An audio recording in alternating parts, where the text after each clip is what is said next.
Do you know? There have been 5 mass extinctions on Earth. In the 6th one, humans became the target of extinction.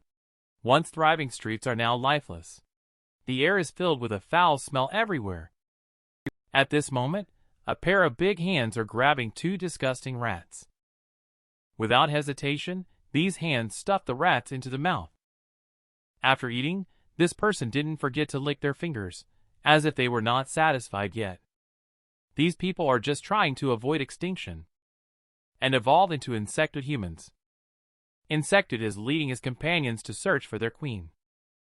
Only the queen will accept beings like them. In a school before the outbreak of Doomsday, several young people are envisioning the future. Suddenly, the air raid alarm sounds. An unknown swarm of insects is attacking from above. Please seek shelter nearby. Upon hearing that it was insects, several young people did not take it seriously. At this moment, a dreadful thing happened. A giant insect pounced on a girl, and blood sprayed onto everyone instantly. At this time, the school was already in chaos. Humans instantly became food in the mouth of the insect. The huge insect then turned its gaze towards the few people beside it. Doris, who was closest to the insect, was already paralyzed with fear, sitting on the ground.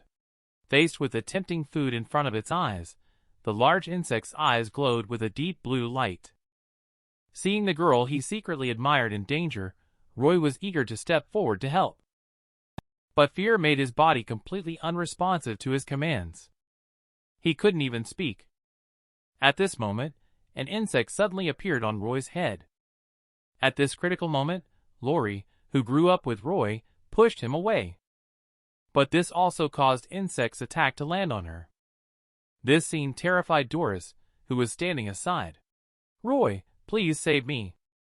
On one side is Lori, who got injured while trying to save herself. On the other side is Doris, who she secretly loves. Roy chooses Doris, whom he likes, in the end. The injured Lori was carried on the back by Roy's good friend Alan. While escaping, classmates kept dying from the attacks of the insects. Roy and a few others ran towards the classroom.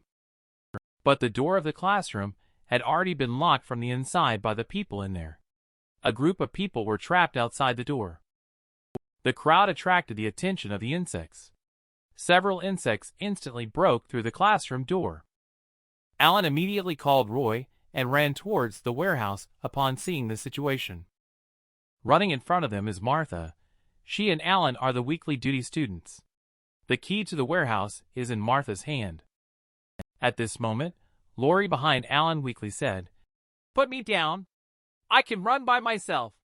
You won't be able to run fast carrying me like this. You must catch up with Martha ahead. Otherwise, she will lock the door from the inside. If locked outside, all of them will die." So Alan set Lori down and ran forward alone. Carrying Doris on his back, Roy found that he couldn't run any farther. "Doris, can you run a little on your own now?" But Doris's legs have been shaking all along. She can't even stand up, let alone run. Martha with trembling hands. She couldn't even open the door lock. At this moment, Alan rushed over. He pushed Martha aside and forcefully opened the door. He looked at Roy, who was already exhausted not far away. Lori wants to step forward to help. But Alan, who was behind her, stopped her and said, "You guys stay here and wait. I will go and support them." At this time, Insect attacked Roy. A classmate behind him took the blow for Roy. Roy was so scared that he fell to the ground. At this moment, Roy's foot was grabbed by someone. Startled, Doris immediately got up and ran towards the warehouse. This girl actually gave birth to a child for the insected race. The girl slowly opened her eyes.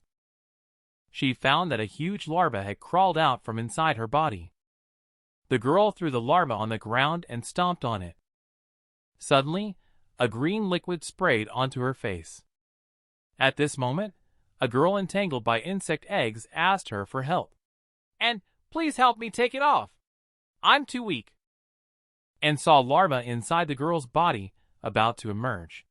So she picked up a stool and hit the girl on the ground. The commotion attracted an insected race to come and investigate.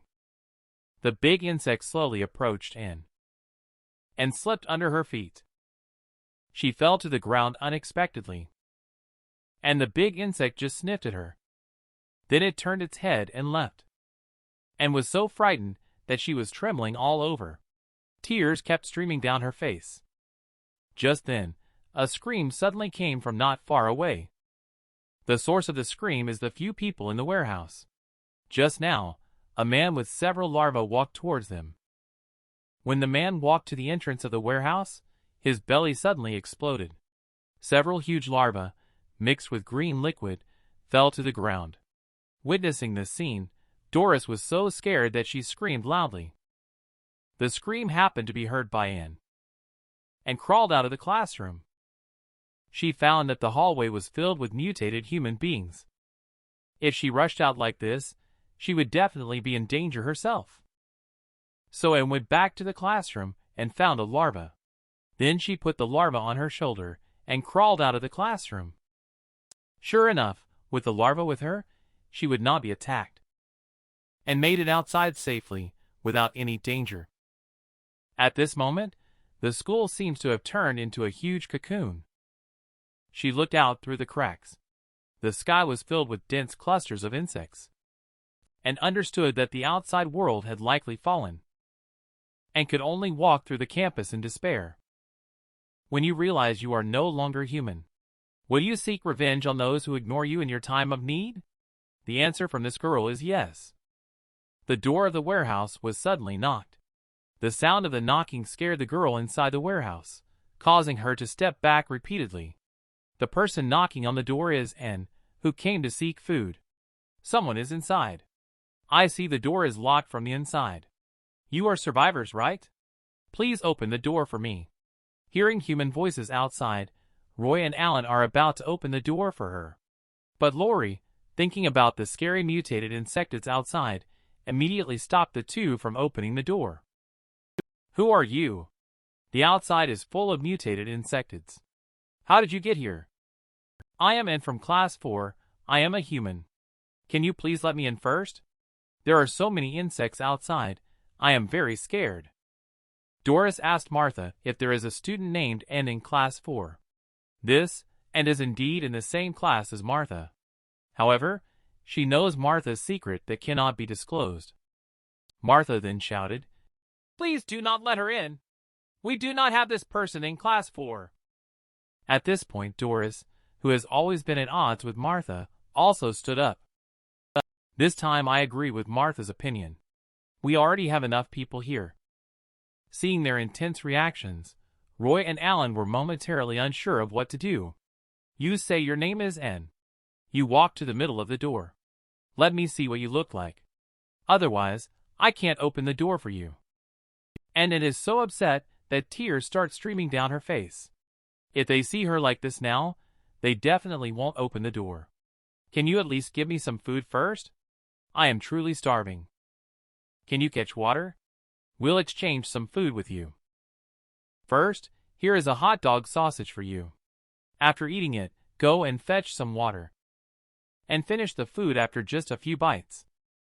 Just as she was about to go fetch water for more food, she suddenly began to retch. A foul smell emerged as a thick, green liquid was vomited onto her hands. When she looked up at her reflection in the mirror, she was shocked by what she saw. Desperate, and cut her wrist and dripped her green blood into the cup. In the end of the world, a group of mercenaries broke into your refuge. They gave you a box of suspicious-looking potion and asked you to inject it. Would you dare? At this moment, everyone else was asleep in the warehouse. They were suddenly woken up by a knock on the door. Through the door slit, Alan discovered that it was actually a group of mercenaries outside. Without hesitation, he opened the door.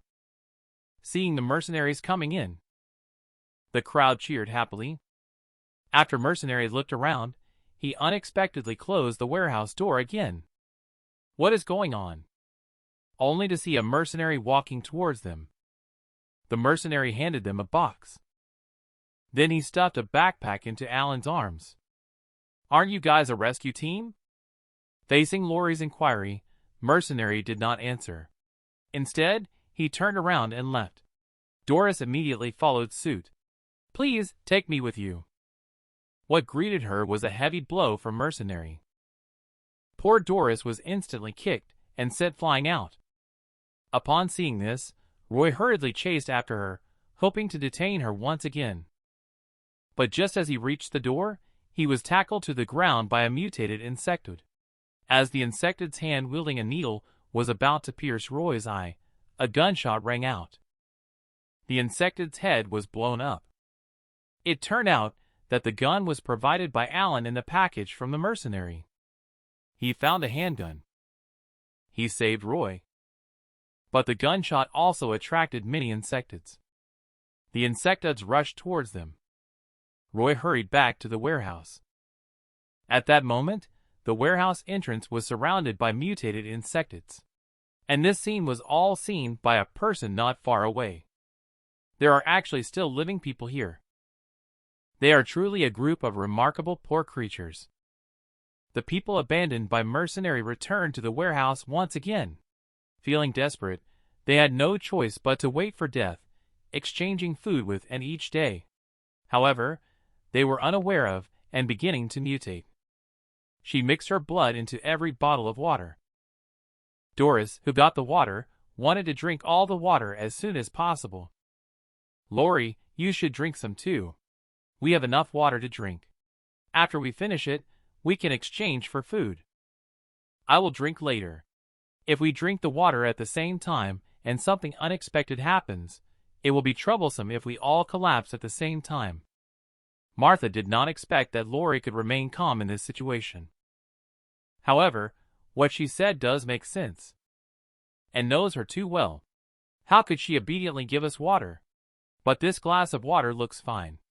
Even if there is a problem, we still have to drink it. Not drinking would mean death. Martha then tilted her head back and drank down the glass of water. In the following 2 days, everyone kept exchanging food for Anne's water source, and continued to put green liquid into the water. However, Anne discovered that none of the people inside changed at all. Only she had turned into a terrifying monster. In these days, Anne's body kept undergoing mutations. Her mouth also began to produce things that looked like silkworms. And only feels weak all over. And she is getting more and more tired. Finally, she spun a huge cocoon and fell asleep inside.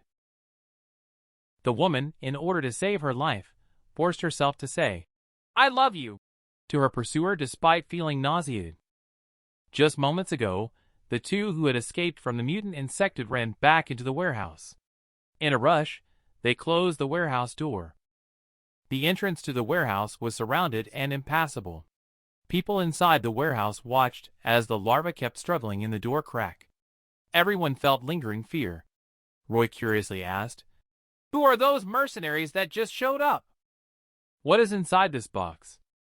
Martha opens the box. Inside are some syringes. What are these for? Why are they given to us? Facing Roy's questioning, Martha angrily curses. "You idiot, stop asking. How would I know?" Alan beside suddenly knelt down and cried in pain. The person just now must be Nathan. We were in the same class last year. I killed him. Taking advantage of Lori comforting Alan, Martha seized the opportunity to take the gun. But she was discovered by Doris. Doris was not happy about it. She endured the pain and struggled with Martha. Lori quickly rushed to mediate between the two. Let Alan continue to keep the gun. Although Alan indicated that he didn't want to use a gun anymore in the future. But it is precisely for this reason that he is entrusted to keep it. This way everyone can feel at ease.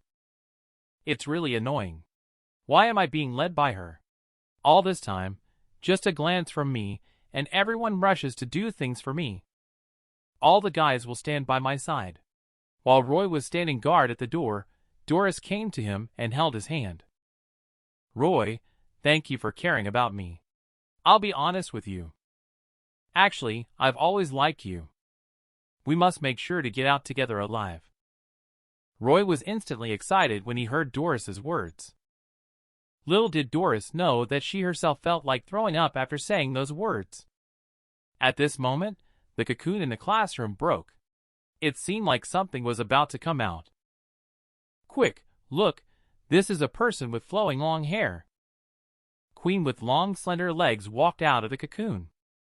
Just looking at those soft lips makes people's hearts beat faster. She said, watching videos, but not clicking follow. Be careful, I might come find you in the middle of the night. At this moment, the mutated and arrived at the entrance of the warehouse. She widened her eyes and looked into the warehouse. Doris, who was unaware of the situation, was still cursing beside. How come that person hasn't come to deliver water for several days? I'm nearly dying of thirst. I won't give her any food in the future. At this moment, the door was knocked. Martha was startled and stepped back repeatedly. Anne's voice came from outside. Open the door. I'm here to deliver water. Doris angrily scolded. Took you so long. I thought you were dead. You intentionally made us thirsty for days so that we would open the door for you, right? Put the water down. Hurry and leave. We won't open the door for you. And used her mutated claws to draw a sharp sound on the iron gate. You won't open the door, so I'll just go in by myself. Do you think I'm joking? At this moment, a paw stretched in and pulled out the latch. An altered insected walked into the warehouse. It was Anne, and it was clear that she was very angry.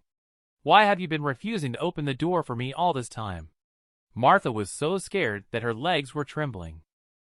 Alan, shoot her quickly. Hurry up, listen to Martha. Alan aimed the gun at Anne.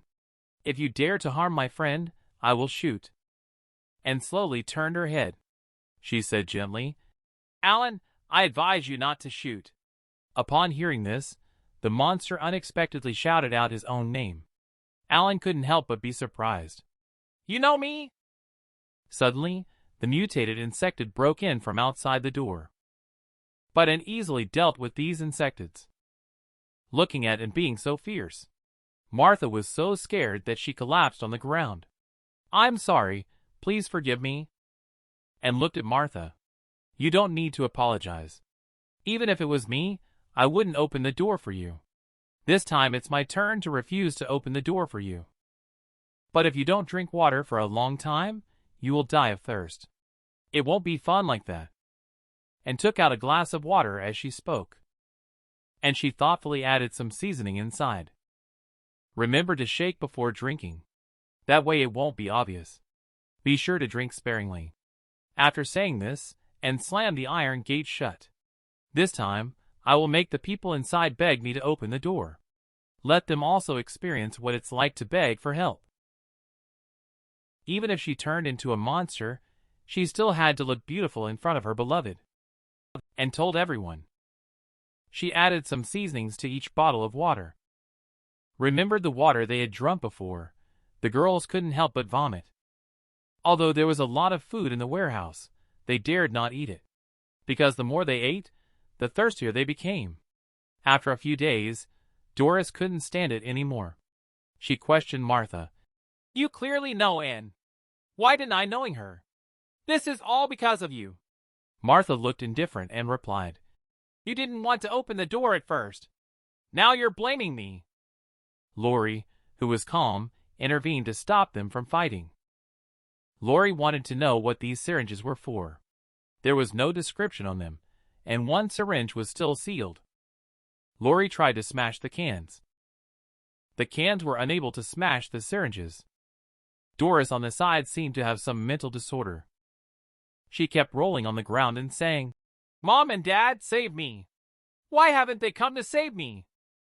We have all drunk the water given by the monster. We will all turn into monsters. Lori couldn't stand this crazy woman anymore. She angrily shouted, Stop making noise. People outside may have all died. Your parents may have died too. Doris, who had lost her temper, grabbed Lori's clothes and roared. What did you say? What did you say? Say it again if you dare. Lori directly slapped her.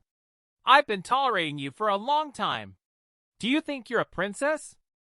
Roy hurriedly blocked in front of Doris when he saw the situation. Lori, that's enough. Doris is not a tomboy like you. Lori looked at the person she liked who was actually speaking up for someone else. Lori was heartbroken. She turned around and no longer paid attention to them. Roy was also only concerned with comforting his goddess in his heart. In the evening, when others were asleep, Alan pulled Roy into a corner. Lori cried because of what you said. She has always liked you. Don't you know that? You'd better apologize to her. But Roy didn't take Alan's words to heart. He has always treated Lori as his own sister. When Alan went back to prepare to lie down to sleep, a hand reached out to touch him. This person is the Lori he likes. On the other side, and pulled out a pile of cosmetics. She dressed herself up beautifully. Her beloved man will soon be hers. Being forcibly kissed by a female insectoid is quite an experience. The people trapped by and felt extremely heavy-hearted. At night, when everyone was sleeping, Doris looked at the drink mixed by Anne. It seemed like there was a mysterious force drawing her to it. When someone is thirsty, they can even drink their own urine. Not to mention this glass of water. But when Doris thought about turning into the ghostly figure of, and after drinking it, she resisted the urge. At this moment, there was a heavy rain pouring outside. Upon hearing the rain, several people all woke up. Lori quickly took off her coat. She placed the clothes outside to absorb the rainwater. By using this method, everyone was able to drink clean water. Alan wants to get a little more, just in case. At this moment, a hand reached out to Alan. And the forthcoming person was, and who had turned into a bug. This scene scared Alan so much that he broke out in a cold sweat. And firmly grabbed Alan's hand and said, "I knew you two weren't being honest. I didn't expect my guess to be right." After speaking, and pushed Alan inside with both hands. At the same time, the warehouse door was kicked open by someone. The exquisite faced, and appeared in front of everyone. Martha was almost scared to death when she saw Anne's appearance. "You crazy woman, you even put on makeup." Upon hearing Martha's insult, and swiftly charged towards her, Alan immediately pulled out a handgun and shot at Anne. And turned her head slowly towards Alan. "I told you not to shoot at me. This woman is not worth protecting." Alan was startled by Anne's appearance. "And please don't do this. I beg you to let us go." Hearing Alan's plea, Anne leaned over and spoke gently. "Alan, why are you so handsome even at this moment? Do you know that I have a secret crush on you all along?" After saying that, she unexpectedly kissed Alan. What is the experience like to be kissed by a female insectoid? Watching and forcefully kiss Alan, everyone was shocked. And gently said, "Watch the video, but don't follow. Don't leave comments in the comments section. I will come to accompany you in the evening."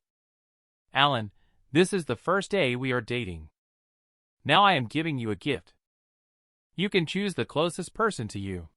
I will let her go." Doris immediately shouted, "Alan, please choose me to save me."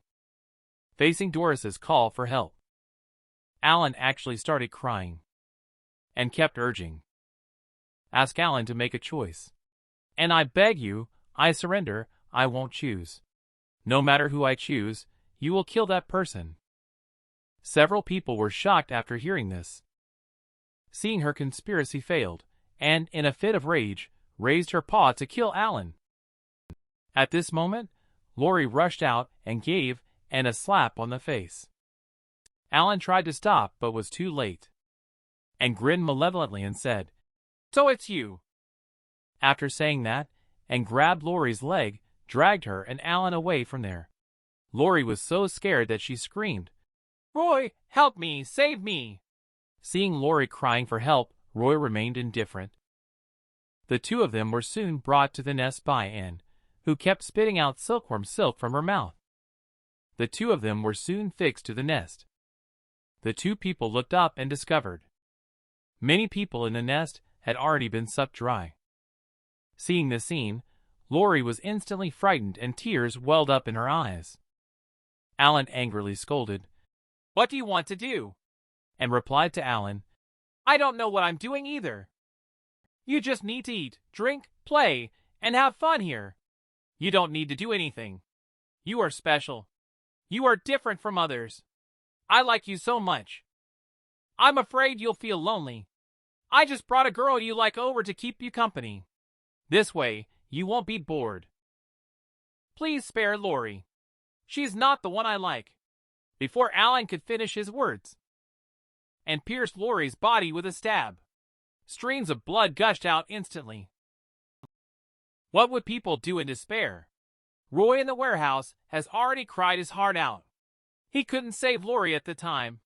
He feels extremely guilty. Unfortunately, 2 normal people were taken away, and the 2 of us were left behind as useless. I have to find a way to escape from here.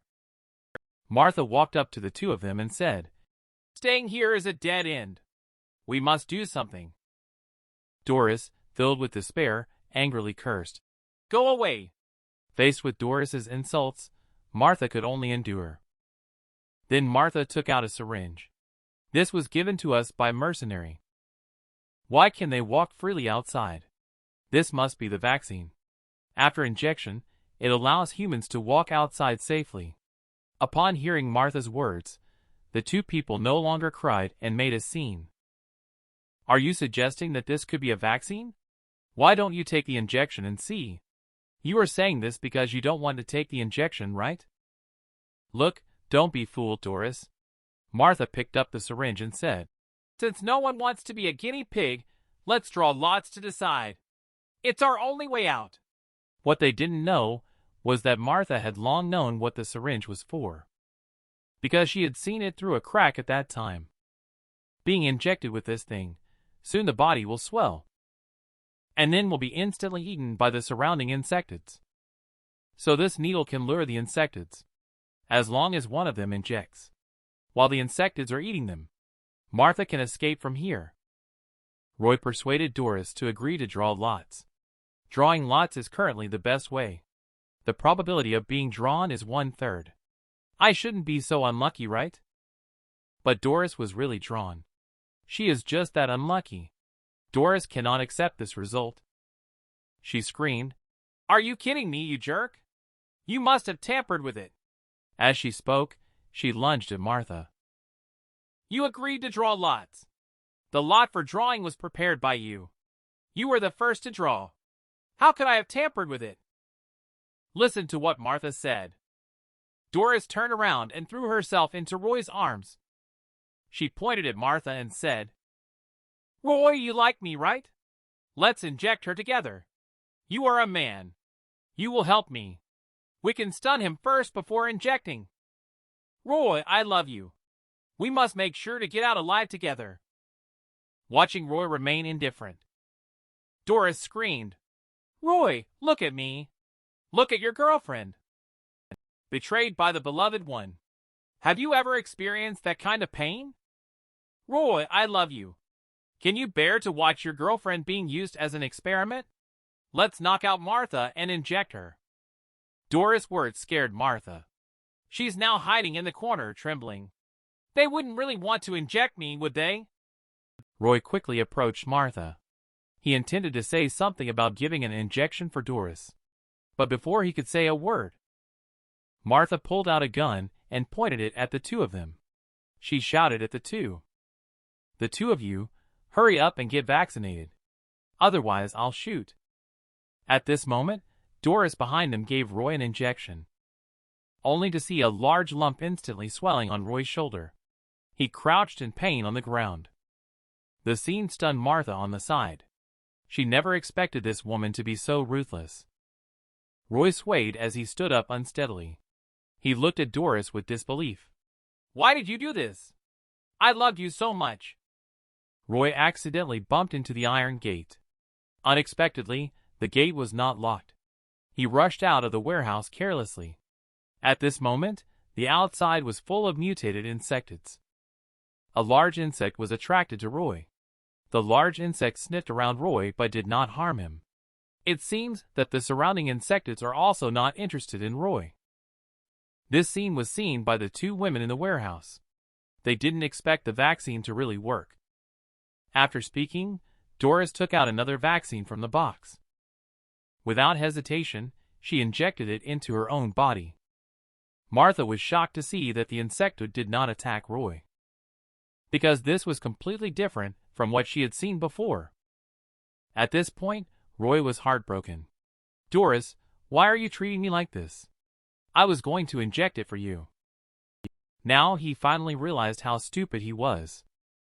Though he had a woman who loved him so much, he not only did not cherish her, but also hurt her heart multiple times.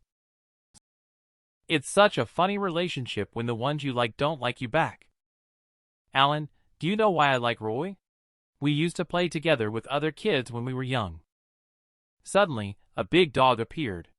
The other kids all ran away.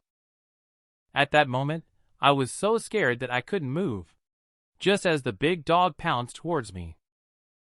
Roy stood in front of me and saved me. He looked particularly handsome at that time. I am also particularly grateful to him. The feeling of being cherished is truly warm. Whether it was back then or now, I like him. But now Roy's heart belongs to someone else. Upon hearing Laurie's words, Alan suddenly burst out laughing. "Laurie, don't you think the four of us are ridiculous? You like Roy. Roy likes Doris. But Doris likes me. But you know, the person I like is you. Those we like often don't like ourselves. What a ridiculous relationship." The two people who confessed their feelings to each other both gave each other their first kiss. Over here in the warehouse, Doris, who just got vaccinated. She carefully made her way to the door. She found that the insectoid did not attack her, so she rushed out of the warehouse without hesitation. But she didn't run far. Suddenly she thought of something. She turned back again. Doris came to Martha's side and spat at Martha. And then she said, "The time spent with you makes me feel disgusted. I wish you an early death." After saying that, she left again. I looked at Doris's disgusted face. Martha's eyes showed a fierce light. Just as Doris was about to run towards freedom, she heard a gunshot from behind. The bullet pierced through Doris's head instantly. Did Doris die? A female insectoid kissing you may not be out of love, but rather because she wants to eat you. The sound of gunshots attracted several insectoids, but these insectoids unexpectedly ignored Martha and headed towards the warehouse. Martha couldn't help but feel curious. She hadn't been vaccinated. Why weren't these things attacking her? Just as Martha was about to leave, she suddenly felt dizzy. Martha fell to the ground. The two who were caught had just experienced the sweetness of their first kiss, when they wanted to try it again. The mutated and suddenly came back. She glared fiercely at the two people in front of her. She reached out and pinched Laurie's face. "What do you want to do? Let me see." Laurie's face had already been pinched out of shape. But that's not enough. And then crazily slapped Laurie's face. Alan shouted in distress, "And don't do that! Stop it now!" The more Alan pleaded, the angrier it became. "You two filthy creatures, go die!" With that, and plunged her claws into Laurie's body, and said to Alan, "You can only belong to me," and pulled out the claw embedded in Laurie's body and approached Alan. Cupping his face, she said, "Don't you like kissing? Let me do it then." After speaking, and unexpectedly opened her mouth and bit down on Alan's entire face. This is not kissing at all. It's clearly feeding on him. After a long time, Laurie slowly woke up. When she looked at Alan, she found that he had been ravaged in a horrifying way. Laurie screamed at the top of her lungs, "Alan, don't leave me behind! Please!" Suddenly, a meat pipe pierced into Alan's neck instantaneously. As the pipe inserted, Alan's face was rapidly recovering at a visible speed. When Alan woke up again, Laurie was nowhere to be found. "You're Doris. You have actually metamorphosed." Roy, who had started the metamorphosis, wanders in the corridor. He randomly picks up a kitchen knife and covers his head with a piece of clothing.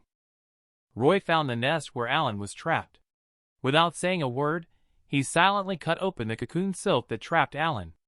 At a glance, Alan recognized Roy. Alan asked concernedly, "Why are you covering your head? What's going on with you, Roy?" "Don't ask, Alan," Roy said. "I just don't want to scare you. There's something I need to ask of you." "Lori is a good girl. Please help me take care of her." With Roy's help, Alan quickly broke free from his restraints. The two of them searched for Lori's trace in the nest together. On this side of the warehouse, Martha, who was in a coma, slowly woke up. But she found that Doris's body was missing. But she didn't care about that anymore. Martha ran out of the warehouse. Martha, who had escaped outside, was horrified to discover that the whole school was enveloped in cocoon silk. Martha reached out to try to break the cocoon silk. But she attracted the investigation of insects instead. Martha, who was hiding on the side, immediately understood. These cocoon silks are like a security system. Once there is any movement, the insects will be able to sense it. But if she wants to get out, she has to use fire. There is gasoline in the car's gas tank. All that is missing now is a lighter. At this moment, in the corridor of another building, I don't know who is eating the insect egg from Insected. This makes the master here very angry, and looked everywhere to find who was stealing my insect egg. It's you. You have already metamorphosed. Hearing Anne's voice, the insectoid immediately stopped eating. When she stood up, she realized. This turned out to be the already dead Doris. Doris's mouth kept making a hoarse sound. "I'm so hungry." So hungry, she then attacked Anne, and was knocked out of the teaching building. She fell heavily to the ground. Her right eye had been blinded. But Doris had no intention of letting Anne off that easily. Doris jumped down from the building. Seeing this, Anne wildly waved her claws, forcing Doris to back away repeatedly. Seeing that all of her attacks were dodged by Doris, Anne felt upset and frustrated. One darting forward, trying to pierce through Doris's body. But she was caught by Doris's exploit. Doris leaped into the air. Her sharp claws instantly pierced Anne's neck.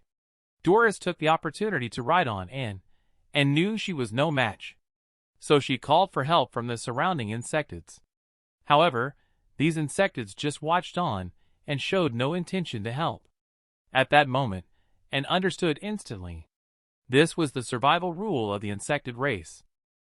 Doris slowly spewed out cocoon silk from her mouth. Before long, Anne was wrapped up in a cocoon. Doris started to enjoy her spoils. The sleeping insected race queen is about to awaken. Roy and Alan are searching everywhere for Lori's whereabouts. When they arrived at a classroom, they were shocked by the scene before them. The once high and mighty queen was hanging in midair, withered and dry. Seeing Anne's appearance, both of them were stunned. Realizing what was happening, Roy went crazy and shouted Lori's name. They wouldn't have eaten Lori too, right? "Lori, where are you?" Hearing Roy's words, Alan was trembling with fear. Lori might have really been eaten. Otherwise, she wouldn't have disappeared suddenly. Upon hearing Alan's words, Roy excitedly ripped off the mask covering his face. Revealing his metamorphosis face, he said, "Lori couldn't have transformed like that. She must still be alive." Suddenly, someone called out Roy's name. "You are Doris. Why are you here?" Doris did not answer Roy's question. Instead, she asked where Martha was. But Roy didn't know Martha's whereabouts. "Weren't you together when I left? What happened?" This question caught Doris off guard. She only remembered Martha's name, but didn't remember what happened. Doris, who couldn't recall, suddenly went mad. She started rolling on the ground like before undergoing a mutation. Taking advantage of this opportunity, Roy and Alan left the classroom. Doris behind suddenly returned to normal. She called Alan's name while chasing after the two of them. Soon, Doris jumped onto Alan's head. She pinned Alan down underneath her. "Alan, I confessed my feelings to you before. Why did you reject me?" "Doris, calm down. I already have feelings for someone else." "Is it Lori?" You like Lori, don't you? I must devour her. As Doris spoke, saliva dripped from her mouth. Upon hearing Doris' words, Roy plunged a knife into Doris' back without hesitation. Roy yelled out, Lori must not be hurt again. Alan, run quickly. Lori is counting on you. Please take good care of her. For Lori's sake. Alan had to abandon Roy and escape alone. When Roy pulled out the knife, getting ready to strike a fatal blow to Doris, Doris kicked over. Her sharp claws instantly pierced through Roy's chest. Roy has been taken care of. Doris is looking around for Alan. Alan, come out quickly. I have found Lori. You have 10 minutes to get to the lab, otherwise, I will eat her. Hearing this, Alan was too scared to care. When Alan arrived at the lab, he saw Doris desperately trying to pierce the huge cocoon, only to see a figure slowly emerging from the cocoon. It was Doris. She was undergoing metamorphosis. The cocoon was pierced by Doris. Another figure slowly emerged. It was Lori. She was actually undergoing metamorphosis inside the cocoon. At this moment, Lori's beauty stunned Doris. Doris has been deeply attracted by Lori's beauty. She moved closer to Lori uncontrollably. Alan immediately stepped forward to stop them. At this moment, a knife stabbed towards Alan. It's Roy. He's being controlled by Doris. Roy, with tears streaming down his face, stood in front of Alan. Alan looked at his friend in disbelief. He shouted, Roy, what's wrong with you? At this moment, Doris in the cocoon spits out cocoon silk. Soon, the cocoon silk entwines the two of them together. It looks like they are about to be sealed inside the cocoon. Alan raises the stool and attacks Roy. Suddenly, a hand grabbed him. Then Alan was tossed aside. It turns out that a group of mercenaries broke in. Looking at the huge cocoon in front of them, the mercenaries were surprised. I didn't expect us to find it so quickly. These mercenaries are not good people. Martha has been captured by them. The subdued Alan keeps pleading for help from them, but they just ignore him. They push the two to the side. They conducted a simple check on them separately. Then, they said that these two individuals are slightly better than the average hosts, with nothing particularly special, and they plan to let them go. Suddenly, a mercenary thought of something. When they caught Martha, she was planning to set fire to the entire school. They also want to protect the insect king inside the cocoon during its complete metamorphosis. Martha is too dangerous. Thinking of this, the mercenaries' gaze towards Martha slowly turned cold. This scared Martha to death. Martha said to the mercenary, I swear, I will absolutely not do anything out of line again. You just said let us go. However, mercenary doesn't want to hear Martha's nonsense. He orders the two to turn around to execute them. The two can only turn back in despair. Martha takes out the vaccine hidden in her chest. She swore fiercely, If I metamorphose, I will definitely kill you all. After speaking, she injected the vaccine into her chest. At this moment, suddenly 2 gunshots rang out. The 2 mercenaries were instantly killed. A woman with long ears slowly walked towards them. These 2 poor humans are about to be executed. The cold barrels of the guns exude the breath of death. As the gunshots rang out, the 2 mercenaries were instantly headshot, only to see a mysterious person slowly walking down the stairs. Despite the small stature, the person spoke arrogantly. This is my territory. I can't tolerate anyone encroaching into my territory, coming to steal my credit.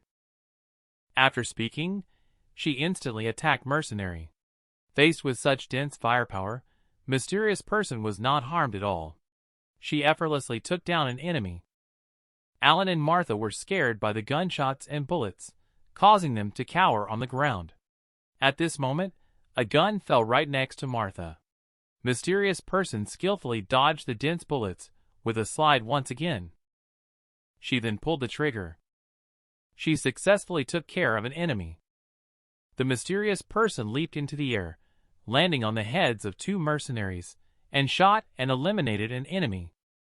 Then, she used her powerful tentacles to slam another enemy fiercely onto the ground. Then she picked up his body to use it as a shield against the bullets. Seeing the defense line about to collapse, the remaining mercenary took out a gas bomb, prepared to die together. Just at this moment, Martha unhesitatingly picked up the gun on the ground and killed the person. After the gunshots ended, Martha gasped for breath heavily. She trembled and squatted down unsteadily. Alan wanted to step forward to comfort her. Martha suddenly stood up. Then she kicked Mercenary's body and angrily exclaimed, "Do you think I will immediately accept death?"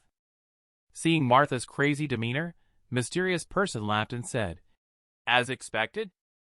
People who survive all have their reasons." Then the Mysterious Person walked up to the two of them.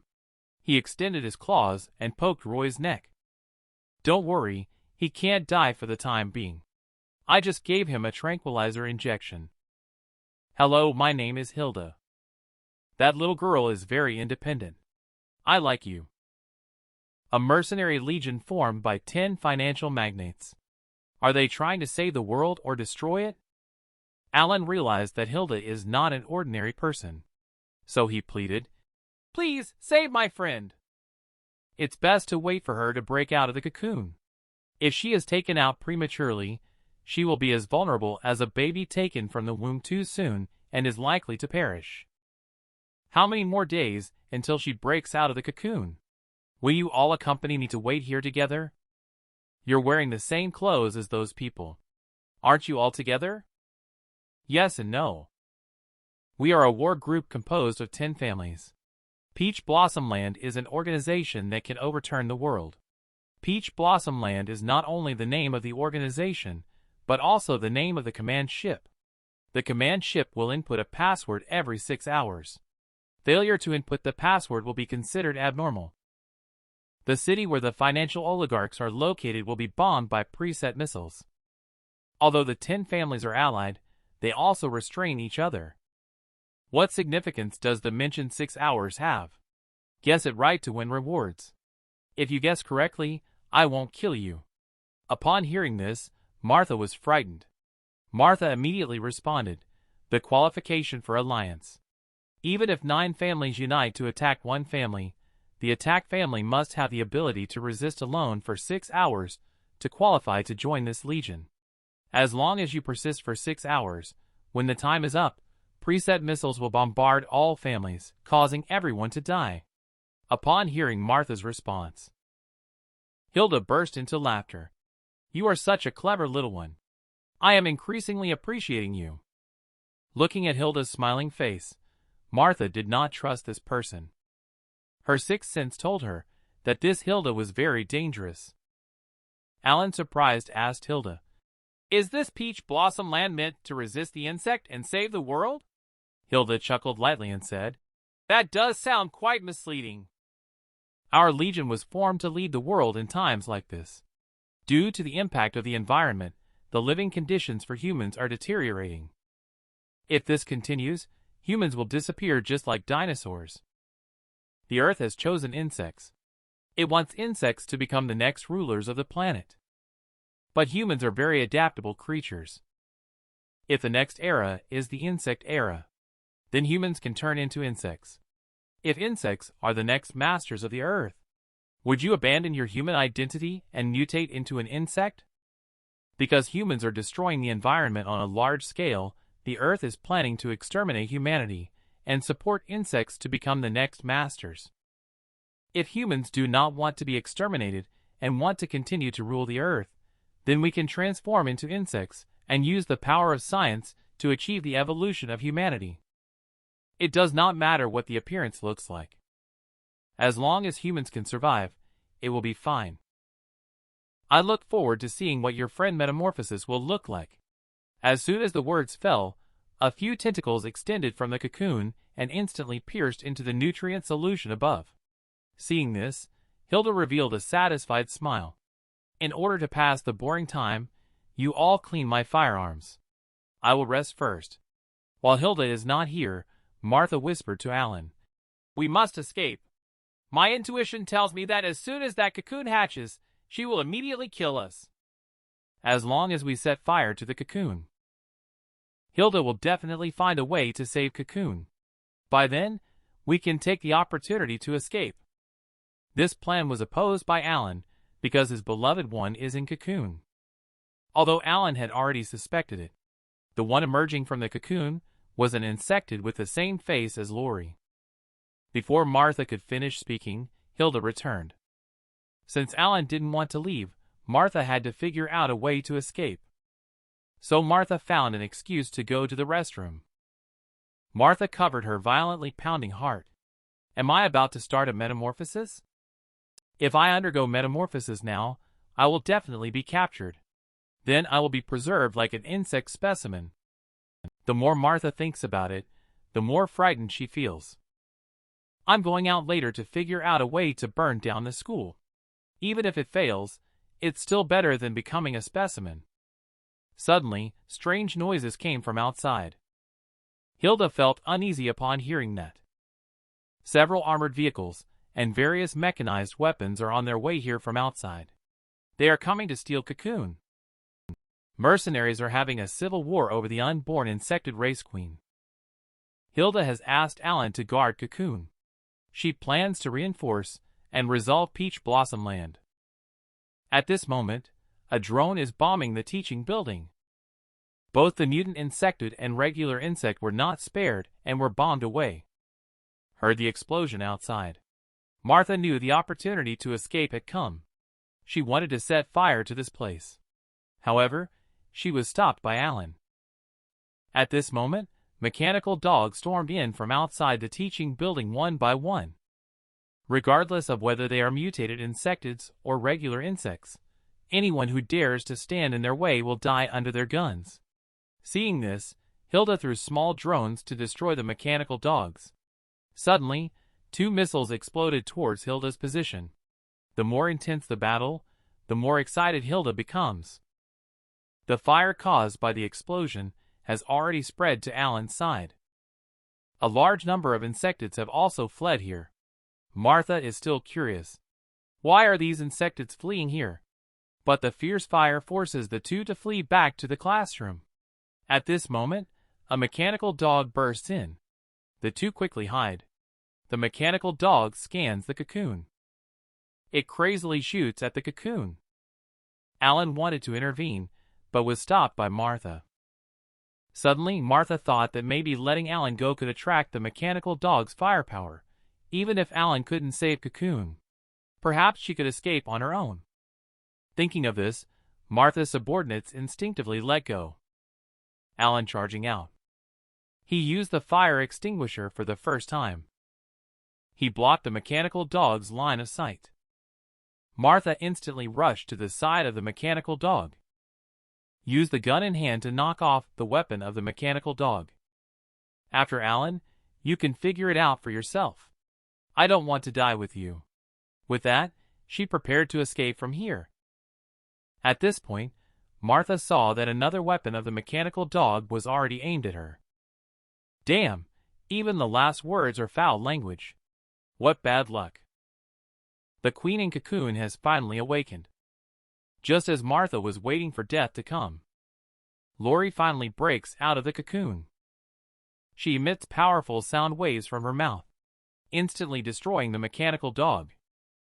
Lori came to Roy. She bit Roy on the neck. The scene in front of them gave both of them a cold sweat. Alan quickly stepped forward to stop Lori. After hearing this, Lori turned her head to look at Alan and said, "Don't worry. I'm just helping Roy come out of anesthesia. He'll wake up soon.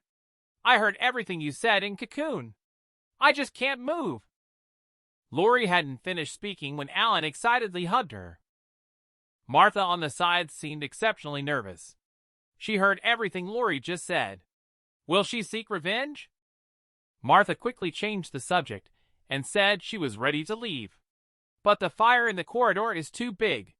We can't get out now. Lori heard this and immediately flew over the fire. All we could see were Lori spreading her huge wings. The blazing fire was instantly absorbed by the wings. When she left here, Alan curiously asked why Doris ran into the cocoon. Was she absorbed by you? Lori also looked puzzled. Not sure what happened. Just feeling a bit strange. Alan cried tears of joy and said, "It's okay. Lori, I'm really happy that you're still alive." Martha was disgusted by him and quickly said, "Stop talking about love and romance here. Let's leave before that woman comes back. If she returns, we will all die except for Lori." Upon hearing Martha's words, Alan carried Roy on his back and, under Lori's protection, left the place. On Hilda's side, she has already arrived at the command vehicle, looking at the radar in her hand. She found out that Martha and the others had actually disappeared. Hilda grinned evilly and said, "You managed to escape while I was having my meal. Little cuties, you better hide well. When disaster strikes, people survive against all odds." She returned home to find her parents had been murdered. Imagine how much pain she was in at that moment. A few people fled the school and walked along the devastated street. Because insects are more active during the day, Lori and her team found a place to rest first. They planned to take action again at night. But Martha was still very nervous. Alan stepped forward to comfort them. "Lori can hide the scent on us. They won't be able to find us. You should go rest first." Martha nervously said, "Even if there is no scent, that woman can still find us. Getting caught is just a matter of time." Whenever I think of Hilda laughing, both of them found it creepy. For Hilda, they are rare insects. And Hilda is a child who goes out to collect insects. If she catches them, the consequences are unimaginable. Looking at Lori, who has been standing in front of Roy all the time. She hasn't said a word so far. This makes Martha feel uneasy. The soul inside this body. Still don't know if it's Lori or Doris. If it's Lori, Martha is not in danger. If it's Doris, then it's bad. If they exist at the same time, it's a time bomb. Martha would not likely entrust her life to someone else. So Martha made up an excuse and said, "The restroom here is broken. I need to go out and find another restroom." So Martha escaped. She wanted to go home to find her own parents. After experiencing a life-threatening ordeal, Martha finally returned home. She saw bloodstains in every corner of the house. Then she also saw a message left by her parents for Martha. "Dad and Mom are waiting for you at refuge." The strong Martha finally broke down. She fell to her knees and wept bitterly on the ground. At this moment, a figure appeared behind Martha. Who is this person? Why did he appear in Martha's house? Because of mistakes made in youth and ignorance. But it resulted in the death of the parents. How tragic it is. Having gone through a near-death experience, Martha finally returned home, only to find it in ruins. As she sobbed bitterly, a figure suddenly appeared behind her, knocking her down to the ground. The man grabbed Martha by the hair and angrily scolded her, saying, "I knew you, this little slut, would come back home. Did you think I would let you off easily? I'll let you taste how formidable I am." With that, the man reached out his hand. But Martha blocked him. Unexpectedly, she actually broke the man's hand. Martha shot back and hit the man's face with the butt of the gun. Soon the man was unrecognizable from the beating. Martha self-deprecatingly said, "If I could have killed you, I wouldn't have been so scared before. Now this situation suddenly strikes me as ridiculous. I don't owe you anything. If anything, you owe me. I don't have the mood to kill you now. Get lost quickly." He fell for Martha even before the disaster struck. He wanted to impress Martha with money. Martha, who was just a student at the time, was especially innocent. She thought he was just an ordinary mister, so she gladly accepted his gifts. But when the man tried to advance further, Martha refused. They never contacted each other again. However, the man was not going to let Martha go. He continued to follow her. Martha, who had gained strength, did not intend to kill him. She turned around and was about to leave. But the man wouldn't let it go. He sneered and said, "You bad woman! You should also be taken away by the insect. just like your parents. It was the insect I attracted. Watching them struggle really makes me feel happy, even though Martha had a hunch that her parents were already dead. But seeing the notes left by her parents, Martha fantasizes that they are still alive, waiting for her in the safe zone. But the man shattered Martha's fantasy. Moreover, he is the killer. The scene shifted. The man lay bloody in the hallway. His death was extremely tragic. At this moment, Hilda also arrived here. Looking at the body in the staircase, she immediately recognized it as Martha's work. Despite violently beating the man, she was also thinking about how to avoid damaging the gun. She is indeed a clever and calm little one. Only to see Hilda take out a syringe. The needle pierced into the man's eye in an instant. My slave. Go find that woman. Martha walked alone on the street. Although she had always been very calm and decisive, losing her parents still caused her significant harm. Suddenly, cries for help came from not far away. Looking around, a group of thugs were attacking. Looking at these fierce and vicious humans, Martha self-mockingly said, "The most terrifying thing in the apocalypse is often humans. This is the inferior nature of humanity. But I have no right to blame others. Maybe I am no different from them. Now that my parents have left me, there is just one more orphan in this world." At this moment, Martha recalled the days spent in the warehouse. Unconsciously, Martha had already taken Alan and the others as companions. Martha walked alone on the street. She thought about being away for so long. Alan and the others must think that I've abandoned them and ran away. They probably have left by now. But what if they are waiting for me? When Martha returned to their meeting point, Alan excitedly hugged her shoulders. "Martha, where have you been?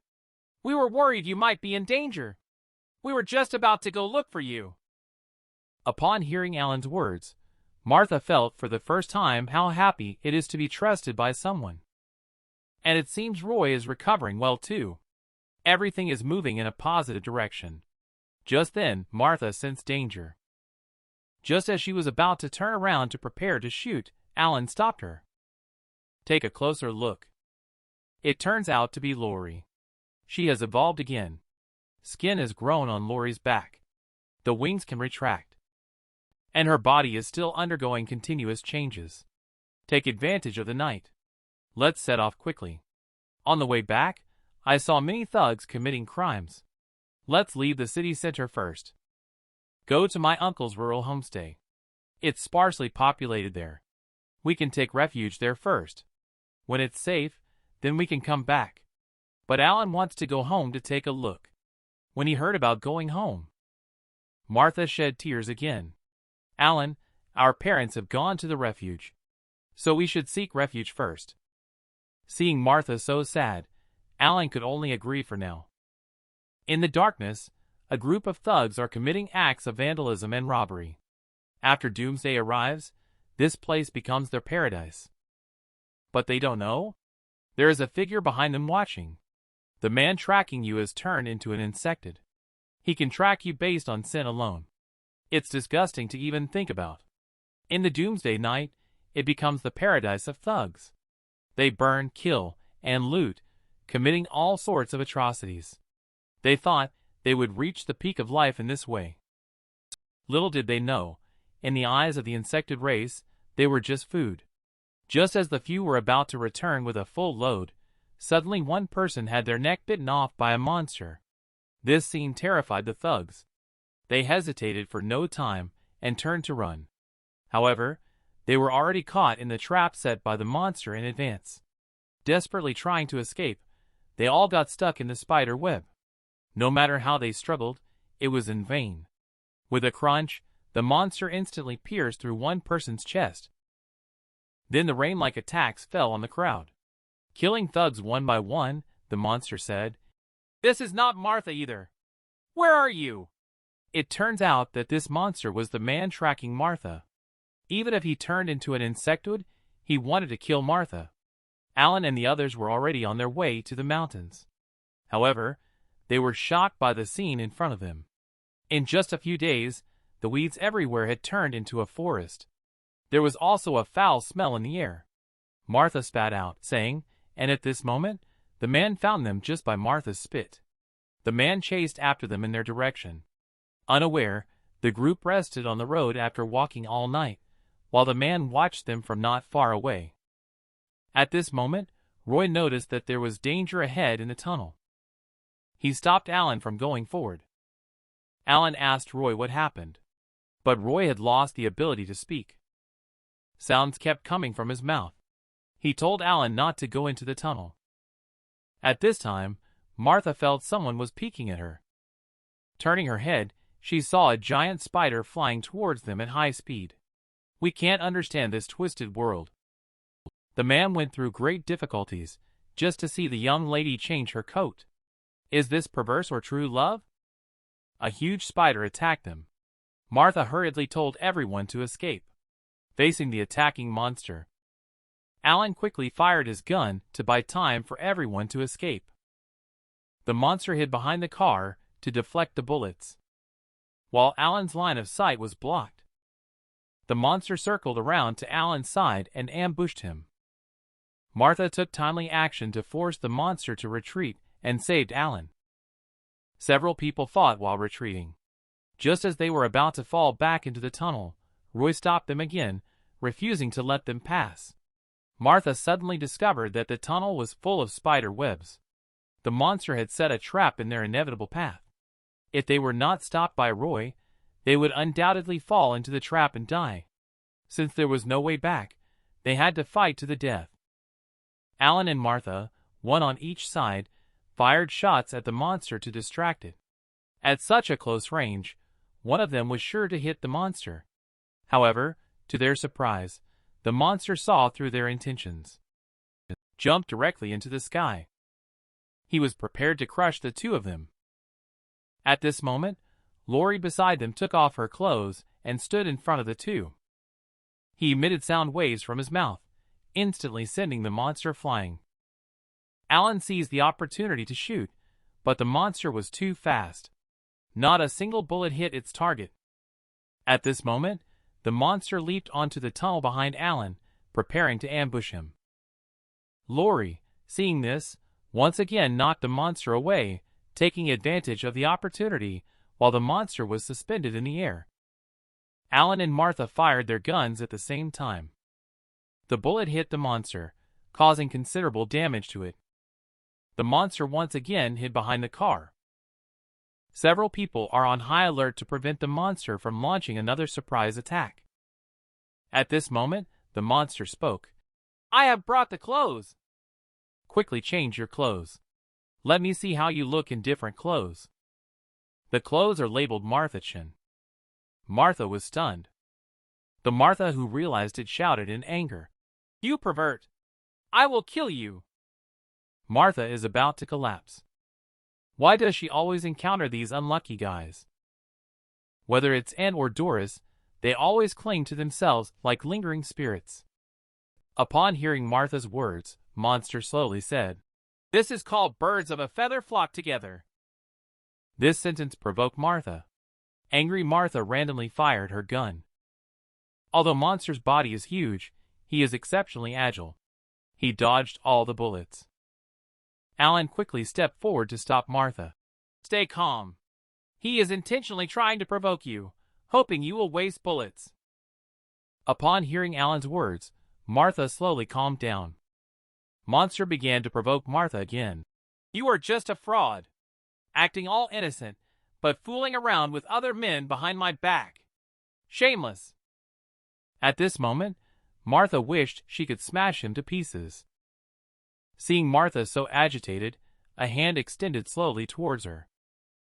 Martha, we believe in you. Don't forget we are companions. Then Alan came over and hugged Martha's shoulders, comforting her. You still have us. Monster saw Martha being held in the arms of another man and instantly became extremely angry. He picked up a motorcycle and threw it at the crowd. Then he lifted up a car filled with steel pipes and threw it again. Lori saw no way to dodge. She quickly used shockwave to send the car flying. Lori, who saved two people, is now out of breath due to using her abilities multiple times. At this moment, Monster threw out another car, taking advantage of the moment when several people were dodging. The monster came to their side. It looked down at the people on the ground and charged down. Just at this critical moment, a bus rushed out and knocked the monster away. The door opened, and to everyone's surprise, Roy was the driver. Upon seeing this, the few people hurriedly got on the bus. Roy stepped on the gas and drove into the tunnel. The monster, seeing this, quickly chased after. Watching the relentless pursuit of Monster, Martha told Roy to reverse at the fastest speed. Upon hearing this, Roy quickly shifted to reverse. Monster didn't react in time and was pinned under the car. Suddenly, a green liquid sprayed out. Martha opened the car door and walked out. The nearly dying monster saw Martha and smiled happily. "You look beautiful no matter when. I really like you." Martha looked at him with a cold expression. She pulled the trigger directly. Everything was over. "I saved your life. Why would you come to harm me?" On the slowly moving bus, Martha felt heavy-hearted. Martha saw on the internet earlier that a mister wanted to commit suicide after getting divorced. She was curious about what kind of person would have the courage to commit suicide. She then made an appointment with Mr. to see him off. But unexpectedly, when Mr. saw Martha, he gave up the idea of committing suicide. A few days later, Mr. asked Martha out. Mr. brought a gift to give to Martha. Martha initially refused. But Mr. said, "It's because of you that I didn't commit suicide. I don't know why. Seeing you has sparked a fighting spirit in me for life." Then Mr. made an unreasonable request. "Can you just come out and chat with me every week? Just 1 hour a week. Can you just chat with me?" Martha really wanted to refuse. But when she saw the gift was the limited edition handbag she had always wanted, Martha was tempted. Just chatting can help others and receive gifts. Why not help him? So Martha agreed to Mr.'s request. Not long after, Mr. prepared a wedding ring and proposed to Martha. This sudden situation left Martha feeling at a loss. "Mister, are you crazy? I thought we agreed to just chat. Let's not contact each other in the future." Mr. did not listen. He selfishly said, "Baby, this is a designer diamond ring worth $120,000. Starting from today, we are a married couple." Mr. asked Martha for a kiss of commitment. Fortunately, he was stopped by a passerby. Martha took the opportunity to escape. Thought things would end there. She didn't expect to receive a text message from Mr. the next day. He even threatened to go to school to find her. Martha was at her wit's end. She told her good friend and about the situation, and agreed on the surface to help Martha. But Anne, she told the senior students about this. They have already called Mr. They said they are Martha's boyfriends. Mr. won't come to school to find Martha today. They threatened Martha. As long as Martha behaves obediently, they won't tell anyone about this matter. At this moment, Martha knew that she had been betrayed by her best friend. After school, and brought people to block Martha. She threatened, "If you want me to keep quiet, you can. But you and Mr. made money by having sex. You should give me half." After saying that, she even spat out some saliva. But just then, an alarm sounded in the air. A big insect suddenly pounced on the girl next to them. Watching this sudden scene, the two were extremely frightened, and turned around to run. She was tripped to the ground by Martha. This led to the later mutated N. Let the past be the past. The past Martha Chin is already dead. Several people managed to escape from the campus without incident.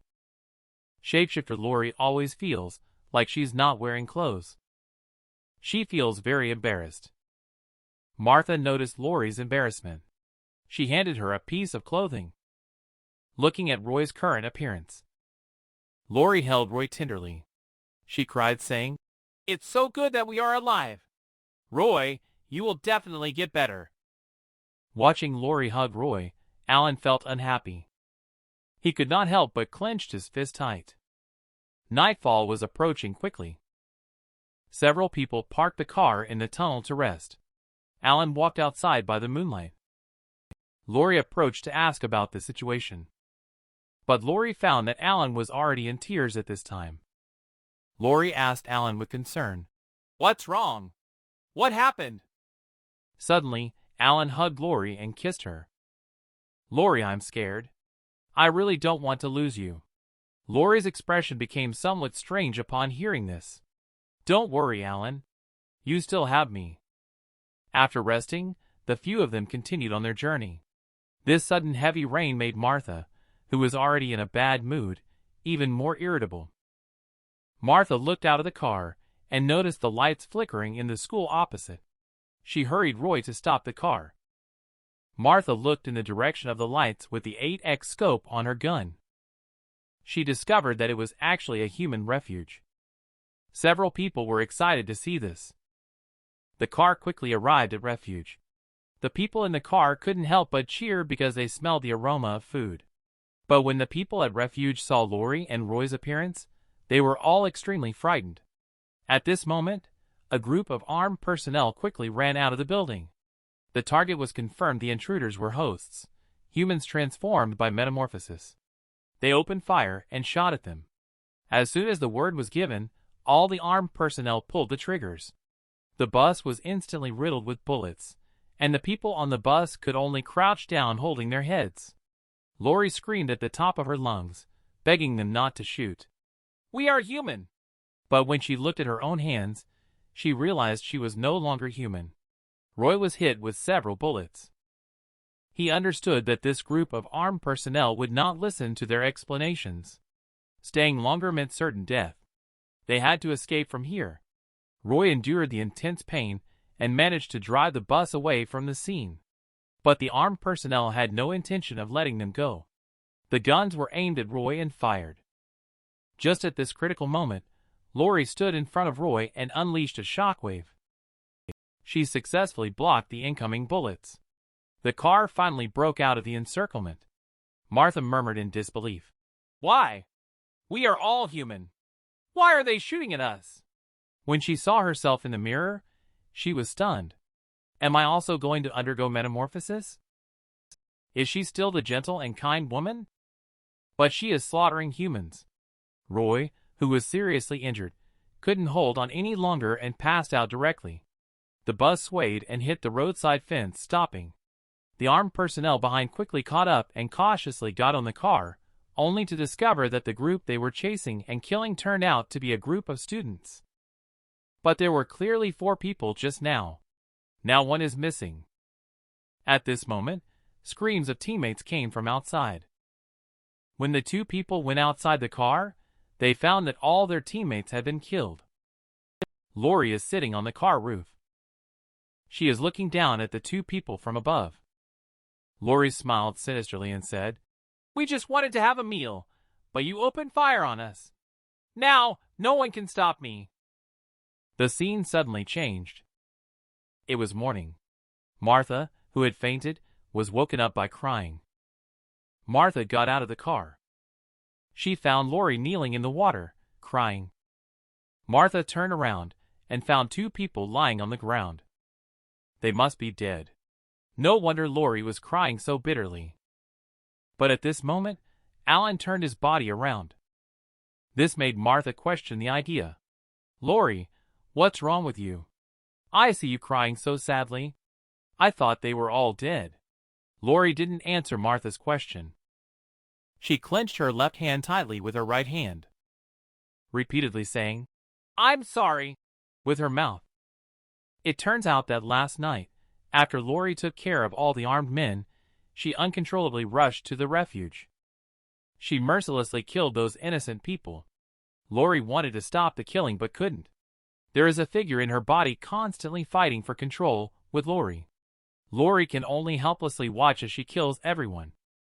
What Lori doesn't know is that when she entered the refuge, someone filmed her committing murder with a phone. Now, the military has issued the highest level order to hunt her down. When you find that your long-dead enemy has appeared before you in a different form, what will you do? At this moment, Martha found that Roy and the other person's physical condition was very bad. If they do not receive medical treatment for a long time, there is a risk of life-threatening situation. There is no other choice for them but to continue on their journey. Inside the car, Lori is carefully taking care of the two injured persons. At this moment, Alan weakly tells Lori to not show her face in front of others. Even though we can't feel it, in the eyes of other humans, we are already monsters. That's why they shoot at us as soon as they see us. And Martha, who was driving, angrily scolded Alan. Shut up! It's their fault. We just wanted to have a meal. We traveled over there by flying. Or did we crawl like a spider? No, we rode on a bus. At least say something when you see us. How can you shoot without any reason? Martha became angrier the more she thought about it. It's all their fault. If something like that happens again, I will definitely shoot them all. Upon hearing this, Lori's heart started pounding. Unknowingly, they arrived at a village. Strangely, there were no insects here. But there were also no people. Fortunately, there happened to be a clinic here. Martha got off the car alone to look for medicine. She entered the clinic not long after. Two people came in the car. They were covered in blood. At a glance, Martha knew they were not good people. Oh! It's the first time I've seen such a beautiful infected person.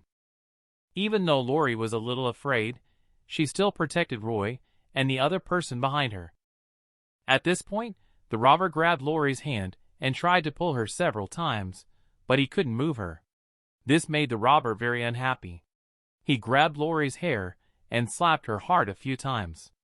But Lori had no reaction at this point because she was trying to control her murderous intent. She couldn't let Doris out anymore. Doris had already harmed many people.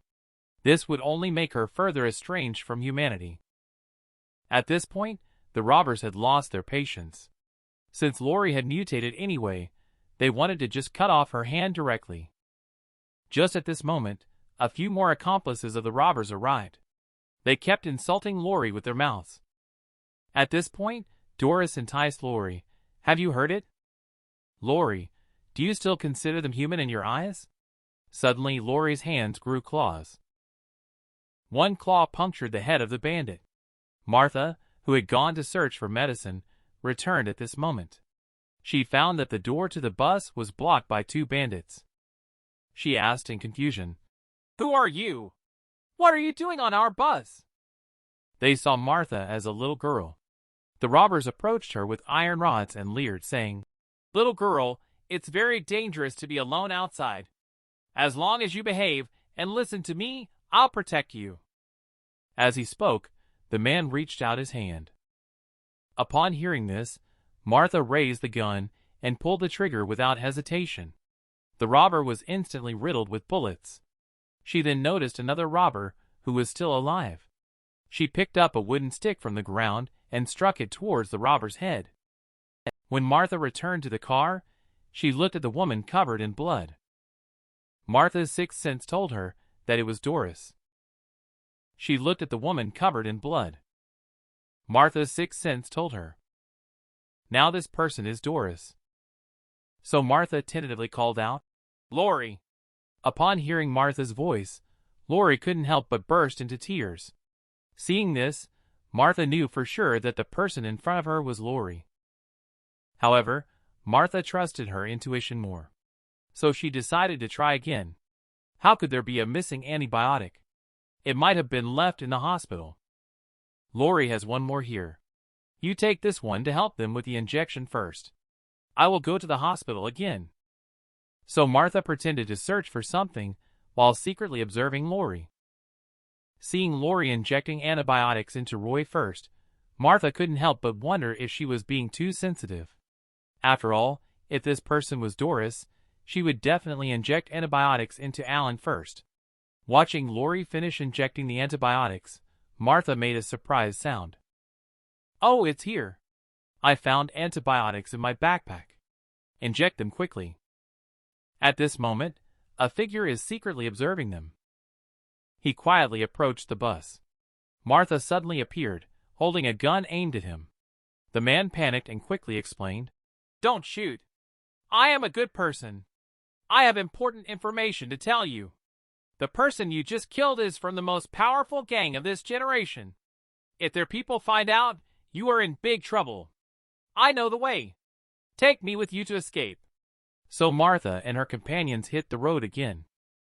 In the car, Lori looked at the increasingly severe injuries of the two men. She quietly swore to herself, No matter what, I will definitely cure you both. We must all survive. At this moment, Doris's figure appeared in Lori's mind. She sarcastically said, You are daydreaming. If I hadn't taken over your body just now, you would be dead by now. Doris, shut up. You entered the cocoon while I was undergoing metamorphosis, trying to take away my power. If it weren't for us being good friends, I would have killed you in the cocoon. Doris coldly snorted. Now we share the same body. Until we find a way to separate, you must protect my body. In the car, Martha asked Mr. What's going on with the broadcast you just mentioned? Is it a broadcast from the safe zone? Go and pull it up. So Martha stopped the car by the roadside. Asked Mr. to start tuning the frequency. Soon Mr. received the signal. A woman's voice came over the broadcast. Martha was shocked to hear this voice, because the person speaking inside was Martha's cousin. Her cousin was using a radio to search for her husband. Martha quickly asked Mr. to connect the radio, but they were still not successful. At this time, Lori noticed something unusual. A rhythmic tapping sound could be heard on the radio. Mr. listened carefully. It turned out to be Morse code. After a long wait, Mr. finally deciphered the code. It turned out that there are many refugees gathered in T-City. A person named Manager is expanding his influence, and they have found a way to control a swarm of bees. Martha heard that someone has found a solution. Martha was excited and said, Let's go to T-City. This way we can not only be protected. Alan and Roy can also receive treatment. So the group of people set off for T-City by car. They could soon reach the area of T-City.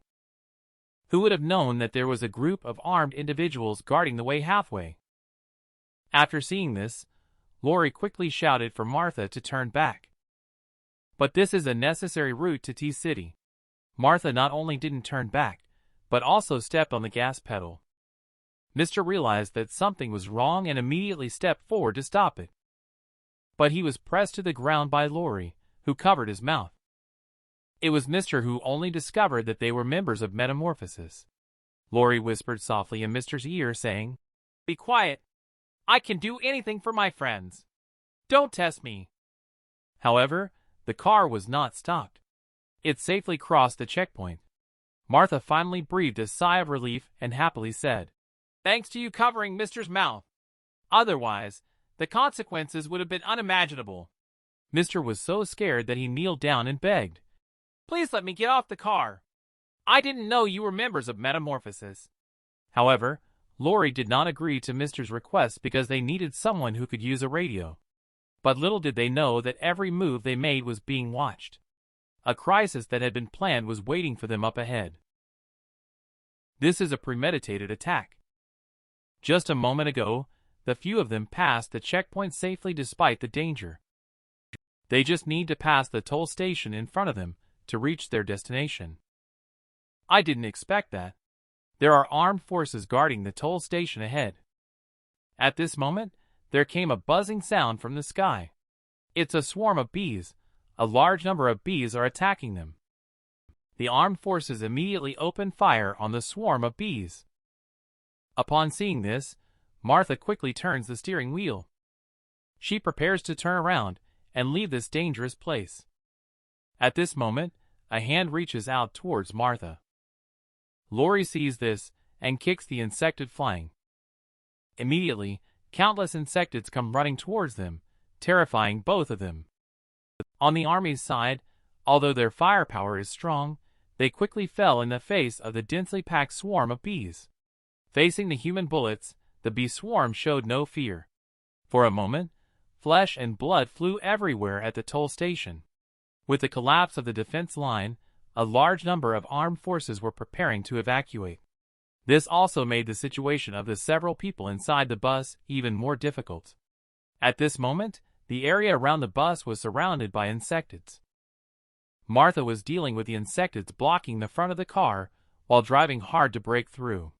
Suddenly, a group of gun-carrying insectids rushed out from the side and shot at them without hesitation. The intense firepower almost pierced Martha's body. Martha became angry at this point. Martha pressed the car against the fence, immediately dealing with half of the insectids. Taking advantage of this gap, Martha took Lori's weapon and said, "You go drive. Let me kill them all." Lori drove the car, preparing to escape from here. Suddenly, Lori caught sight of several armed men being attacked by a swarm not far away. The kind-hearted Lori rushed towards the swarm without hesitation and saved 2 survivors. Martha behind her was still fighting insectids desperately. Although she didn't understand. Why did Lori risk her life to save people? But now there is no other way. However, the benefits of saving the 2 soldiers are obvious. With the 2 soldiers joining in, the insectids outside the vehicle were immediately wiped out. Lori stepped harder on the gas pedal, preparing to escape from here. However, the swarm behind them was in hot pursuit. However, at this moment, bad news arrived. Both Martha and the soldiers' bullets missed. What should we do? Is it over? What should we do? Are we going to die here? Just as Lori was trying to figure out a solution, Doris appeared in Lori's mind. She sneered, "You are still so incompetent. If you continue like this, your friends will die. Give me your body. As long as you let me control your body, all problems will not be a problem." Lori went crazy and screamed at you to get lost after listening to this. As Lori's shouting came to an end, something strange happened. The swarm of bees outside stopped attacking and began to kill each other. Everyone was shocked by this sudden turn of events. At this moment, Martha suddenly knelt to the ground. Everyone thought that Martha was a result of prolonged high tension. However, only Martha herself knew that it was not the case. Because during Lori's screaming, Martha was briefly possessed. Her body uncontrollably knelt to the ground, watching as all the insects ran away. Lori breathed a sigh of relief, thinking it was safe. Just then, an insect peeked out, stretched out its claws and stabbed towards Lori's chest. A figure suddenly appeared in front of Lori. He took the fatal blow intended for Lori. Martha immediately shot and killed the insect upon seeing the situation. Looking at Roy, who was struggling for his life, Lori burst into tears. But she did not choose to stop treating Roy now. They needed an absolutely safe place. Otherwise, they would both die here. Finally, they found a safe house. The soldiers quickly carried the injured pair into the house. Lori hurriedly followed with her backpack. She took out the needle and thread from her backpack to stitch up Roy's wound. But no matter what she did, the wound could not be stitched up. The green blood kept flowing uncontrollably. Lori became so anxious that she cried seeing this situation. The soldier quickly carried the injured 2 into the house. Lori followed in with her backpack on. She took out the needle and thread from her backpack and tried to stitch up Roy's wound. However, she couldn't close the wound no matter what she did. Green blood kept flowing out uncontrollably. Seeing this situation, Lori couldn't help but burst into tears. Why can't I use my abilities like I used to back then? Why not? Looking at my abilities that cannot be used, Lori turned around and rummaged through her backpack. She wanted to see if there were any healing items left. At this moment, Lori found the mobile phone left by Hilda in her backpack. In order to save the 2 men, Lori decided to take the risk and contact Hilda. This woman is trying to save her loved ones.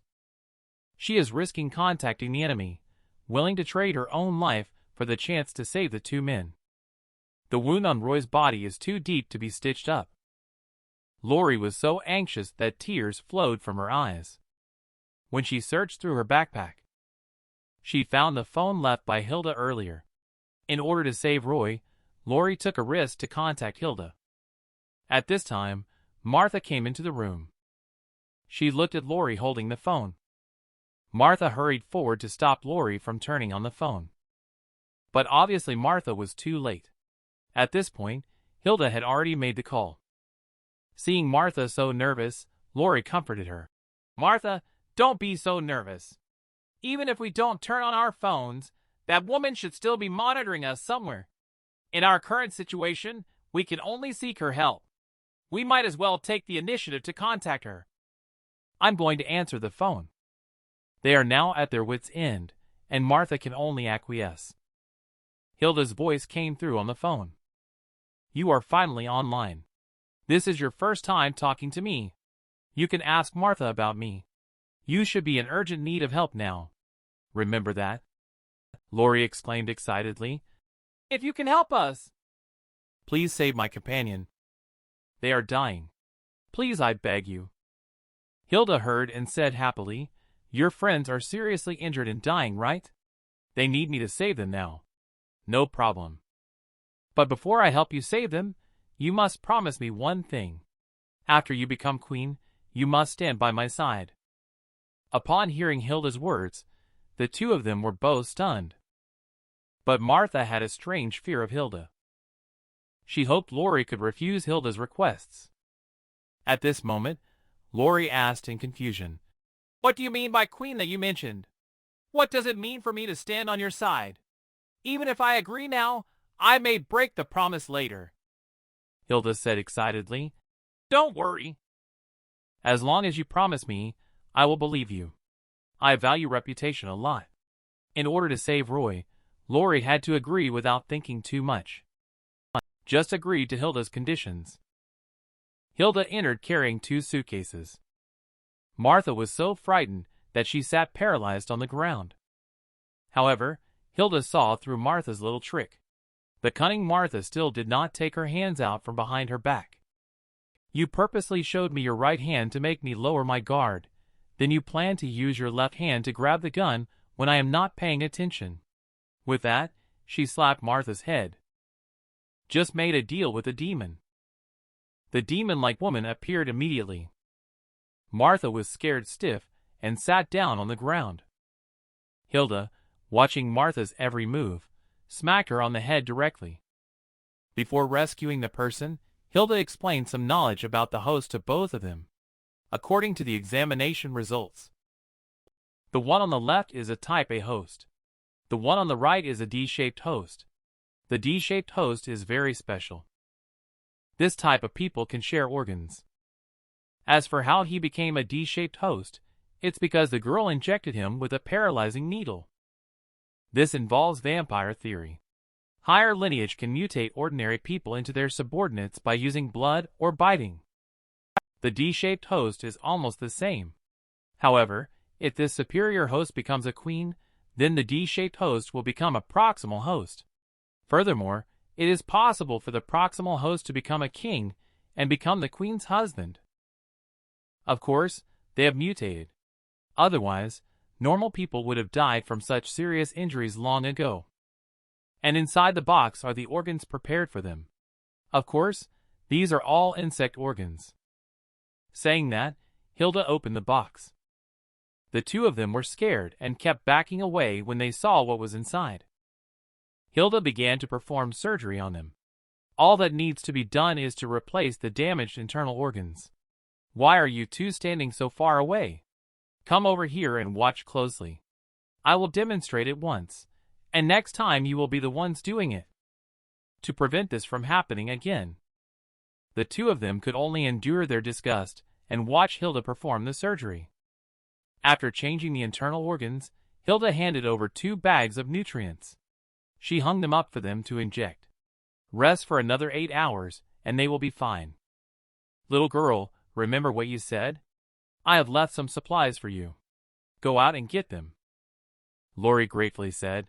Thank you, Hilda. What should we do next? Hilda cruelly said. Survive. I hope we can meet again. Looking at Hilda's graceful back, neither of them can fathom Hilda's thoughts. At this moment, Martha noticed a solar power generator on the mountain not far away. So Martha made a proposal. We can use that to charge the bus. Then we can go to T-City. But they didn't notice that there was an insect hiding under the generator. Every move they made was being watched by the enemy. After a long time, Alan, who was less injured, woke up first. He looked at Lori walking in from outside. Alan excitedly hugged her. Lori, I thought I would never see you again. But faced with Alan's warmth, Lori didn't seem very happy. Alan, let go of me first. Let me check your wound to see if it's completely healed. The Lori in front of Alan seemed a bit enchanting. After Alan treated the wound, Lori quickly came to Roy. Roy, are you feeling better? Quickly open your eyes and look at me. Alan can't help but feel a little jealous seeing Lori taking such good care of Roy. At that moment, Martha suddenly remembered something. The mister and the radio were missing. She searched everywhere, but couldn't find any trace of the mister. This made Martha very angry. After all, with wireless radio, they could find refuge more quickly. Soon night fell. Just as Lori was on guard duty, Alan came over. Lori, I'll take over guard duty, you go rest. Saying that, Alan grabbed Lori's hand. He said affectionately, Lori, you've been through a lot on this journey. I will become stronger to protect you and ensure you won't face any danger or harm. Upon hearing this, Lori's expression became awkward, as if she wanted to avoid something. Alan seemed to have not noticed Lori's expression. He foolishly said, Can your eyes only see me? I am afraid, not of death or insects, but of finding another person in your heart. Before Alan could finish his sentence, Lori hugged his face and kissed him. She can possess her body all she wants, but now she even wants to kiss her man. At this moment, the two of them deeply embraced and kissed each other. After parting, they confided in each other about the pain of longing. Alan, do you know how long I've been waiting to hear this from you? I promise you, in my eyes, it's only you. I only belong to you. But Alan immediately sensed that something was wrong. Lori would never say such cheesy words. Alan pushed Lori away in an instant. As he looked at this face that was both unfamiliar and familiar. Alan, burning with anger, it's actually you. What's going on, Doris? Where is Lori? Facing Alan's question, the woman looked at him affectionately. What's wrong? Alan, I am Lori, the one you like. Don't you think we don't look alike? If you like that type of Lori, I can also cooperate with you. When I have her body, I will try to maintain Lori's appearance. Seeing the crazy woman in front of him, Alan knew that she had taken over Lori's body. Thinking of this, Alan didn't want to deal with her anymore and planned to leave. Seeing that Alan didn't want to talk to her, Doris flew to Alan's side. She taunted, Do you believe that I am in front of you? I will use Lori's body to date Roy. Upon hearing this, Alan grabbed Doris's clothes in anger. Listen to me carefully. I am already dating Lori. I won't stand by and watch you flirt with my girlfriend. Upon hearing this, Doris burst into wild laughter. Alan, I thought you were smart. I didn't expect you to be a fool too. Do you know why Lori's personality suddenly hides and I appear instead? It's because the person she likes is not you at all. No matter what, I will separate you from Lori. After saying that, Alan walked back to the room. Doris said affectionately, I am looking forward to that day. Good night, my love. And at this moment, Alan's eyes were filled with tears, because he knew that what Doris said was true. The person Lori likes is not him. How lucky it is to have someone silently guarding you all along. After being seriously injured, Roy couldn't stop his tears from flowing when he woke up. Actually, Roy regained consciousness a long time ago. But he has been pretending that his brain was still damaged, because Roy feels that he should leave Lori and them. Even if he stays, he's just dragging them down. And only after missing the opportunity did Roy realize that he was a fool unworthy of love. So he should leave. But Roy was afraid that if he left directly, Lori and the others would keep looking for him. Therefore, Roy decided to temporarily stay with them, and then let them watch him gradually turn into an insect before disappearing. But after being pricked by Doris, Roy feels Doris's breath on Lori. Now Doris is very dangerous. She is no longer the original Doris. She has also acquired some of Lori's personality. Doris's cunning nature combined with Lori's composure and calmness. Thinking about this, Roy increasingly feels incompetent. Suddenly, Roy feels Lori gradually disappearing. Doris, however, is gradually becoming apparent. At this moment, Roy wants to escape, to get away from here. He does not want to become Doris's puppet. But where can he escape to? In order to not be taken over by Doris. Lori is still fighting desperately. He can't escape. He must help Lori regain her body. At this moment, Alan walked in and looked at Roy sitting paralyzed on the ground. He said cautiously, I'm sorry, Roy. Lori has agreed to be my girlfriend. I believe I'm the only one who can protect her. Upon hearing these words, Roy remained calm inside. After all, Roy had already given up on this relationship. He only wanted to silently protect Lori. At this moment, Roy's proximal host talent was triggered. Nervously, Roy shouted towards Alan. It's a predator. He is approaching us. This is a group of bizarre insectids. They have detected prey and are ready to start hunting. At this moment, Roy sensed a large number of insected race approaching nearby. Excitedly, Roy shouted, It's predators. They are getting close here. Roy's shout attracted his companions over. Upon seeing Roy's strange behavior, Martha decisively decided to leave this place. As several people were moving supplies, two soldiers heard horn sounds from behind. They turned around and found several mutated insectids, several meters tall. In the dim light, these insectids appeared particularly sinister.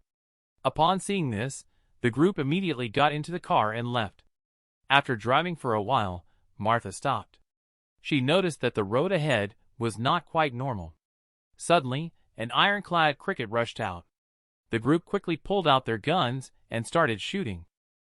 But the bullets were all deflected by the cricket's armor, unable to harm the ironclad. Seizing the moment when the cricket approached the bus, Alan decisively aimed for the cricket's eyes and shot. In an instant, the cricket's eyes were blown up. Seeing the cricket stop, Martha made a sharp turn and immediately turned back. At this moment, a giant head suddenly reached into the car. It then attacked Lori. Just at this critical moment, Alan raised his gun and fired, driving back the insectoid. At this moment, Bus was surrounded by insectids. They couldn't shake off these guys at all. In the midst of running, they kept hitting all kinds of instruments, making an annoying noise. However, there were insectids appearing in front of them as well. At this moment, Roy shouted. Martha ignored him and rushed over. They are driving us away. Without waiting for Martha to respond, Roy immediately took control of the car. Seeing the situation, Martha immediately picked up the gun and took care of the insectoid on the car roof. Then she instructed, Alan, you are in charge of the rear. The two misters are responsible for the left side. Another mister and I will handle the right side. Lori, cover Roy as he drives. Under Martha's command, everyone quickly dealt with the insectids surrounding them. However, at that moment, a large swarm of bees swept towards them. Seeing the enormous swarm of bees in front of them, Roy felt desperate. At that moment, Martha also noticed that the front of the car was packed with bees. Martha immediately redirected the firepower to save Roy's life. Seeing so many bees, Martha also understood that if they continued to fight like this, they would surely end up dead. Martha, feeling helpless, had to turn to Hilda for help. Hilda, I know you are somewhere watching us. Please come and help. Otherwise, we will really die. Save us quickly. From afar, Hilda is admiring her masterpiece. Martha, who fought fiercely, is watching Hilda with excitement. Because Hilda believes that only battles fought for survival can cultivate the strongest queen. At that moment, Hilda's phone received the supreme command. The civil war in Peach Blossom Land has begun. This woman is the insected race queen. As soon as she appeared, her head was cut off. At this moment, Martha is struggling on the brink of death. Seeing this, Lori once again uses shockwave to disperse the swarm of bees. Although she can temporarily delay the attacks from the insects each time. But using it multiple times also takes a toll on Lori's body. After seeing this, Doris started to mock again. You are still as weak as ever. Even though you released energy, your power is still limited. As long as I can control your body, everything will be easily resolved. Can you really bear to see your friends die one by one in front of you? Let's switch positions. Lori slowly raised her head to look at Roy. Roy, I always thought that you were protecting me because of Doris inside your body. After all, that's the host's instinct. But you were clearly awake and didn't tell anyone. I am just convinced that you are still the same old Roy. I will never let Doris have the chance to take advantage of you again. Roy is heading towards the entrance of the nest. We can't keep running away. We can only survive if we take down their leader. Martha immediately objected upon hearing this. It's too dangerous this way. How can we charge through such a massive swarm of bees? As soon as the words fell, the night sky was suddenly illuminated. There was an explosion not far away. The power of the explosion just happened to affect these insects. Several people took the opportunity to drive the car into the tunnel. The insect woman in the distance also noticed this scene. At this moment, she smelled Lori's scent. She quickly found Lori and their car.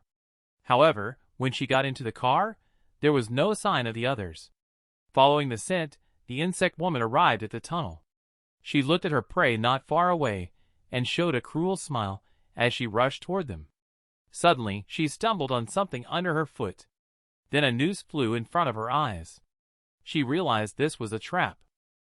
So she hurriedly threw herself to one side. But she never expected that this move would leave her covered in nooses. After a few loud noises, Insect Woman timidly walked out.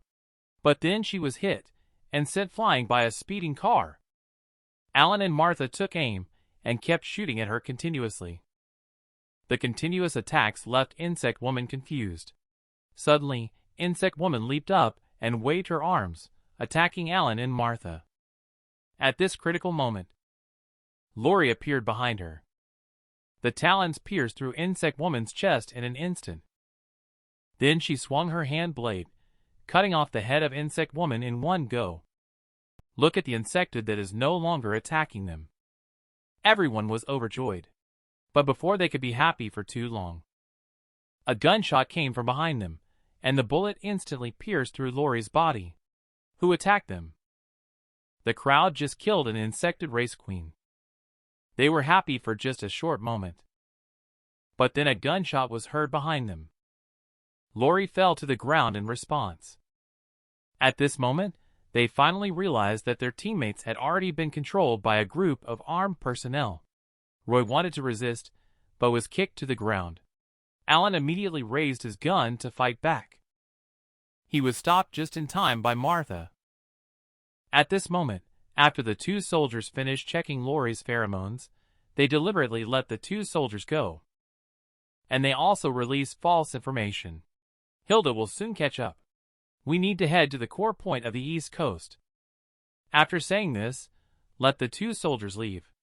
Lori and the other 4 people were all taken to the car. Martha still wanted to ask what was going on. She was harshly kicked in the lower abdomen. The iron gate was closed. Several people were then fitted with isolation airbags and injected with a tranquilizer. Those 2 escaping soldiers soon encountered Hilda. After learning the destination of the armed forces from the 2 men, Hilda hurried to the core point on the East Coast. But what Hilda didn't know was that, while she was searching for the address, armed forces knew it. Their goal was to trick Hilda. After traveling all the way, 4 people were taken to the west coast of T-City. After a soldier's operation, the stabilizer in the airbag has been sucked out. Several people slowly woke up. Lori tried to use the insect blade to puncture the airbag, but the airbag was too strong to be pierced by the insect blade. Lori, I'm sorry. It's all my fault for not being powerful enough. Hearing what Roy said, Martha looked disgusted and said, What time is it now? Still talking about love. So jealous.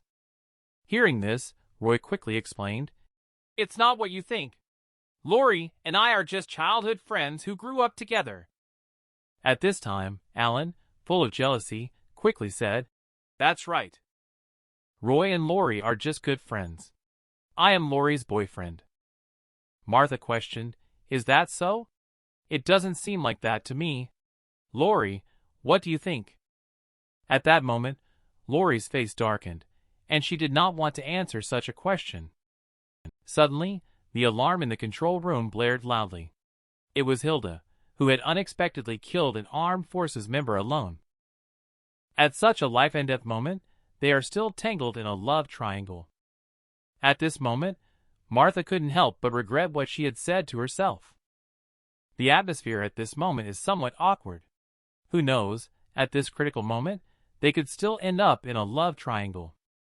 Roy, I truly like Alan. I will explain it to you later.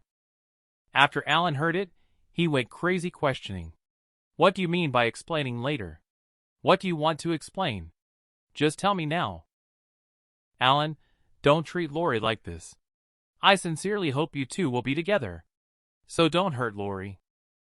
Alan got angry when he heard this. Stop pretending to be a good person. It's because of your existence that things have turned out this way. Alan, shut up. Alan looked at Lori's angry face. He froze in place. Is Lori for real? Seeing Alan's eyes, Martha realized. It was the same look as when Mr. used to pester her before. How could this happen? They were my only friends I could rely on. Do we have to be satisfied only by obtaining each other? Especially at such a critical moment. Hilda, who arrived in front of the surveillance camera, noticed that several people's emotions were running high. So she pressed the button. A gas filled the entire carriage instantly. Several people quickly fell asleep. At this moment, the door of the carriage was opened by someone.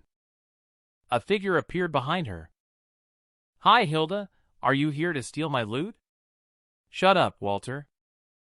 Everything here belongs to the strong. Then come out, but don't hurt the little guys. Just as I went out, a sniper bullet welcomed Hilda, followed by a missile. With a loud bang, the armored vehicle was instantly blown to pieces.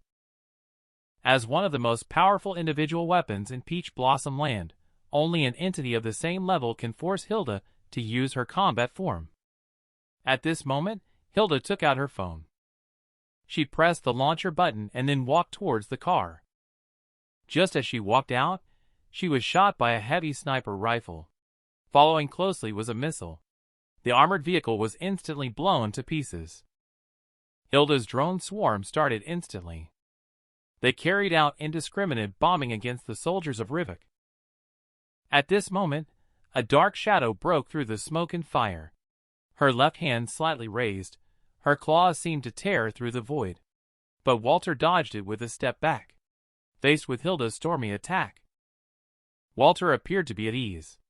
Couldn't help but mock Hilda. The times have changed. Stop beating around the bush, Walter. Whose side are you on? Walter fell silent. He raised his hand slightly. A 7-star shining sword thrust towards Hilda, forcing her to step back repeatedly. Suddenly, Hilda flashed behind Walter. The insect limbs on her shoulder fiercely chopped towards Walter's head. Walter tilted his head slightly and easily dodged. But Hilda took the insect sword from him. With another hand, she pulled out a gun and aimed it at Walter. Walter remained calm and tried to persuade Hilda to join his camp. Suddenly, a missile struck precisely. Walter took the opportunity to leap away. The location where the two stood instantly exploded. The helicopter in the sky is using its machine gun to strafe towards Hilda. Hilda has no choice but to jump into the sea to avoid the attack. Taking advantage of this opportunity, the soldier entered the armored vehicle. They took Martha and 3 others aboard the plane and left. When Martha woke up, she saw herself high up in the air. She couldn't help but be stunned. What's going on? Are we being taken away? We have finally arrived in T-City. We cannot be taken away like this. No matter what, we must escape. Martha said this and kept biting with her teeth. The soldier beside the airbag just heard some noise. But he was pulled out of the plane by Martha, who tore open the airbag. Martha picked up the gun from the ground. She fired a burst of shots towards the cockpit. Then she frantically kicked the cockpit door, trying to force the helicopter to stop. The nearby aircraft also noticed the abnormality and rushed over.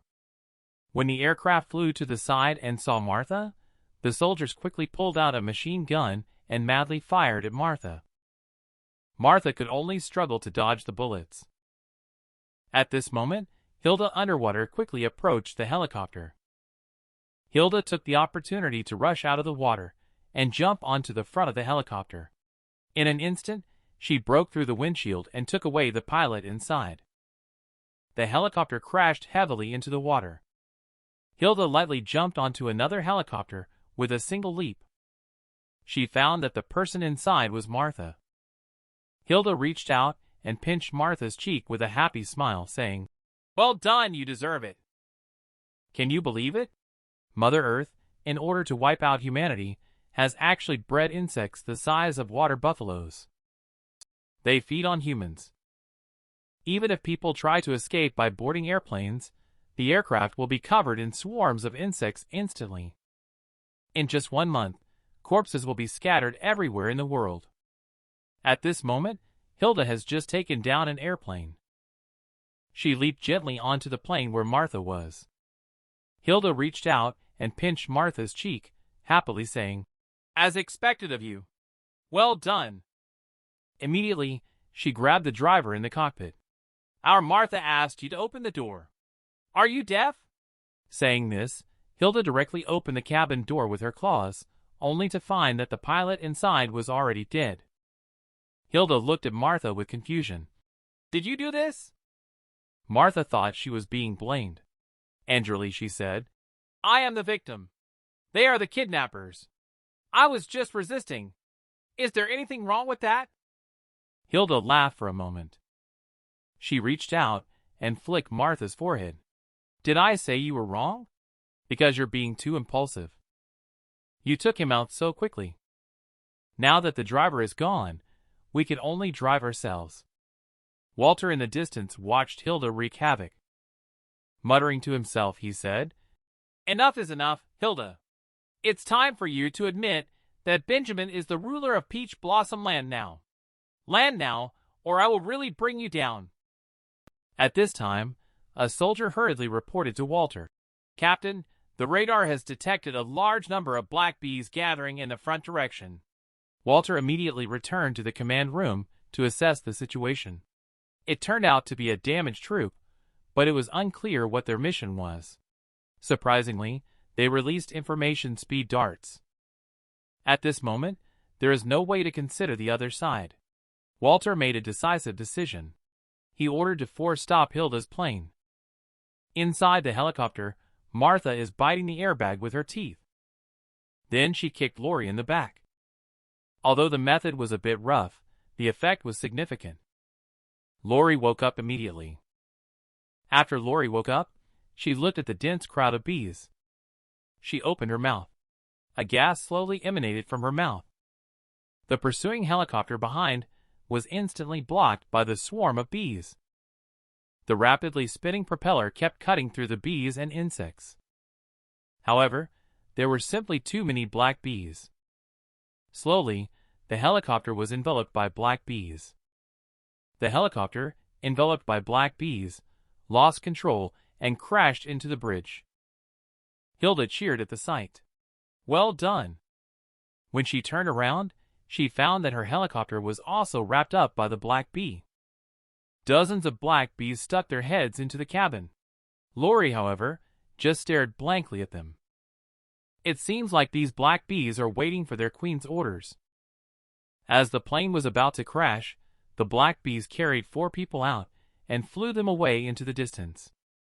On the severely damaged street, Martha and her group are moving towards the nearby refuge. 1 month after the human extinction plan, the once bustling city has become severely damaged. The remaining humans can only hide and evade the insects. People can only survive by relying on cockroaches and rats for a little food. Here, the ugliness of human nature is played out every day.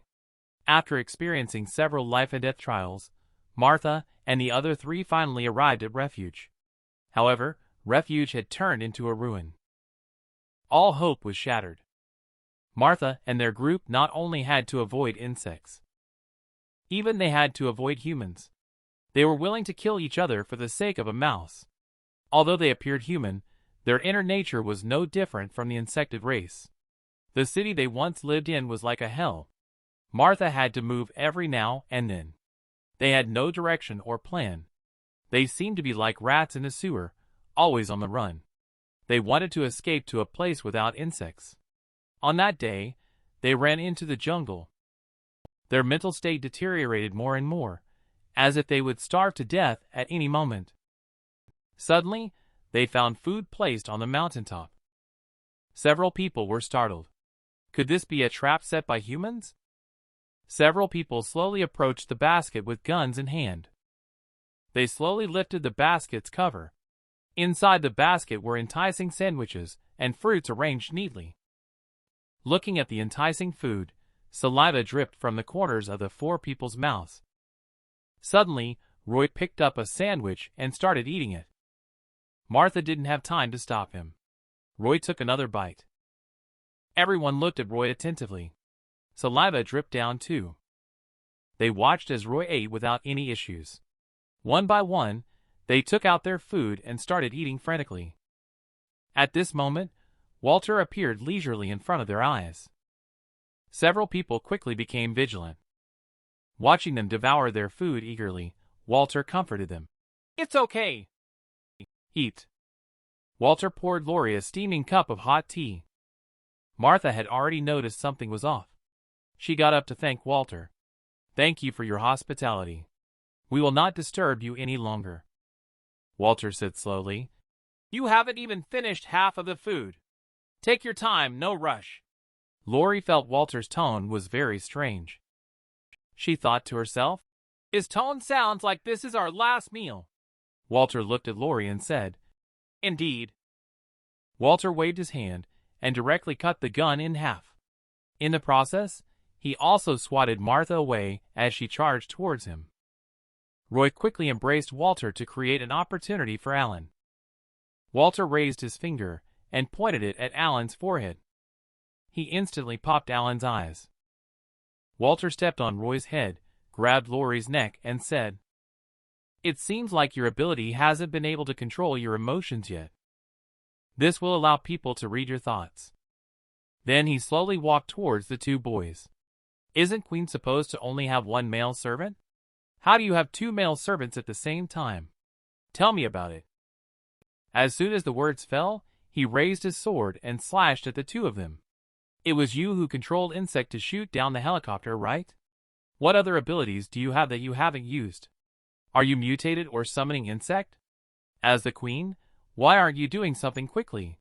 They are both almost dead. At this time, Doris popped up again. You fool. Why don't you fight back? Let me take over and deal with him. Lori grabbed Doris's hair and angrily said, If you don't want me to finish you off, shut up, or I'll kill you right now. This frightened Doris, causing her to break out in a cold sweat. However, Walter persistently wanted Lori to use her ability to show him. Lori said tearfully, I don't know what you're talking about. I'm sorry for eating your lunch. We are all just students. At this moment, Martha also realized Lori's action was the most wise choice. If they had what he needed on them, they would definitely be killed. Please spare us. We are just poor creatures struggling in the end times. At this moment, Walter seems to have lost patience and his expression slowly turns cold.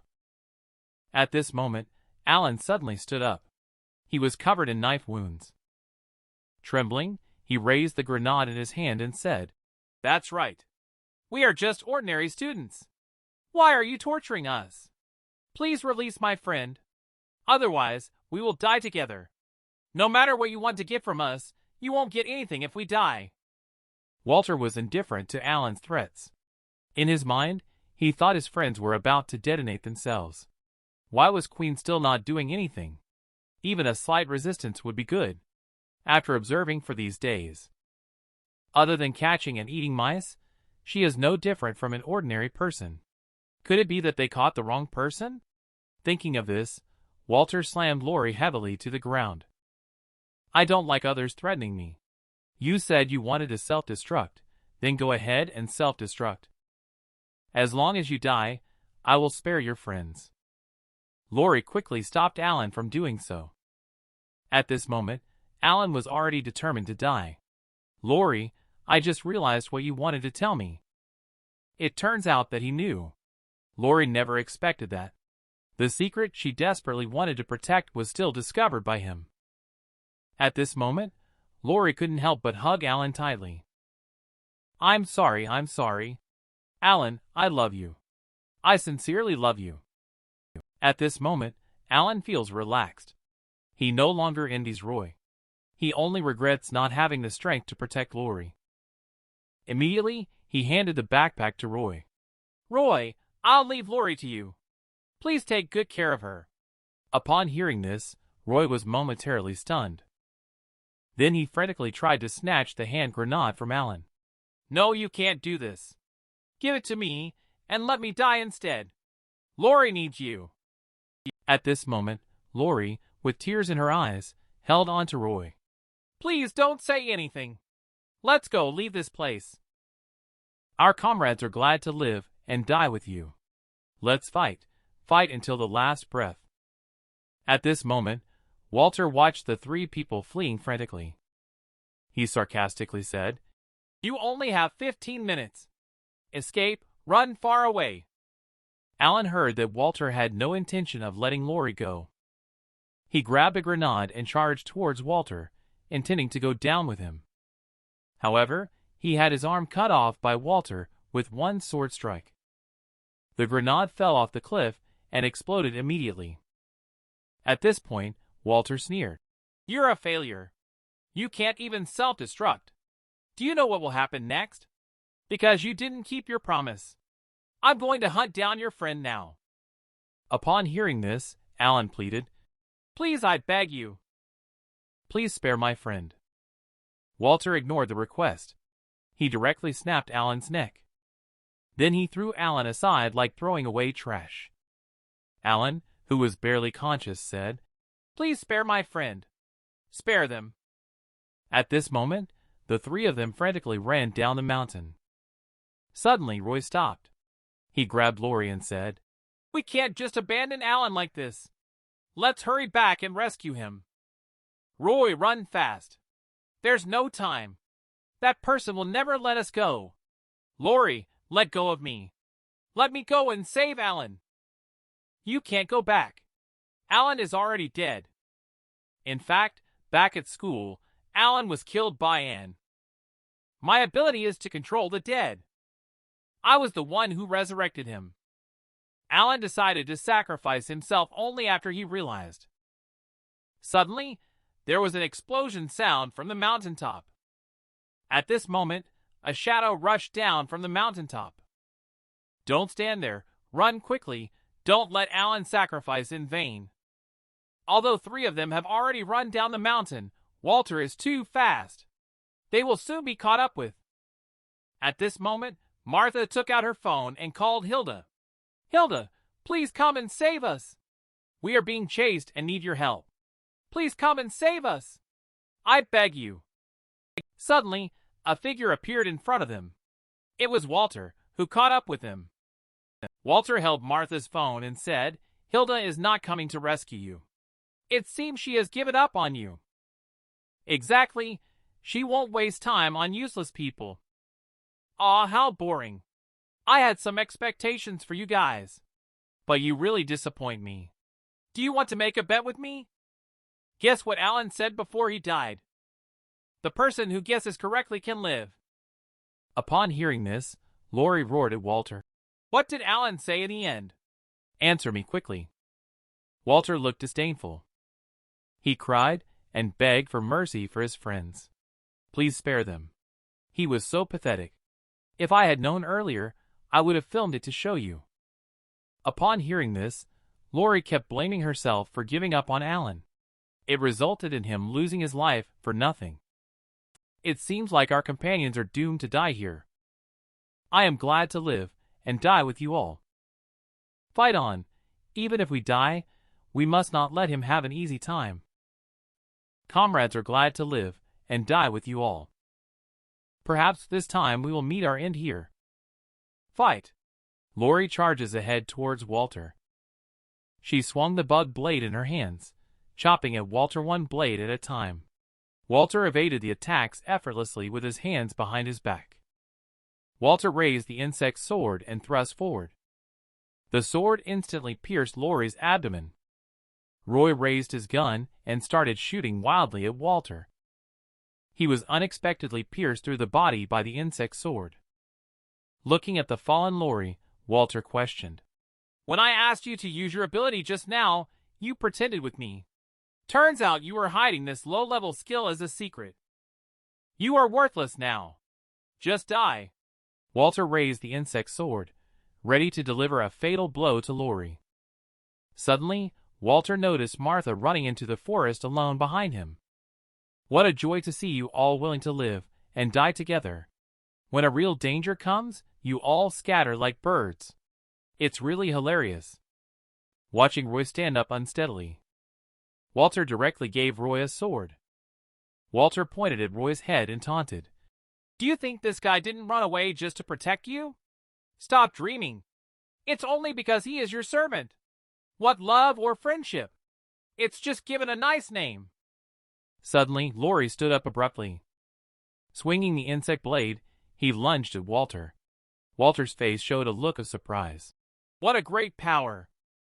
But then he pierced Lori's body with another sword. Do you think I really believe that you are very strong? All right, I'm done playing. Give me your core and I'll leave. There was a sudden sound coming from the bushes. Martha leaped forward. Jumping onto Walter, she bit his nose. Martha lay on the ground with blood all over her mouth. She looked like a wounded beast. Walter looked at his bitten-off nose, unable to stop shaking. The hideous figure is about to chase and kill Martha. Watching Martha about to die under Walter's sword, Lori hurriedly caught up. But he was kicked away by Walter. At this moment, Roy raised his gun and shot at Walter. Faced with the successive attacks of the three people, Walter was thoroughly provoked. He pierced Roy's body with an arrow. Then he picked up Roy. Lori rushed towards Walter when she saw the situation. At this moment, Martha from the jungle also rushed out trying to save Roy. But they fell into Walter's trap. Walter deliberately provoked Roy's body, wanting to force the two to come and rescue him. At the moment they rushed over, Walter easily subdued both of them. If your loved one's heart is taken away, how would you save her? At this moment, Walter controlled Martha and Lori with one hand each. He sneered. I knew playing tricks on your friend would make your sympathy overflow. Even though you are all students, I shouldn't have underestimated you. It's all over now. At this moment, Lori's insect sword instantly unfolds and pierces through her body. Then he casually throws it aside. Just as he was about to execute Martha, an explosion was heard in the distance. The soldier quickly reported to Walter. Hilda is leading the troops to surround us. Walter immediately ordered a retreat. He has obtained what he wanted. There is no need to waste more troops. Martha couldn't help but laugh at his appearance. Why? Are you scared? Hilda is very powerful. When she arrives, you will be finished. I know your combat power is not inferior to Hilda's. But letting her see you bullying children here, it will be embarrassing if these children make you bleed on the nose. Walter slowly raised the insect sword. The sword pierced through Martha's body in an instant. Walter then peeled open Lori's chest and took out the core inside. Lost the core. Lori's body rapidly deteriorated. It will not be long before she turns into an unconscious insect. In the haze of consciousness, she looked at Roy staggering towards her and gently said, Lori, although it's too late, I still want to tell you that I like you. My heart should suit you. Then he threw himself onto Lori. Roy's heart began to detach from his body. His heart rushed towards Lori's hollow chest. As Roy filled in the heart, Lori's consciousness slowly returned. She kept shouting in her mouth that it was not allowed. Roy, I can't lose you. Losing companion after companion made Lori feel like she was about to collapse. At this moment, a tendril extended from Lori's neck and stabbed towards Roy. It connected both of their lives together. Hilda finally arrived at this moment. However, she was still one step too late. Looking at the three figures in front of her covered in blood and flesh, Hilda couldn't help but admire Roy for actually giving his heart to Lori. Even though they are still alive, Lori without her core is completely worthless to Hilda. At that moment, Martha reached out and grabbed Hilda's foot. She pleaded with Hilda to save them. They are my best friends. I can't lose them. They are my only friends. I can't lose them. Please save my friends. You must have a secret base, right? The kind where you can experiment on altering humans. Please take them there. As long as you save them, I will obey you. I won't run away again. Hilda sighed. I'm sorry it's too late. The core on Lori's body has been taken out. She will gradually deteriorate into an insect without consciousness. Even though she fought for her life by desperately connecting the tubes to each other, it couldn't change anything. In the end, either it turns into a monster without reason or withers to death, because it's hard to sustain the lives of both people. What do you mean by this? In the beginning, you protected us, helped us. Weren't you doing these things to keep us from losing our way in this hell? Just because Lori has lost her core, you're planning to give up on us, right? Then why did you decide to save us in the first place? Heard Martha's heart-wrenching scream. Hilda looked silently at Lori. Unfortunately, I can't waste any more time on you. Instead of letting them slowly turn into insects, it's better to help them reduce their pain directly. Don't shoot. Martha cried out and stood in front of the gun. Since you can't help them, forget it. I will take care of them. Since we no longer have any use for you, you can leave. Upon hearing Martha's words, Hilda turned and left without hesitation. Martha also seemed unable to accept reality. Hilda really left. Martha is disappointed, devastated, and filled with sorrow and despair. All the negative emotions are concentrated on her. Wait, Hilda, don't go. Lori's power is to control the dead. Alan was resurrected like this. This is the legendary ability. Your army must need this kind of ability. So please take them with you. They need your help. Hilda stopped in her tracks. She looked at Martha and said slowly, There simply isn't that kind of power in the world. I have already checked Alan's body. He is just an ordinary person. I understand that you want to save your friend, but now you are of no value to the organization. So I'm sorry. 1 month after the human extinction plan, due to the collapse of order, humans start a large-scale civil war. The unstoppable swarm of bees fears the power of humans. Taking advantage of the chaos, they keep opening wars. The survival environment for humans becomes increasingly difficult. At this moment, Martha, who went out to search for food, is about to return to the temporary shelter. But the refuge has been discovered by 4 thugs wielding weapons. They are surrounding Lori and Roy. This time Big Brother hit the jackpot. Look at this woman. Although she looks a bit strange, her figure is really great. Cut off this obstructive pipe before handling the matter. He picked up the small knife and started to cut the connecting pipe. At this moment, Martha suddenly appeared behind everyone and shouted loudly to stop. Stop! What are you trying to do? Stay away from them. The thug was not only unafraid, but became even more excited. Little girl, They are your friends, right? If you don't want anything to happen to them, put the gun down. We are just a little thirsty. Martha can only obediently follow the instructions. Put the gun on the ground. Do you just want that? Just as long as you don't harm my friend. I will obediently cooperate. But please don't do it in front of my friends. There is a room over there. Let's go into the room. The thugs heard the excitement and cheered. They all crowded into the room. At this moment, Martha pulled a hand grenade and threw it into the room. An explosion sounded. The 4 people in the room were struggling in pain on the ground. Martha walked into the room. She mercilessly ended their sinful lives. Martha picked up the gun engraved with the name Alan again. Alan, I thought carefully. All the dangers we have encountered along the way were because we were not strong enough. We need a strong force and power. Only then can we survive in this chaotic world. Martha, I was wrong. I'll go protect you now. At this moment, a helicopter is about to land on the command ship. Walter walked up behind the man and said angrily, Colonel Benjamin, why am I being excluded from this sweep operation? Just because I'm from the Henslow family's collateral branch. Am I not related to Prince Benjamin? Yes, Walter, everything is for the greater good. Colonel, even though I am from the Henslow collateral branch, they do not treat me like a human at all.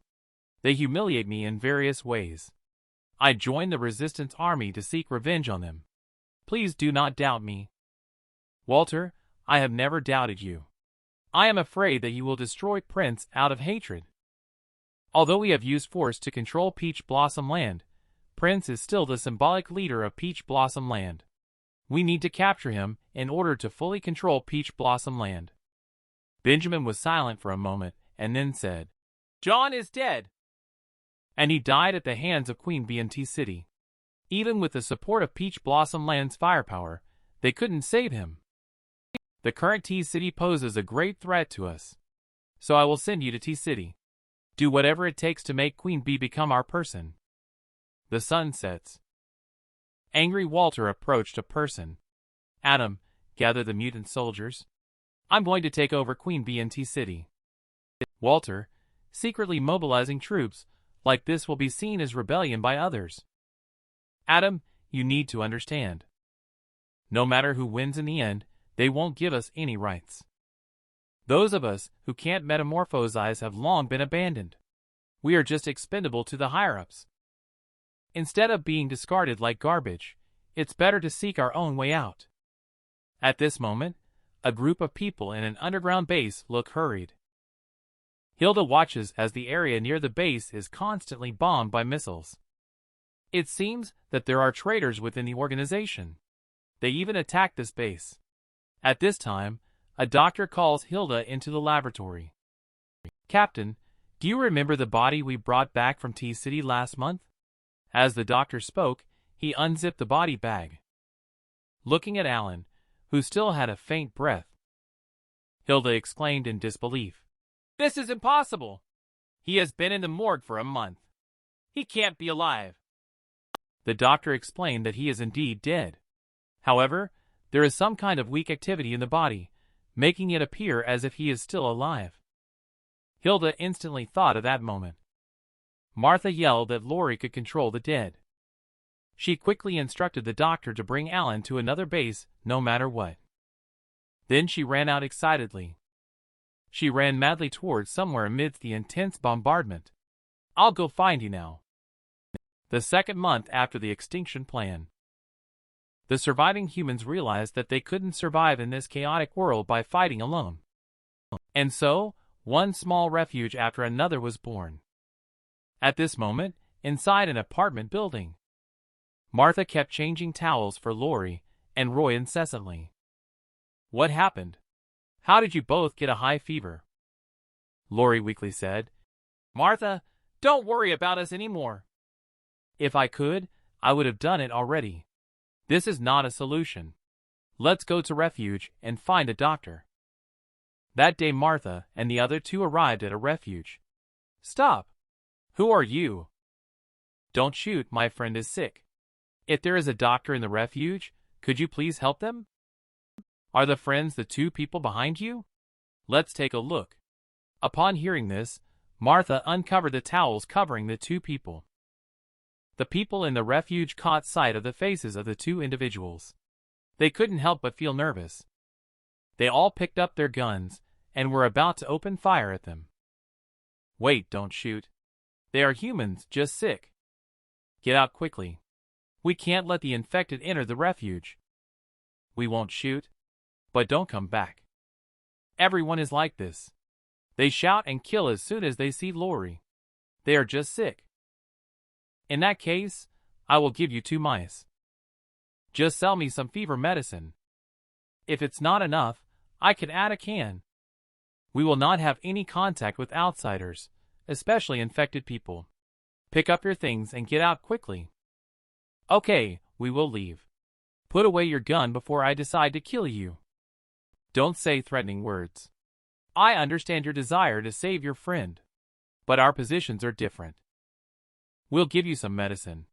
Please don't come back here in the future. At night, Martha watched as Lori and Roy grew weaker and weaker. She didn't know if it was because one heart was supporting 2 bodies or because of the fever. They were both delirious. Martha couldn't help but feel afraid. Please get better soon. Don't leave me alone. You are all I have in this world. We all have to survive before killing that man. Late at night, Martha fell asleep in a daze. At this moment, Lori came to her bedside. Martha, I can't let you take care of us alone in this dangerous world. It will kill you. Roy, let's go home if we can. Although the building we used to live in has turned into a den of bugs, but if we really have to die, I still hope to die in the neighborhood where we used to play together. But before that happens, I want to drag that man to hell before I die. So no matter what, we must keep on living. Waking up from a sleep, Martha subconsciously looked towards Lori's bed. But she found Lori was missing. Martha hurriedly searched everywhere. Lori, Roy, where are you? Did you guys think you were dragging me down before you left? It's not like that. You fool. Weren't we supposed to go through thick and thin together? Where are you guys exactly? I will definitely find you. Martha is getting sadder the more she thinks about it. Suddenly Martha felt that the world was different. Various strange smells permeated the air. Through these smells, she could perceive the movements, locations, and activities of the insects. Slowly, she began to understand the conversations of the insects. Martha began to use her sense of smell to locate Lori. At this moment, she detected a slightly different smell. It was Lori's scent. However, it was already very far away. At this moment, a motorcycle was speeding down the road. Martha seized the opportunity and jumped on. She threatened, If you want to live, do as I say. At this moment, the motorcyclist made a sudden stop and Martha was thrown off. Do you know who I am? Shut up. It doesn't matter who you are. If you don't want to die, then do as I say. Martha, caught off guard, was knocked unconscious by the second driver who followed. The world is dangerous. There are even female students who are armed robbers. How can we hooligans feel safe going out to cause trouble? The leader man takes off his helmet. He looked at the unconscious Martha lying on the ground and shouted, Wake up, child. Sleeping here could be life-threatening.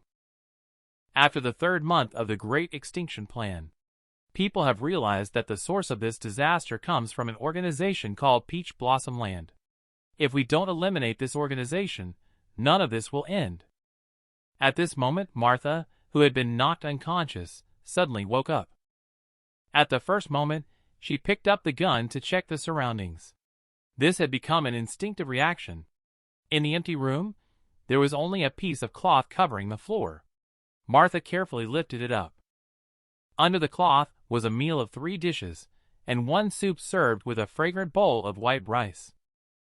It turned out to be food. Is this an illusion? Martha closed her eyes, and then opened them again. This is actually real. Shouldn't be. Are the conditions for prisoners of war so good now? This must be a trap. Do you think I would be so easily fooled? Delicious. This meal is really fragrant. After finishing the meal, Martha opened the door to escape. After she walked out of the room, her whole body was stunned. Behind the door was actually a small warehouse. On the reinforced truck was an armored vehicle. At the same time, she also noticed that the entire warehouse was filled with the scent of insects. At this moment, Martha detected someone behind the wall through the scent. She could also hear them talking. Do you know that? In fact, we cannot launch a substantive attack on Peach Blossom Land. That's because they are all hiding in the sea. Even if we have the strongest queen bee, we cannot sink Peach Blossom Land's command ship. On the contrary, as long as they are determined to get rid of us, we will soon be bombed by countless missiles. So, we need to keep changing positions, dispersing, and evading. But now there is an opportunity. Intelligence reports say Peach Blossom Land is in turmoil. The current leader of Peach Blossom Land has not yet eliminated the former leader, Prince. We will take advantage of the opportunity to infiltrate and undermine them from within. A blonde girl asked in confusion. Teacher, who provided you with the so-called intelligence? Is he reliable? Are there still people loyal to the teacher within Peach Blossom Land? Elder denied. No, I'm just a bankrupt elder. But don't be disappointed. Although there are no spies, I have bribed a reliable person. Martha observed them through the crack in the door. Suddenly, Martha noticed that the pants they were wearing were the same as the armed forces uniform she had encountered before.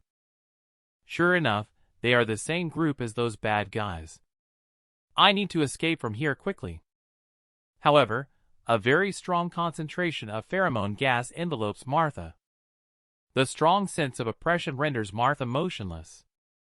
At this moment, a figure appears behind Martha. In the world of martial arts, Queen Bee is unbeatable. She alone is equivalent to an army. At this moment, a person suddenly appeared behind Martha. Martha immediately raised her gun and aimed it at her. The gun was grabbed by an insect. Stay calm. It is very well behaved and won't bite people. You can rest assured that it is very safe here. Martha didn't even think twice before running away. But she found two people standing behind her. When did you wake up? How did you run here? Let's talk about where you got your gun. And who did you learn your shooting posture from? Can't you just let me leave quietly? Pretend like we never met. The girls looked at Martha vigilantly.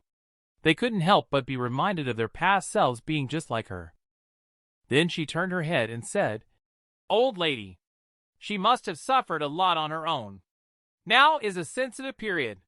Let me talk to her. Let's go, little friend. Don't think I'll be fooled.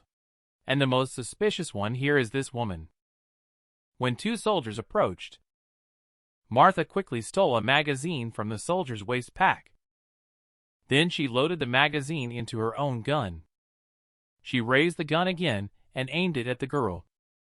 I don't have any information you want. Let me go. A person appeared silently behind Martha at this moment. He asked in surprise, Are you Martha? Looking at the one-eyed man behind him, Martha also did not recognize him for a moment. She just felt very familiar. She took another careful look. You are my sister-in-law. How come you are here? Where is my sister? Where is she? Martha suddenly noticed someone approaching. She quickly turned the gun around to aim at the person behind her. Elder stared at her expressionless. He directly dropped a needle at her feet. This is the firing pin of the gun. Hilda taught her about it before. Without it, the gun in her hand is just a stick for making fire. In the moment of daze, Martha was stunned again. In the peak battle power of the world, Queen Bee is unrivaled. She alone is like an army. When Martha wakes up again, she opened her eyes and saw the girl. Don't worry. It's safe here. I know you have many questions. But we are very busy now. I will try to tell you as briefly as possible. The reason the world is as it is now is all because Peach Blossom Land induced the early outbreak of the insect plague. They are attempting to achieve super-evolution in humans through genetic modification technology. Your brother-in-law has gone out. He is preparing for the upcoming war. Because you are using the gun from Peach Blossom Land. And your body is mutated. So some of us suspect that you are a Peach Blossom Land intelligence officer. Although I believe you, you need to tell me everything that has happened to you. Although she said it very tactfully, she actually suspects me. She said my body mutation means that she has already seen my body. I can't let Lori get into a crisis. Martha quickly changed the subject. What's going on with the insects and the sounds outside the door? That's pheromone. Since you're interested, why don't you go take a look? Martha opened the door. Inside, to her surprise, it was filled with ants the size of humans. They were working in an orderly manner, the girl explained. These are my army. They will dig tunnels from underground to the outskirts of T-City. When we are under attack, we can escape from here. Martha asked in confusion. Is the so-called queen bee real? Can humans really become an insect queen? Is Maria the queen bee? Yes, that's correct. Can you tell me where she is?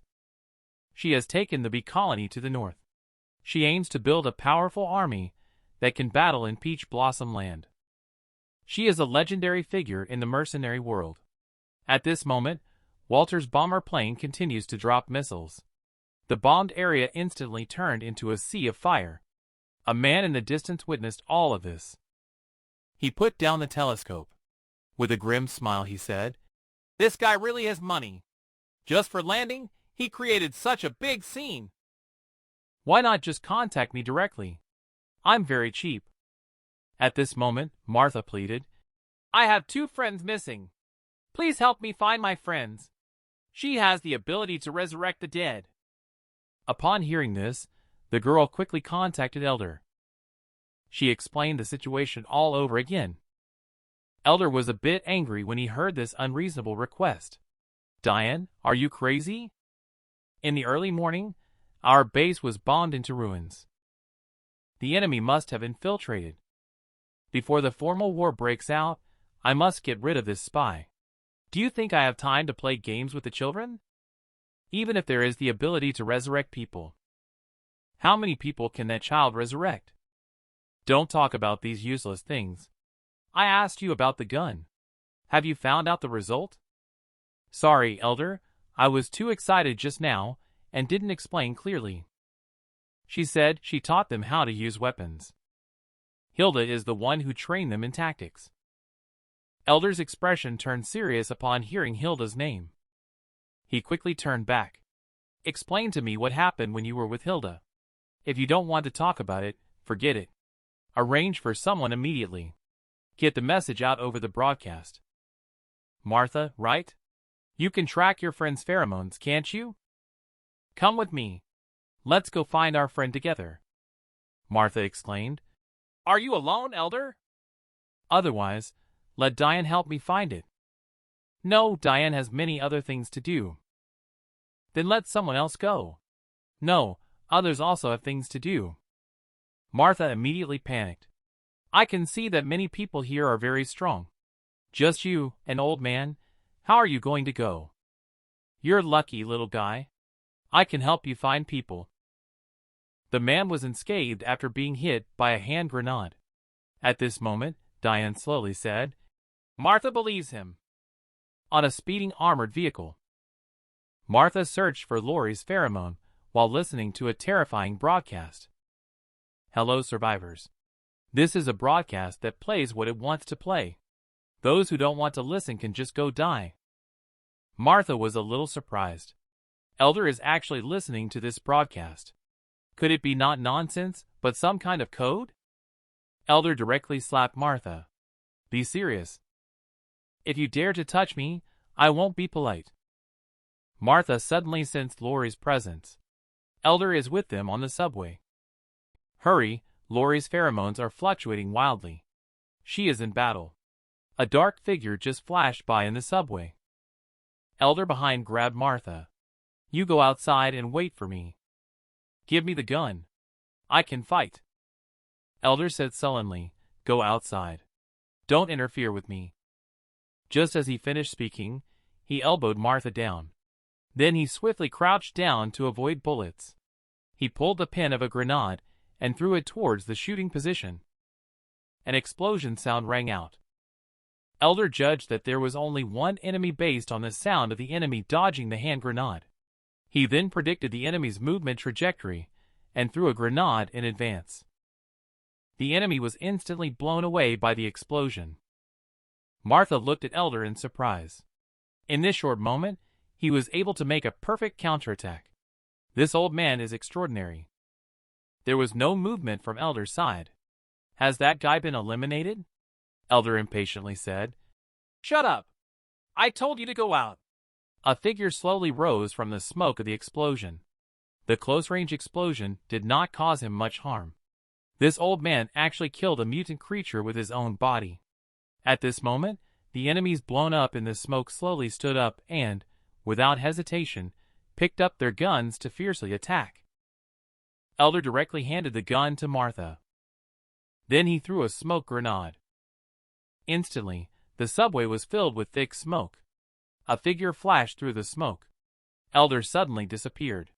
Martha crouched to the ground in the smoke. She couldn't help but wonder what was going on with the smoke grenade. Why couldn't even I see the old man? Did he run away after giving me the gun? Suddenly, an insectid's head pressed against Martha's face. He stared at Martha. He grabbed Martha by the neck and lifted her up. Report: was attacked by locals during the investigation. Caught one person alive. The local captured alive is a mutant. After dealing with her, I will return to the team immediately. At this time, Elder appeared behind him with a murderous look in his eyes. He directly fired 2 shots at his knee joints. Pressed down cleanly on the insectid's head. Suddenly someone shouted to stop. Hearing someone, Elder unhesitatingly killed the insectid. He quickly picked up the insectid's body as a shield. Holding a gun aimed at the direction where the sound came from, a figure slowly emerged from the smoke. Elder snorted coldly. I'm afraid there are reinforcements. I deliberately waited until you finished communicating before acting. It seems your intuition is quite sharp. My name is Adam. I am a staff member of the Peach Blossom Land Forces. We want to ally with Queen Bee. Please convey our thoughts to Queen Bee, and I will do my best to persuade my commander. It seems your commander is not willing to ally with Queen Bee. Who is your commander? Adam did not answer, and continued on his own. I have already sent the detailed collaboration information to the terminal. I have sent you that terminal. It will be convenient for future contact. Time is running out. Please make a decision as soon as possible. I consider the conflict this time as an accident, so I will not investigate further. But if there is a next time, you will bear the consequences. Elder sneered cunningly. I'm sorry, but I will take responsibility. Adam said nothing and directly picked up the insectid's body and left. He was very curious about the recent battle. How could the old man pierce through such special bulletproof armor with ordinary weapons? Then he began to examine the insectid's body and found a special substance in the wound. In the tunnel, Martha is leading Elder to search for Lori's traces. From here on, they can't find any pheromones anymore. Could they have been captured? Not possible. If they were captured, there should have been pheromones scattered around here. In this situation, they were probably scared by something terrifying. Then they hid and scattered the pheromones. Look, this woman is about to be eaten by a group of insectids. On the street, a mutant insectid had its neck cut off by someone. This is Lori, who has been missing for a long time. She is currently being surrounded by insectids. Suddenly, the insectids swarm towards her. Lori quickly uses shockwave to repel the enemies. Taking advantage of this opening, Lori rushed forward and cut off the insectid's neck with one blow. She was planning to pursue her advantage. She was pulled down by the connecting pipe around her neck and fell to the ground. Seeing this opportunity, insectids swarmed in. I'm so tired, I'm out of strength. more insectids rushed in. Using shockwave actually attracted nearby insectids to gather around. Lori cheered up. Move quickly. Otherwise, it will be over. At this moment, gunshots rang out. All the surrounding insectids have been killed. Ha ha, my darling, I finally found you. It's Hilda. Am I dreaming? In the tunnel, Lori hid the pheromone. Elder gave up the plan to search for Lori. They returned to the base. Diane, the plan of Peach Blossom Land is to capture the Queen Bee. So you have to fake a group and make them think Queen Bee is in T-City. Then just wait. Keep waiting until we know the enemy's next plan. And Benjamin is on the command ship at sea. We need to find a way to get him ashore. There is only one way to get him off the ship. That is when to deliver a fatal blow to Prince. After all, that guy really wants to seize Prince's power. So he will definitely take care of him personally. But even someone as capable as him can't find him. How do we know where Prince is? I happen to find an unexpected opportunity. It remains to be seen if I can seize it. In the smoke, Refuge was full of broken bodies. A man was hanged on a cannon barrel.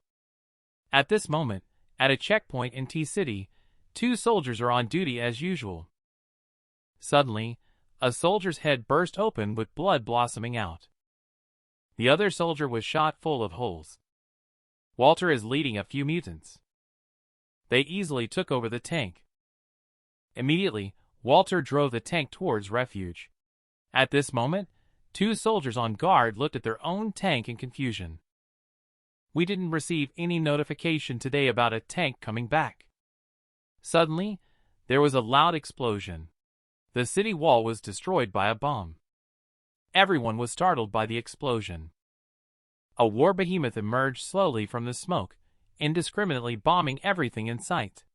Walter watched the defenseless people being attacked and sneered. What's going on? Wasn't this supposed to be Queen's territory? To me, it's just a shelter for wanderers. I will destroy everything. He lifted the heavy machine gun and kept firing at the refugees. In the sea of flames, a man pulled out a bow and arrow and shot at Walter. Walter disdainfully swatted it away with his hand. In an instant, a sharp pain shot through his hand. Walter looked at it in disbelief. A regular crossbow bolt had actually managed to injure his body. Walter immediately chased after. You, stop right there. I just want to ask you a question. The man suddenly turned around and shot an arrow. The arrow instantly arrived at Walter's face. A spray of blood burst from Walter's head. At dusk, Walter sat upright in the makeshift command post. Commander, I have something to tell you. Adam, don't be so serious. Let's be casual when it's just the 2 of us. Walter, have you taken action yet?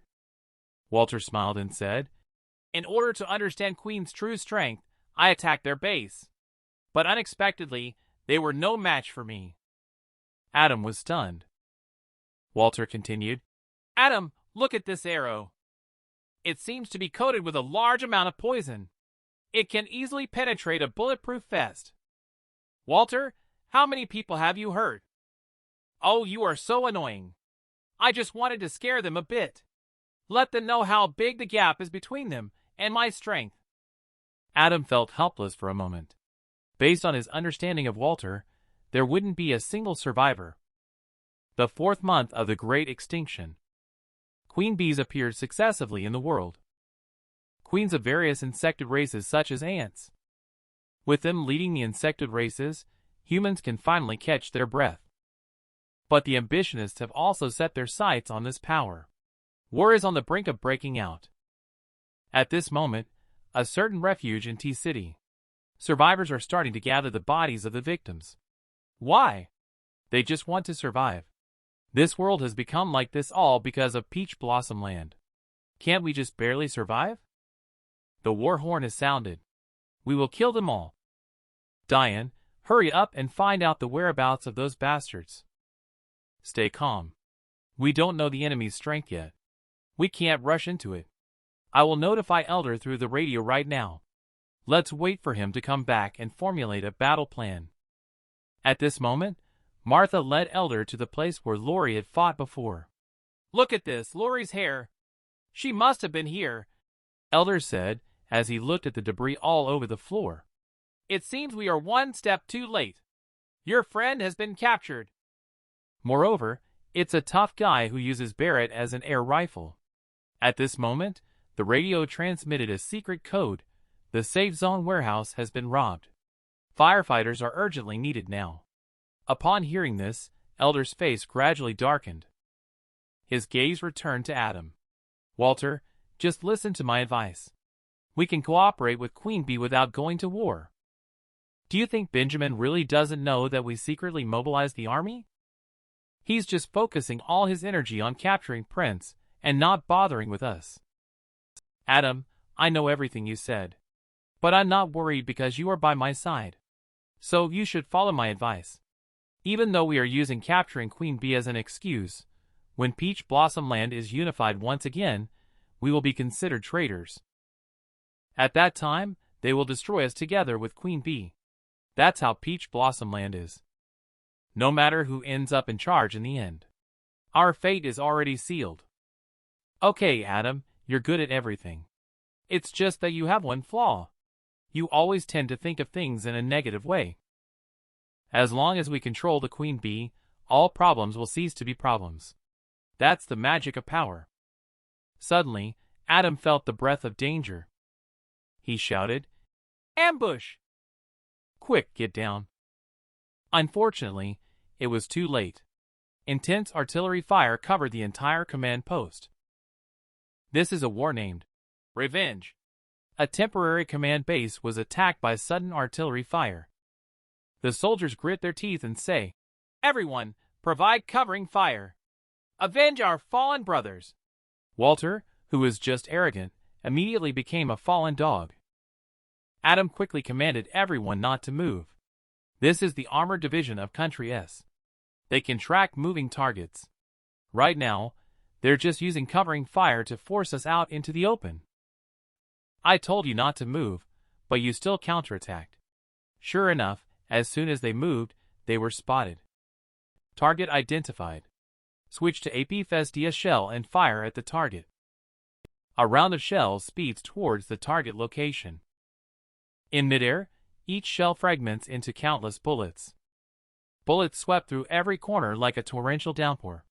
Watching the soldiers riddled with wounds, Adam knew that if they didn't retaliate effectively soon, they would be annihilated sooner or later. Move to the left side of the enemy's armored vehicle. Upon receiving the signal, destroy the lead vehicle. The rest of you, follow me for a frontal assault. Under the moonlit sky, a man leaped high holding a rocket launcher and fired towards the armored vehicle. With a loud explosion, the rocket accurately hit the target. Success. Don't let them escape. Quickly stop them. Suddenly, the sound of a swarm of bees came from the sky. Adam looked up. The sky was covered with densely packed bees. Adam exclaimed in shock. Retreat! Stop all fighting. Retreat quickly. Suddenly, Adam squatted down abruptly. A bullet passed through the position where his head was in an instant. Elder appeared behind him with a gloomy face. You say I have to pay the price for killing your team members, is that right? All right, I will pay the price now. Wait, Elder. This is a misunderstanding. Let's talk. Walter shouted from a distance. Adam, what are you doing? The swarm is coming. Hide quickly. Martha heard the familiar voice and instantly froze. She looked up. Sure enough, it was that jerk. Elder, it's this person. That jerk with the conch shell hairstyle. Elder, help me kill those two guys. At this point, Martha dared not make a sound. She grabbed Elder's collar and kept pointing backward. When did they run to the back? I didn't feel any breath at all. Could it be that guy is the commander? At this time, Martha continued to make gestures. Hurry and catch those two people. I beg you. It's them who hurt my friend. Elder knocked on Martha's head. All right, be quiet. Under the night sky, Adam looked at the swarm of bees filling the sky. He immediately dropped the gun on the ground. Hands raised, he shouted. Elder, let's talk. A gunshot rang out. His palm was instantly pierced by the bullet. In the distance, Elder's voice came from the forest. No need to talk. Nobody understands Peach Blossom Land better than me. I know even without talking. You're giving us the choice to surrender or die, right? Exactly. We came as a reconnaissance team to investigate Queen Bee. If you are unwilling to cooperate, I will send the artillery coordinates. By then, both you and Queen Bee will be blown to pieces. While Elder is talking, he is also setting up traps. Adam, do you think I'm a fool? If things are really as you say, you wouldn't have talked to me about cooperation when we last met. And from the actions of your team members, it seems that you have redeployed troops without authorization. So you are afraid, right? If you want to make a deal, show me your cards. Do you have something to give me? Upon hearing this sentence, Martha instantly understood. Could it be that they have captured Lori? Adam looked at Elder, unable to deceive him. After a moment of silence, he continued saying, Elder, who do you think you are? Do you think you're qualified to talk to me? Let Queen Bee come to see me. I want to talk to Queen Bee in person. I'm not here to negotiate because I'm afraid of you, but because I want to avoid trouble. Believe me, I have the power to do so. This is not a warning, but a threat. I have the power to eliminate you. Elder, who is hiding at this moment, is evaluating Adam's strength. If that guy really kidnapped the girl, who could even tear apart mutants, he would be really difficult to deal with. So he tentatively spoke up. Under Queen Bee's leadership, we have developed bullets that can penetrate mutant armor. To me, you are nothing. I know. But due to the lack of technology, it can only be applied to pistols. Pistols cannot threaten me. If you don't want me to go on a killing spree, let me see Queen Bee. Suddenly, 2 explosions were heard somewhere. Oh no, that direction is where Walter and the others are. At this moment, several soldiers are running wildly. A swarm of bees is closely pursuing from behind. At this moment, a tank has already aimed at them and began firing. A shell accurately hit the armored vehicle. The mutant on the vehicle was blown to pieces. The remaining mutants were also devoured by the swarming bees and insects. A mutant on the side reported to Walter that all of our equipment was destroyed by the enemy, so we are unable to deal with the swarm. Seeing this, Walter had no choice but to order his subordinates to scatter and flee. The escaping mutants accidentally stepped into a minefield. They were instantly blown up into the air. Walter, not far away, was watching this scene in front of him. He was stunned. A gunshot rang out. A bullet instantly hit Walter in the head. Next, the girl was holding a Gatling gun and firing wildly at Walter. Walter, who was used to unilaterally crushing his opponents, was infuriated. He cursed loudly. You group of ants! You dare to surround us and ambush! I will definitely catch you and torture you to death! At this moment, a soldier rushed out and shouted, That's right! We are going to make you die here! As he spoke, all the bullets in the gun were poured onto Walter. Adam looked at the thick smoke and guessed that Walter must have been in trouble.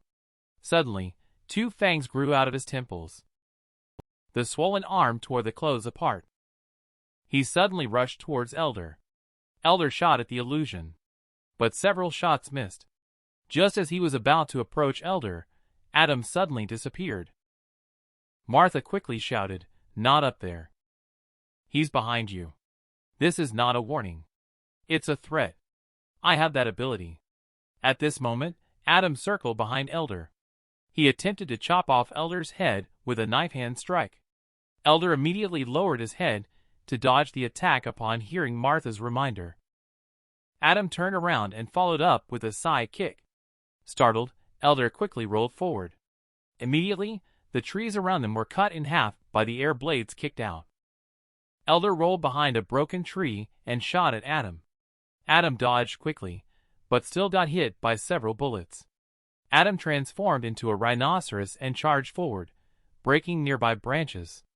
During the charge, his foot got caught by a thin wire. Adam realized it was a trap and quickly jumped to the open space on the side. As he landed, he found several laser beams around him. Instantly, multiple light balls bounced up from the ground. Adam was stunned. It turned out to be laser-triggered explosive light balls. There was a violent explosion in midair. Adam was blasted directly out. Although he was protected by his exoskeleton armor and didn't suffer much damage, his foot was still blown through. Adam knew there must be more than one trap here. Plus, with an injury on his foot, he couldn't move at extreme speed like before. He could only jump down the cliff next to him to temporarily evade the danger. At this moment, Elder arrived at the edge of the cliff and shouted towards the bottom of the cliff.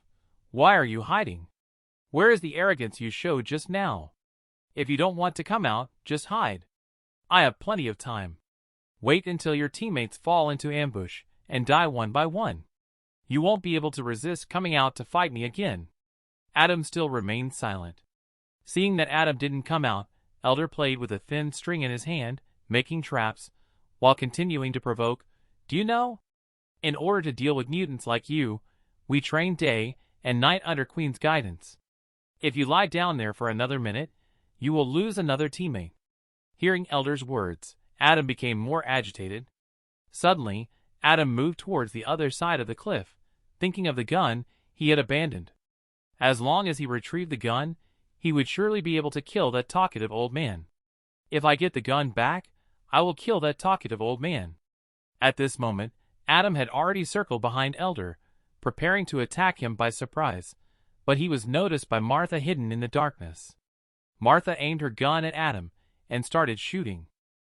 Realizing he was exposed, Adam made up his mind. Ignoring the bullets, he charged directly towards the direction of the gun. Just as he was about to grab the gun, his foot tripped over another thin wire. Adam paid no attention and continued to reach for the gun, thinking to himself that this old man had used the same trick again. "I won't fall for it again." Adam ignored and continued to move forward to grab the gun. He thought to himself that this old ghost actually used the same trick again. "I won't be fooled again." With a loud bang, Adam was blasted away again. Elder came up behind him with a gun. "Kid, I think it's time for us to have a nice chat. Tell me, hand over your information. Its value will determine whether I show mercy or not." Adam struggled to get up. "Do you think I'm the kind of person to beg for mercy?" Another explosion sounded in the distance. Elder said calmly, "I'm not bargaining for your life, but for your commander. Make a decision quickly. I'm the only one left with reason here. If I don't stop them, they will show no mercy." "Because many of their loved ones and friends have died at your hands." Hearing this, Adam compromised. "Although I don't know what you want, I do have a secret in my possession. It's about a person. A backup team member that only you know of. And that person has betrayed you with all your secrets." At this moment, Adam looked at Elder with a smile on his face. "So, are you satisfied with this news? This is life-saving information for you." Adam looked at Elder without speaking for a long time, smiling. "Why are you silent now? Are you scared by this news, or have you suspected him a long time ago?" Although those people pretend they can live and die for loyalty, in reality, they are all eyeing each other's heads to exchange for money. You should be very clear about the essence of taking money for selling lives. After all, you are the biggest human trafficker. Can you tell who this blonde beauty is? Yes, she is young Hilda. Before the insect swarm outbreak, in a room, a man lay weakly on the bed begging Elder to end his suffering. He used to be fearless in battles on the battlefield. But now, he has become a pitiful wreck. He needs help with everything, even eating and going to the bathroom. He cannot stand living so miserably. He just wants to preserve his last shred of dignity. However, Elder ignored his request and left directly. He once tried to commit suicide, but now he doesn't even have the strength to do so. Just at this moment, the door was opened. "Kent, it seems you have been abandoned. Such an ending should not happen to a seasoned warrior like you. We need your combat experience. As long as you are willing to join us, you will be reborn. But the condition is that you must walk down the genetic modification operating table alive. The person inviting Kent is Hilda. Kent was then brought back to the base. He underwent a series of genetic surgeries. Kent stood up again and gained extraordinary powers. At this moment, Hilda congratulated that the surgery was very successful. Kent welcomes you to formally join the Henslow family. Shortly after, at the airport in T-City, Kent, who had just gotten off the plane, got in touch with Elder. Captain, as expected, after you left, members of the Henslow family have started approaching me. My neuropathy has been cured by them. Very well. I will contact you again after the Insect King project begins. Kent was actually intentionally abandoned by Elder. The purpose was to infiltrate the Henslow family. By having Kent act as a spy, he could also rely on the Henslow family's biotechnology to cure Kent's illness. Back in the present, Elder has realized that he has been betrayed. He thought he was arranging his most loyal subordinate to act as a spy, but he never expected that an undercover agent had infiltrated his own ranks and leaked all the intelligence. Elder, I'll give you a chance to save your life. Pledge your loyalty to me again. At this moment, everyone on the battlefield received a mysterious communication. I am Colonel Benjamin from Peach Blossom Land. Everyone in the combat zone is listening to me. All of Walter's actions are not instructions from Peach Blossom Land, but his personal independent actions. I do not want to conflict with Queen Bee's forces, so now I command an immediate ceasefire from both sides. At the same time, I will give Elder a new task, which is to make Queen Bee submit to Peach Blossom Land. And Trojan Battalion, led by Walter, will fully support Elder's actions. When the rebels on site heard Benjamin's words, they all thought he was crazy. He actually demanded that the enemy general serve him on the battlefield. But Benjamin went on to announce some breaking news. Due to the betrayal of the people from Prince's base, I have captured Prince. His family has been completely suppressed by me. Now the regime has completely changed hands. If Queen Bee does not surrender anymore, we will eradicate her and create a new Queen Bee who is obedient. Elder, I give you a chance to be loyal to me again. Adam looked at Elder and said calmly, since you have been in the Peach Blossom Land, you should be familiar with their way of doing things, right?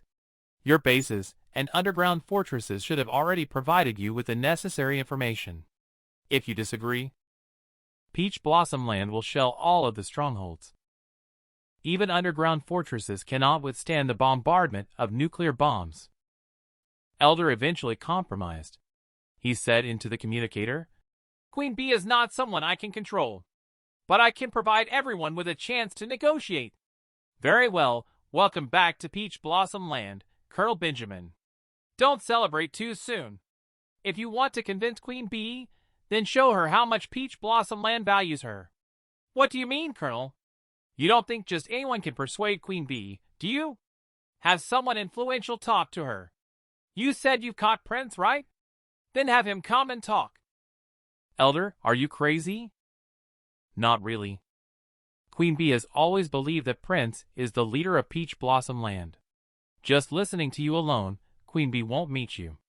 Sending Prince will solve everything easily.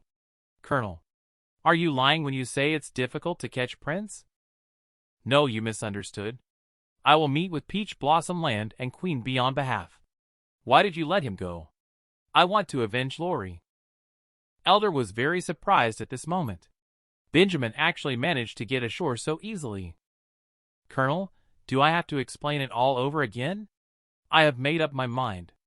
This will be the first achievement I create as the new leader of Peach Blossom Land. Just convey my meaning to Queen Bee. Elder quietly holstered his pistol. He hadn't expected this. He had been planning how to force Benjamin from the sea to the land. Now he was unexpectedly going to meet Queen Bee in person. What a surprising development. Adam watched Elder walk away without a word and quickly called him back. Where are you going? Since the communication is over, I should go back. Elder, did you not hear the mission instructions just now? We are now on the same mission. I will support you. I don't need your support. You can go now. I'm in a good mood, so I'll spare your life for now. I know your intentions. You won't get any benefits from this negotiation." Martha was stunned when she heard this. She quickly blocked Elder's path. "I heard everything you just said to him. Are you hiding something from me? Have you betrayed my sister? Are you trying to test someone by doing this? How could you let him go so easily? I want to avenge Lori." Martha looked so sad. Elder sighed deeply. "Martha, you will understand these questions in the future, although I don't know if you will live until then. However, the idea of using others to kill your enemies is wrong. Of course, you must take revenge in person. Go away, I'm busy." Martha was angry. She spat at Elder's face with a mouthful of phlegm. But Elder easily dodged it. He hit Martha on the head. The human dominance on Earth is coming to an end. Since the decline of humanity has become a reality, we must make changes. If insects are the dominant species of the next generation, then we will artificially create the strongest insect, the black bee. We will create the queen bee to dominate them. So in this great extinction, humans can continue to maintain racial supremacy. Start executing the insect nest project now. Release the black bees cultivated in the laboratory into the wild. Prince, those are 3-meter-sized insects. You can say such thoughtless words only because you were born at the top of the pyramid. But military personnel and I are both human. If you insist on carrying out this foolish plan to destroy human society, we have no reason to remain loyal to you. Prince, someone has betrayed us. The frontline soldiers witnessed the mutated human experiment, and they are all shaken. They feel that it's better to die than become something neither human nor ghost. It's better to terminate the insect nest project now. Benjamin, a new era has already arrived. We cannot let everyone survive. So, we can only sacrifice the lower-class people. If there is resistance, then suppress it. It's just that some damn people have died. Everyone, Prince has gone mad. Even the most loyal followers can be abandoned by him. He can sacrifice everything to gain power. So now we are not just fighting for ourselves. We must also stand up for the fate of humanity. Memphis is the name of our organization. I will conceal my identity and stay by Prince's side until our revolution succeeds or fails. Finally, one day the rebel army launched an attack on Peach Blossom Land. They successfully captured Peach Blossom Land. But unexpectedly, Prince actually escaped by piloting a fighter jet. Although Benjamin has ascended to the throne of power, he still cannot command everyone. He can only fully control Peach Blossom Land if he captures Prince. The remnants of the family that were crippled by the war have gathered underground. They are eyeing him warily. As long as Benjamin makes a wrong decision, then he will face a deep abyss. As the world's strongest combat force, her decisions will determine the course of disasters. Inside a certain underground tunnel in T-City, Richard is asking Elder seriously about the peace talks. Elder replied sternly, "Fake. I can be sure they did not catch Prince. He is lying." Richard was puzzled. Is he lying about coming to negotiate with Queen Bee in person too? It's possible. But I think he will come for real because just now the entire region could hear the communication, including his subordinates. I think he really needs Queen Bee's participation. They should find Prince at his base inland. But with the current military strength Benjamin possesses, it is unlikely they can capture the base there. However, if Queen Bee is acquired and her army is used to attack Prince, using the bee swarm as cannon fodder, the situation will become easier. Therefore, by any means necessary, Benjamin wants Queen Bee to stand on his side, even if it means risking coming out of the secure command ship. When Elder waits for Benjamin to go ashore, you just let the bee swarm capture him. You are thinking too naively. Benjamin will definitely make thorough preparations before going ashore. I estimate that the bee swarm has just started to react. The aircraft carrier at sea will launch countless shells to blast the bee swarm into pieces. Actually, all we need to do is to inform Prince of the location range of the Peach Blossom Land fleet. After Prince destroys the Peach Blossom Land fleet, we only need to deal with Prince. So before that, we must hide Queen Bee Maria well. Absolutely cannot let anyone know her whereabouts. However, at this moment, the queen bee who was gathering the bees was discovered by someone. In the end, will this world head towards destruction or rebirth? I have tried my best. Why can't they still accept me? At this moment, Martha came up to Elder stiffly. Elder thought that Martha was approaching him about Lori. He quickly said, Child, I'm sorry we haven't found your friend yet. Based on the current information, it seems that Walter and the others didn't take your friend. But I will continue to help you search for them. So please don't worry. Martha said nervously. Grandpa. Thank you for being willing to help. But now I want to ask you to teach me how to fight. You are not a mutated human, but can easily defeat them. I want to learn that fighting style. Elder looked at Martha askance and did not agree. Understood. Martha hastily assured. I'm willing to do whatever you ask of me. Whether it's doing laundry, cooking, shining shoes, or cleaning the floors, I can do it all. I have also learned basic combat techniques. And I learn quickly. If you teach me, I will be your subordinate in the future and fight for you.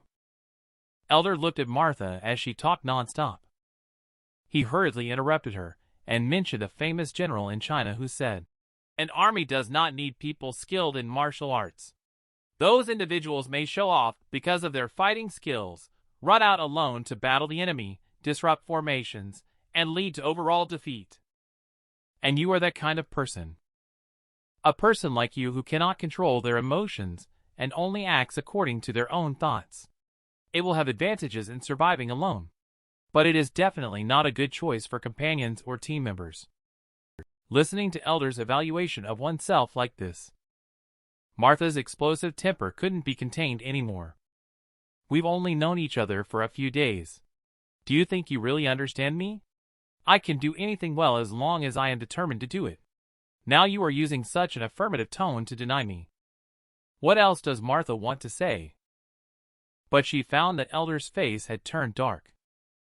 Martha was taken aback. She knew she had made a mistake again. She quickly apologized. I'm sorry. I will control my emotions and be careful with my words and actions in the future. If you are willing to teach me, I will not let you down. Elder didn't want to deal with her at all and just walked away. Martha immediately broke down. Why is it that I work so hard but still can't earn their recognition? Lori has already left me. Now, when I humbly seek advice from him, he doesn't even want to look at me. No, I can't give up like this. I still need to find Lori. I must have him take me as his disciple. After rejecting Martha, Elder returned to the room. He looked at the communication device dedicated to contacting Kent on the table. He couldn't help but recall the words Adam had said before. Did he really betray himself? If he didn't betray, then why didn't he tell himself the intelligence about Hilda coming to T-City? After Elder left, Martha quietly came to the outside of his room. Not willing to accept Elder's rejection, she wanted to check Elder's room for any diary or training manuals. After entering the room, Martha observed the layout of the room. She found that the communicator that Elder always carried around his waist was actually left on the table. Martha was about to step forward to examine it, but suddenly stopped in her tracks. She then blew a breath of hot air forward. The fine threads touched by the hot air emitted a reflective light. Martha gently touched these fine threads. Sure enough, there were traps set up in the room. This is what I wanted to learn. At that moment, the door suddenly opened. It turned out to be Elder coming back. He then sat on the bed and shouted, Come out! Martha cursed under her breath. She obediently came out and stood in front of Elder. She said awkwardly while lying, Grandpa, I just came in to check if you have any laundry to do. Elder asked in confusion, Martha, how did you know I was back? Martha honestly replied, I heard your footsteps, so I hid. Elder was somewhat surprised. Even though he deliberately walked softly when he came back, she could still hear him. Thinking this, Elder spoke up, Go to your brother-in-law. Let him arrange a sentry position for you. As soon as Martha heard this, she immediately became unhappy. I still don't know where my friend is gone. I have to go find him. I don't have time to stand guard. I looked at Elder's dark face. Martha could only accept the arrangement to stand guard obediently. Meanwhile, a flyer was torn off. It says on it, "Buying and selling dogs, pit bull at 6 bullets per kilogram." Looking at this leaflet, the pit bull smiled happily. Brothers, did you see that? My value has increased again. Elder, that old guy in Peach Blossom Land just fought not long ago, and he anxiously looked for me. Watch me drain that old guy dry this time. The damn old guy made me move for nothing. At this moment, Richard is arranging the people who will go out on patrol today. 2 people are assigned to each location. After the arrangements are finished, Martha discovered that she was the only one left without a task assigned. She asked in confusion, "Brother-in-law, wasn't it said that 2 people would be in each group? Why am I the only one not assigned a task?" At this moment, Elder appeared behind Martha. "You and I will go on a mission together," he said. On the dilapidated street, Martha followed Elder. She couldn't help but think as she looked at his back. Although this old gentleman has a bit of a bad temper, the people in refuge all respect him. This shows that his leadership abilities are excellent. Although he speaks sharply and without sentimentality, he takes good care of those around him. Even though he often hits me on the head, he deliberately stands guard with me. He must want to teach me something while we are on guard duty together. At this moment, Elder took Martha into a large building. He pointed to the subway entrance downstairs and said, "Your task today is to hide here. Use your abilities to monitor whether there is any activity inside this subway. There are 2 points to note here. First, what you need to detect are not ordinary people but special forces specially trained to infiltrate the enemy. Second, do not let anyone discover that you are hiding here. They will definitely search this place. If you are found while on guard alone here, you will be in big trouble." Upon hearing this, Martha was scared. "You want me to stand guard here alone? What about you? And what does it mean that I will be in big trouble? Isn't this supposed to be training and not real combat? Wait, are you trying to use me as bait? Or use me as a human shield or something?"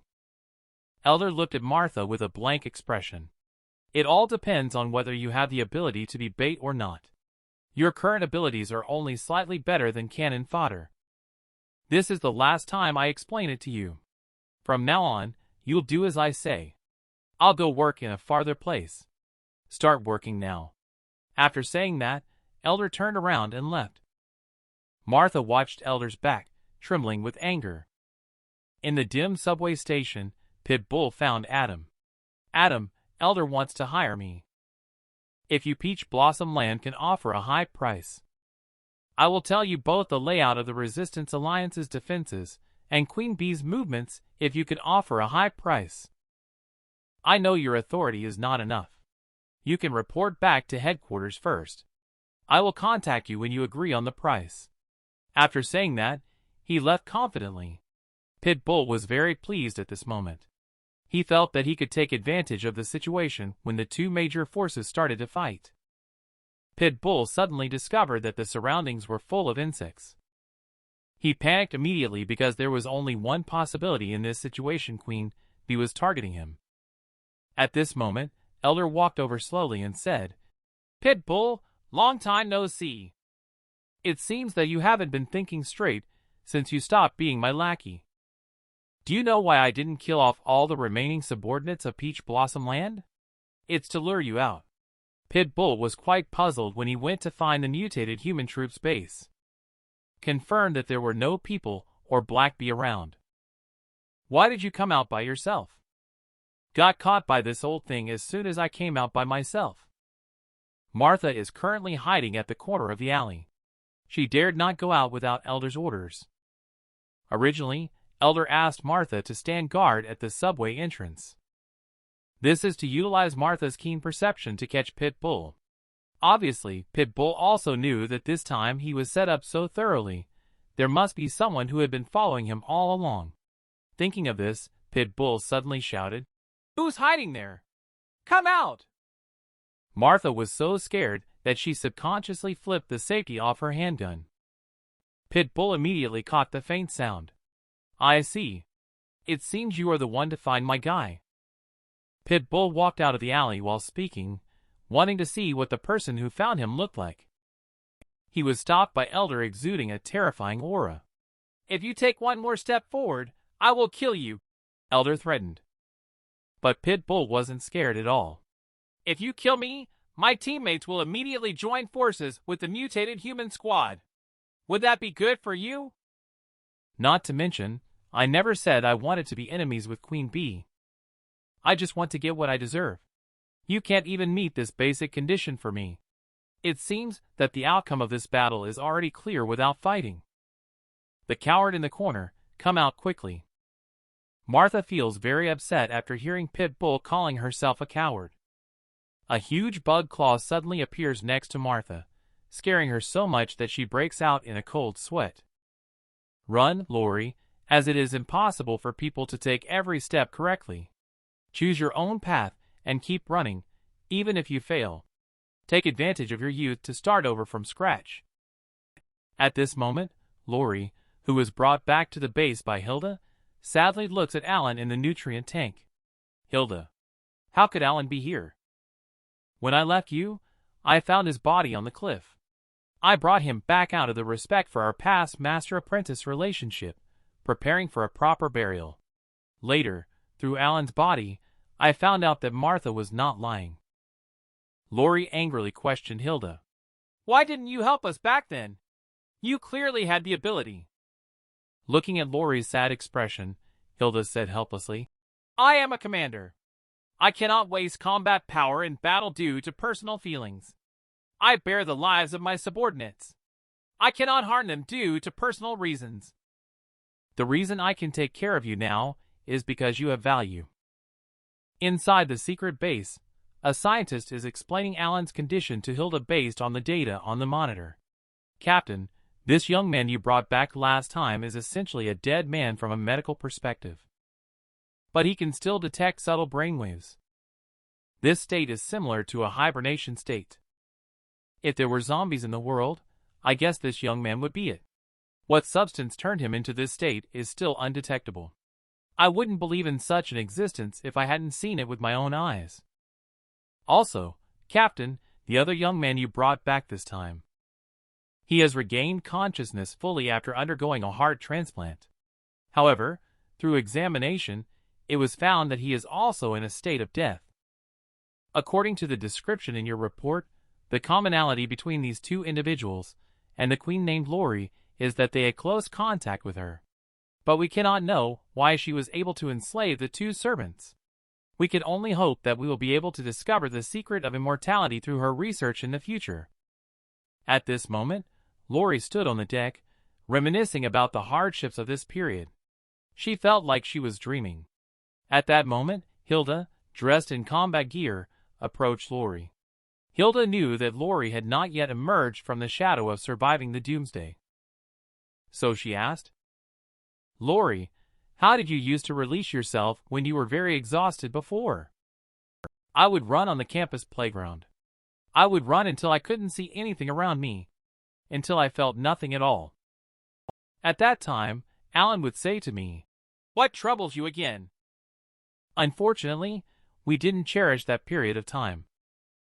Hilda hugged Lori. She pointed to the broad deck and said, "This is the runway. You can run freely while looking at the sky." Did Lori see it? This vast sky is your future. Go ahead, run freely while looking at the sky. At this moment, Lori was finally able to put down the burden on her shoulders and run freely on the deck. Suddenly, Hilda caught up. "Haha, Lori, you're running too slowly. I can run faster than you with just a casual pace." "Lori, run faster. Faster. Slow down, Hilda, when you reach the end of the deck." She took the opportunity to push Lori, who was catching up, down. Lori screamed loudly in the air in fear. Instantly, the two of them fell into the boundless sea. Lori doesn't know how to swim. She couldn't help but panic and struggle in the water. Hilda quickly swam towards Lori when she saw the situation. Then she quickly hugged Lori's slender waist from behind and swam towards the water surface. In an instant, Hilda and Lori surged out of the water. Hilda smiled happily as she looked at Lori's disheveled appearance. Lori, you weren't afraid at all during your first time swimming. You're amazing, Hilda. I'm actually very afraid of water. But with you by my side, I'm not afraid anymore. Lori, you need to get familiar with water in order to swim well. Because a mutated human cannot regulate body temperature. Once the body temperature rises to a certain level, the body will slowly become stiff and unable to move. But it's different in water. Water can dissipate heat. Therefore, we can unleash 100% of our combat power in the water. Starting today, I will train you on how to fight, how to correctly use your abilities. As a soldier, you have lived to the end of the battlefield. Next, I will make you the strongest queen. Now here is the home for you, Alan and Roy. Did you hear the word home? Lori excitedly hugged Hilda. In this post-apocalyptic world, they have been wandering outside all the time. Now they finally have a place to go back to. Lori cried and said, "Thank you, Hilda. I will definitely train hard to become the strongest queen to help you win." Lori, although I do not know whether the road ahead is a deep abyss, I am glad for your joining. Welcome to the Henslow family. A regular person. Actually, threatening a woman who keeps a 3-story tall insect as a pet. How bold can he be? Elder started training Martha at night. When Martha returned to the dormitory with a tired body, she recalled the day when Diane appeared at the alley entrance riding a huge black bee. She looked at the arrogant pit bull and couldn't help but sarcastically say, "Pit bull, you are now in our hands. If I want to, you will immediately become a cold corpse." Pit bull was scared by Diane's strong momentum, but the desire to survive made him struggle again. Do you think I will obediently accept death? Don't underestimate me. Before I die, I will desperately take one of you with me. Diane looked coldly at Pit Bull's subordinates, the two behind her. Do you want to live and die with this fool? If you are willing to help me catch Pit Bull, I can spare your lives. As soon as she finished speaking, raised 2 guns and aimed at Pit Bull's back. Captain, please don't blame us. We just want to survive. Besides, we have no other choice. From now on, this Pit Bull, the evil dog, has been locked deep in the dungeon by the Resistance Alliance. Inside the base, everyone breathed a sigh of relief because Pit Bull was captured. Without Pit Bull, Peach Blossom Land would have no way of knowing Queen Bee's movements. At this moment, Elder looked at Martha with a sidelong glance. Martha, startled, quickly apologized. "I'm sorry. I thought you were going to fight just now." "So that's why I disobeyed your order. I promise I won't do it again in the future." And Elder smiled and said, "It's okay. I am the owner of Dog Chain Military Services Company. Would you like to join my company?" Martha was stunned upon hearing this. Elder continued, "If you want to be a part of my team, then accept this." Martha lay on the bed in the room, looking at the name tag that Elder had given her. This name tag is the key to my becoming stronger. Walter, you pervert. Wash your neck clean and wait for me. Lori, you and Roy must live well. I will become stronger soon and come find you. Just as Martha was lost in her thoughts, the door was knocked. Martha, come out. Someone wants to see you. Since Martha accepted Elder's invitation, Elder has been training Martha. Under Elder's guidance, Martha's individual combat skills have been enhanced. The mutant genes in her body are gradually being developed.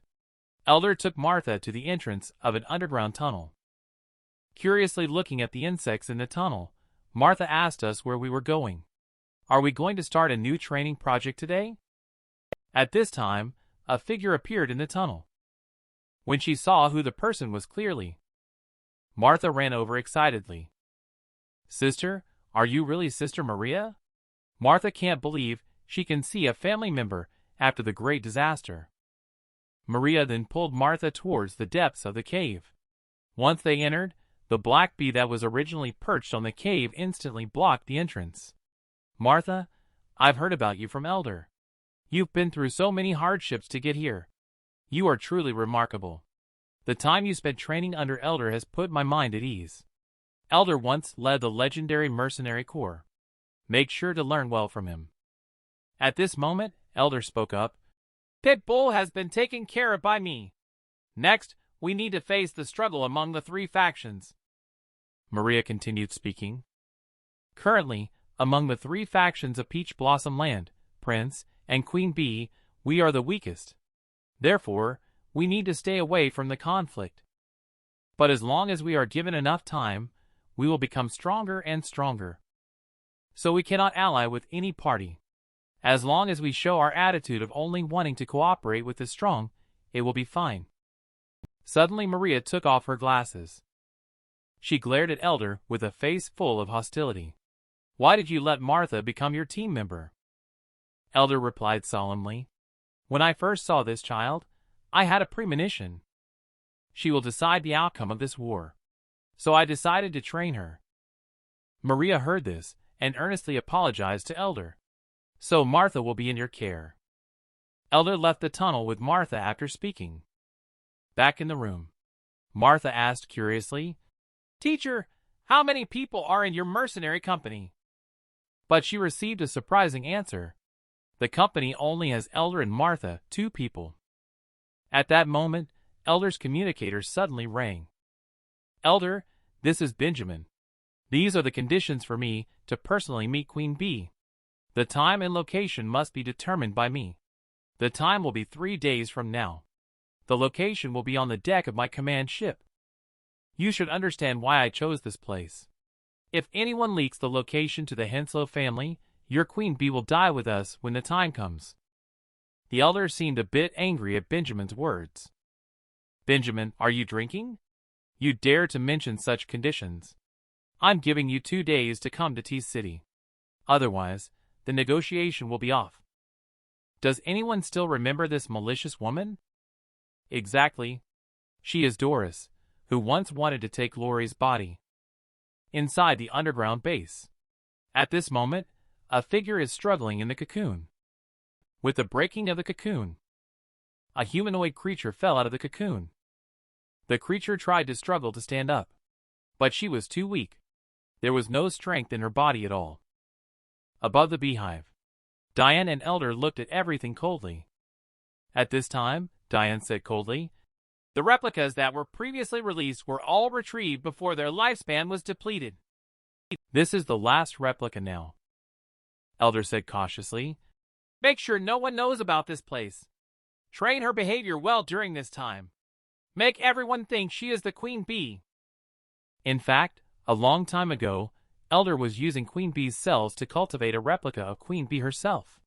The purpose was to replace Queen Bee to face various dangers. Diane was a bit uneasy, saying, There should be a huge army present during the negotiations with Peach Blossom Land this time, right? However, Elder believes otherwise. Only a very small number of people will be involved in this meeting. On our side, there will only be me and Queen Bee. And on the side of Peach Blossom Land, there should be only Benjamin.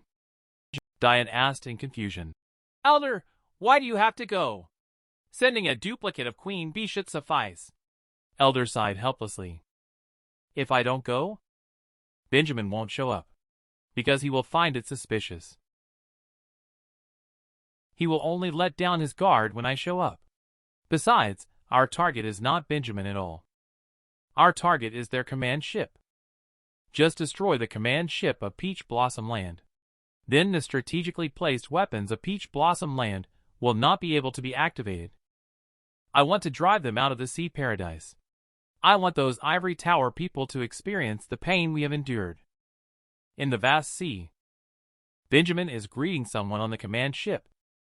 As a pair of beautiful legs slowly approach Benjamin. Welcome your arrival. The girl who is about to save us. General, hello. Doris formally reports to you. The abilities of this man are very special. He can parasitize on anyone's body. Then he will inherit the abilities of that body. And this time, he has set his sights on King as the next target for possession. As long as he succeeds this time, he will reach the pinnacle of his life. In the dim subway station, Adam reported to Walter the intelligence that had just been intercepted. Peach Blossom Land is going to take away a local mutated human from T-City. This mutated human has been following Queen Bee since the Insect Nest project. Moreover, the person said that they have very important information in their hands. They requested to see Benjamin. He is being secretly escorted by someone now. Walter, we need to snatch this person. Walter was very surprised. Adam has always been afraid of being accused of rebellion. Now he is actually going to actively fight with Peach Blossom Land. Adam said solemnly, "The situation has changed now, whether we rebel or not. Both Peach Blossom Land and Queen Bee see us as thorns in their sides. After this negotiation is over, no matter the outcome, they will move to eliminate us.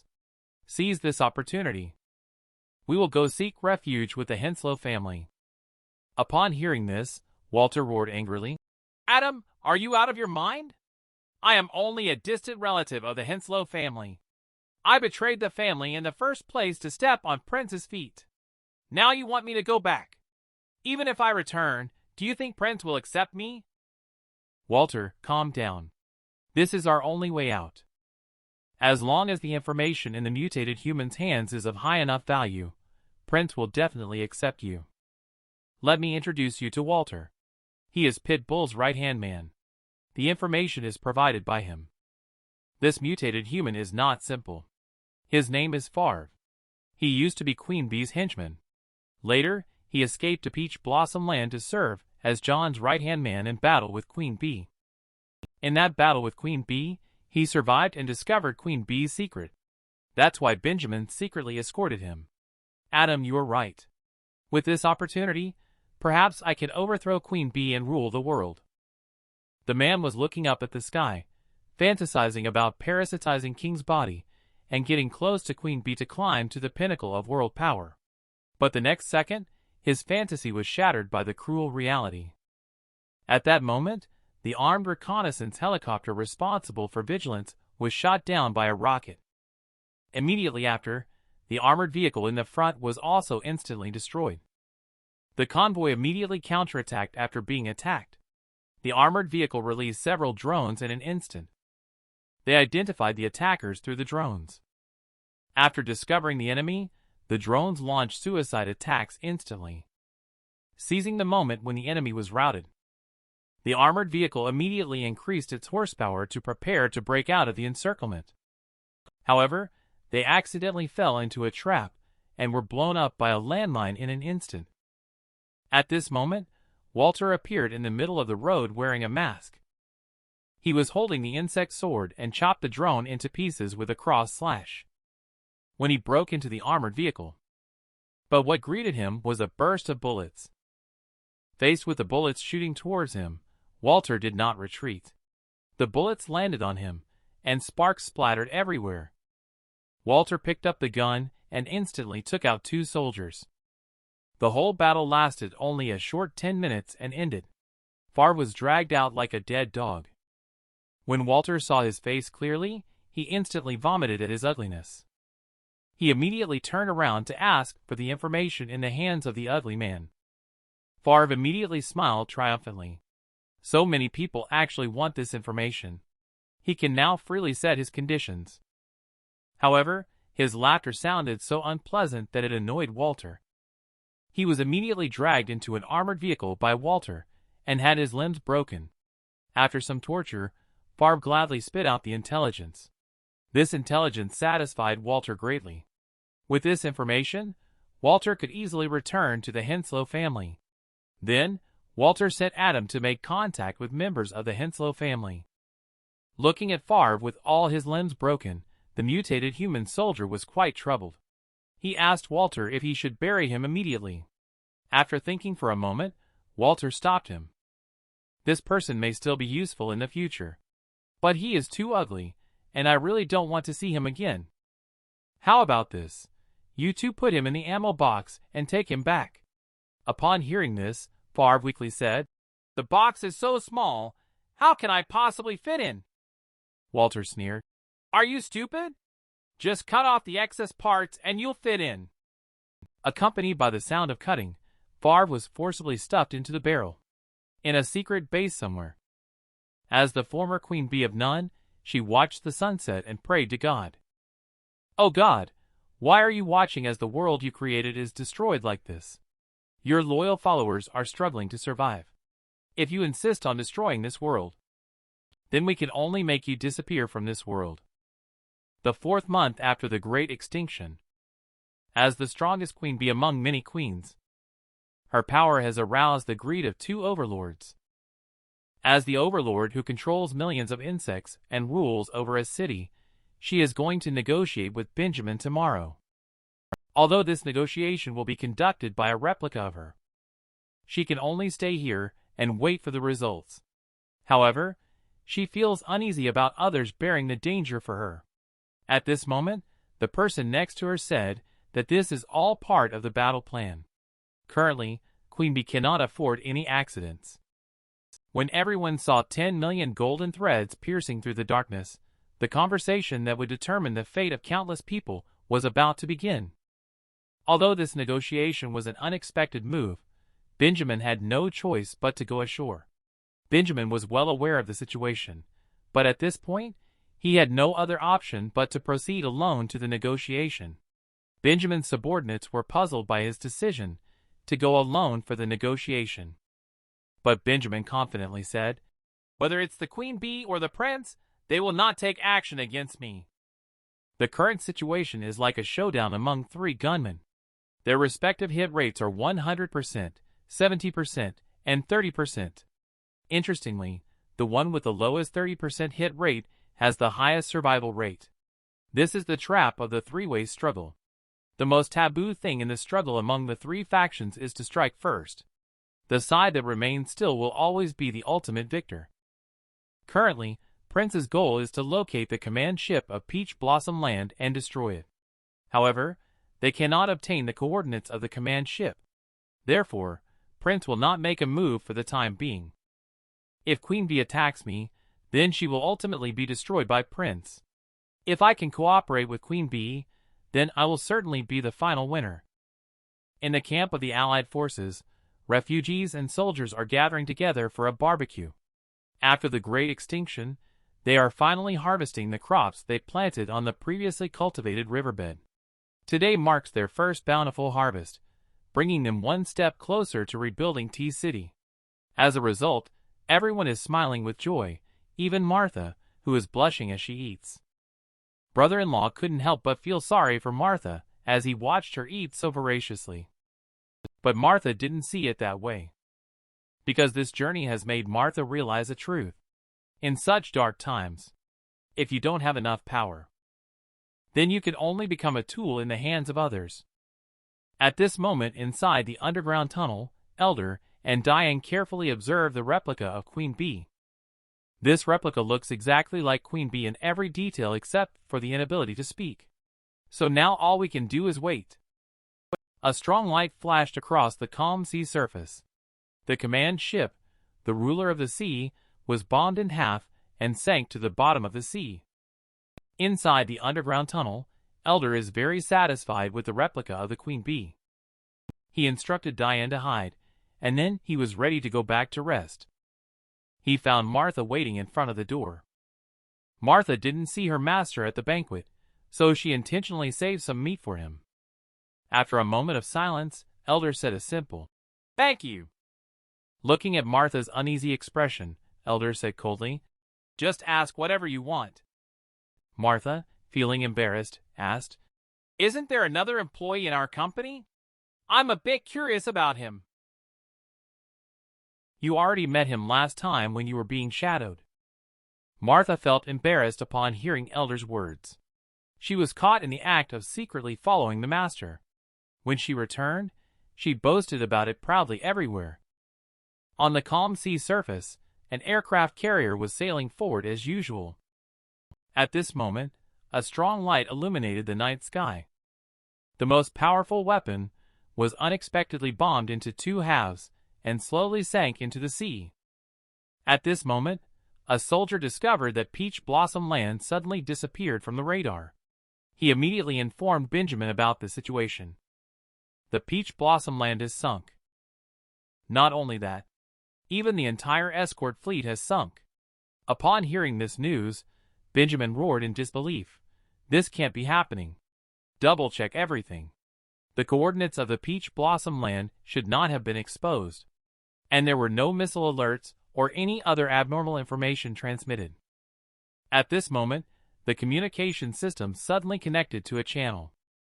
The voice of Prince. His voice echoed in Benjamin's command room. Actually, I have always known the coordinates of Peach Blossom Land, but I don't need them. Do you know why? That's because I have planted bombs on all the ships. Your rebellion was also orchestrated by me from the beginning. I didn't intend to get rid of you so soon, but Queen Bee's power grew too fast. So, I had to advance the plan. When people in high positions know that an extinction plan against humans will soon erupt, the Peach Blossom Land organization, composed of 10 families, engaged in intense discussions about accelerating this plan artificially. After a vote, the organization officially decided to implement this plan.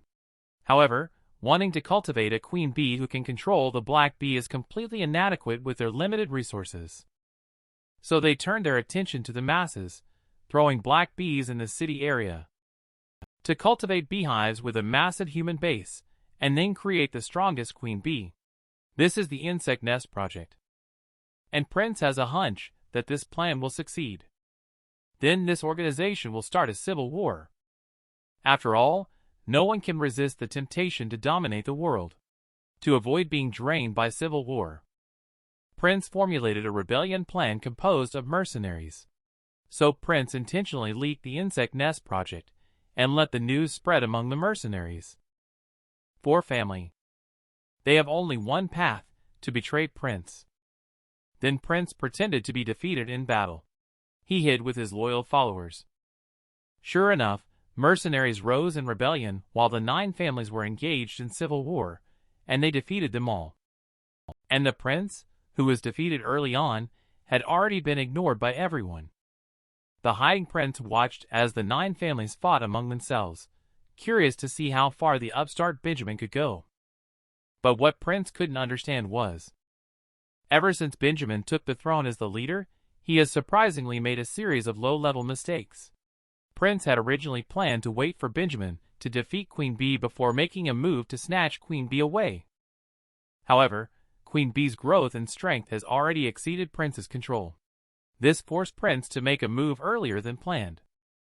The remaining family forces of Benjamin have been absorbed by me. Peach Blossom Land has also been blown up by me. If you don't want to sink to the bottom of the sea with your command ship, then I'm giving you one last chance now. Benjamin was so frightened by Prince's words that he broke out in a cold sweat. He pleaded, Prince, I surrender. I will take care of it myself. But please spare the rest of my subordinates. It's too easy for you to die like that. Go and bring back Queen Bee who is about to meet you. By the way, erase T City from the map. Then bring Queen Bee back to me. Even if it's just a corpse, it doesn't matter.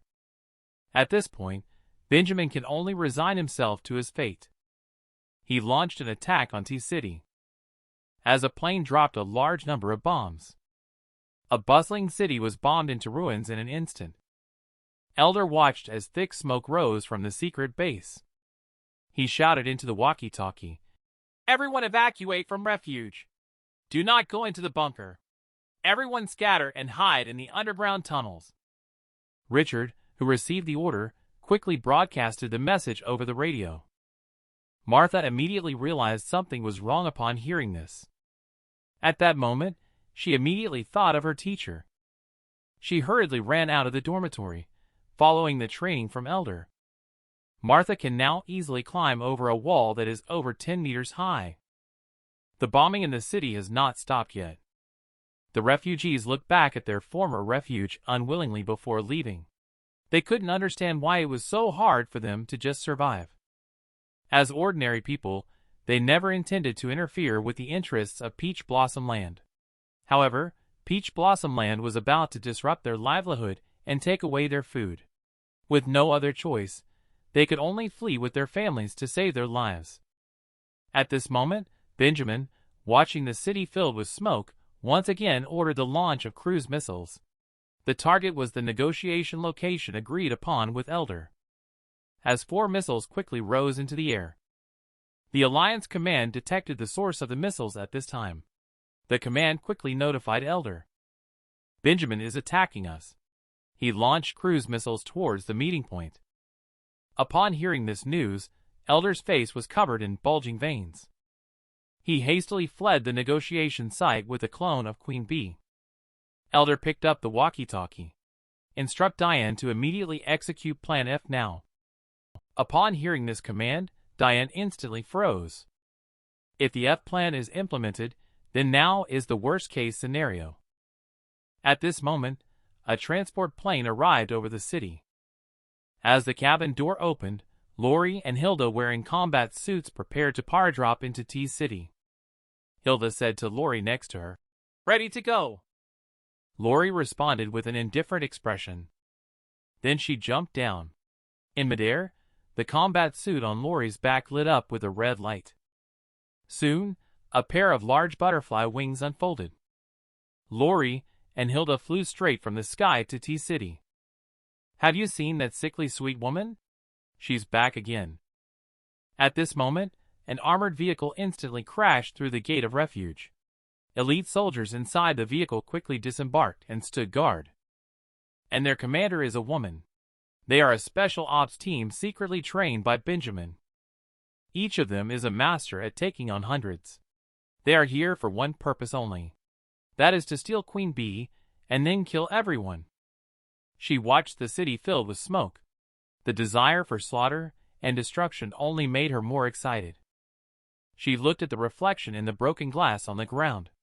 She couldn't help but smile. "They don't know that my name isn't Ginny, it's Doris.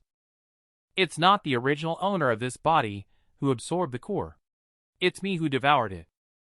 This is much easier than fighting with Lori for a body. The moment I left Lori's body, I thought everything was over. Turns out, it turned into a good thing. I have absorbed all the memories and experiences of the original owner of this body now. If I find Queen Bee and take over her brain, can I become the strongest person in the world? I really want to take a selfie and post it on Instagram right now." Queen Bee inside the secret base at this time. She is looking towards refuge, where billowing smoke rises. She couldn't help but ask nervously, "What's going on? Has something happened? Why is the radio communication down?" "Queen Bee, please calm down. Do not easily use the reconnaissance wind. This will expose your position. The more critical the situation, the more important it is to stay calm." Just halfway through saying it, Nunn found 2 more people around him. The people who arrived were Hilda and Lori. Hilda raised her hand and said, "Don't shoot. We are members of the Henslow family team. I come with good intentions. Now Benjamin has launched a general attack. Now we are in this together." The 5th month after the Great Extinction. Giant insects are gradually being controlled by mutated humans evolved from humans. Humans started rebuilding cities, reclaiming river channels, and planting crops. They thought everything would develop in a positive direction. However, things did not go as planned. Ambitious individuals aiming to rule the world. They seek to win over the Queen Bee, who controls a large bee colony. They have started a war. At this moment, Hilda raised her hands with a fake smile and said, "Don't shoot. We are members of the Henslow family. I come in peace." The nun next to Queen Bee warned them to leave quickly. Queen Bee behind them stopped the nun. She exuded a murderous intent and asked, "What is your purpose?" Hilda looked at the imposing Queen Bee and explained slowly, "Just as I said earlier, Benjamin used all his combat power to attack the Henslow family and you. He wants to force you to surrender. He also wants to force us out of the fortress, and have a decisive battle with them. Now Benjamin is using all the strategic resources of Peach Blossom Land. If we were to battle him outside the fortress, we wouldn't stand a chance at all, because we now have a common enemy. So Queen Bee, please join forces with us. Queen Bee swallowed hard at this point. If everything she said is true, then the people who have just started to live good days will be dragged into the war again. Hilda saw Queen Bee remain silent and continued. We don't know when this place will be attacked. Just like how we were able to locate this position, Benjamin will soon find it too. At that moment, the sentry ran over to inform Queen Bee that the people from refuge had arrived. Queen Bee asked Hilda to wait here. Then she hurriedly ran over. Queen Bee. Elder Big Brother told us through the radio that Benjamin is attacking us. Now T-City has turned into a sea of fire. Currently, all refugees are heading to the caves to take shelter. The mercenaries from Peach Blossom Land have captured refugees and are interrogating them, trying to make them reveal the hiding place of the Queen. Listening to the atrocities of Peach Blossom Land, Queen Bee is furious. Suddenly Queen Bee asked anxiously, Where is Richard? What is he doing? Not very clear. The last time I saw him, he was unhooking the trailer from the armored truck. Now he should be fighting with the refugees. Suddenly a missile flew overhead. The missile landed in the mountains not far away and exploded. Queen Bee looked towards the direction of the explosion and silently shouted, This is not good. In her heart. That direction is the sea cave. Benjamin has now mastered the locations of all the caves and started shelling the underground tunnels. We can't wait any longer. Queen Bee ordered, None, please take the child to a safe place to hide. I will go talk to Henslow's people. As the Queen Bee who controls millions of bees, she has always been the target of ambitious people's recruitments. At this point, after dealing with various matters, Queen Bee returned to the wall. Maria asked, What do you mean by joining forces? Hilda replied solemnly, It means coexistence. We can work together to get rid of Benjamin and then coexist in this world. Our intelligence officers have been observing the society established by Queen Bee and have reached a conclusion. The insect nest project is successful. And all of this is because of you. You transformed the carnivorous bee colony into a herbivorous one. This ensures human safety, and humans establish farms with the help of the bee colony. Even other ferocious large insects are easily controlled by the black bees. If this situation can be expanded, then human beings can avoid extinction and continue into the insect era. This is also the goal of our Henslow family. Maria questioned. But how can I believe that after Benjamin falls, you won't do the same things as him? Don't you know that in my eyes, both Henslow and Peach Blossom Land are the same? I know your concerns. Queen Bee, you know it. Our fortress base is located beneath the permafrost. It is impervious to any bombings and attacks. Even the Black Bee army cannot invade us. To show sincerity, we can let the bees live inside. It can propose such conditions. It is not easy for us. This is like letting another country's troops live in an impregnable fortress. And our family's prince will also voluntarily become your hostage. And the person who is destroying this world is Benjamin. We, Henslow, are not on the same side as him. We are against him. We share the same goal with you. Although Hilda's words are sincere, Maria does not believe a single word she says. But she has no choice now. If the bees are not used now, innocent people will be killed. Only by joining forces with Henslow can everyone be saved. And at this critical moment, Henslow came forward to talk about cooperation. This must be a trap. But I can't refuse them now. Just as the Queen Bee hesitated, Lori behind Hilda stepped forward. Are you Martha's cousin Maria? My name is Lori. I am Martha's friend. Maria asked in surprise. How did you recognize me? Lori explained. It's your voice. In the past, when my friends and I were wandering in the ruins trying to survive, we once heard your broadcast. Martha immediately recognized your voice and said you were her cousin. That's why we came to T-City to find you. We experienced many things on the way just to meet you. And I got separated from Martha.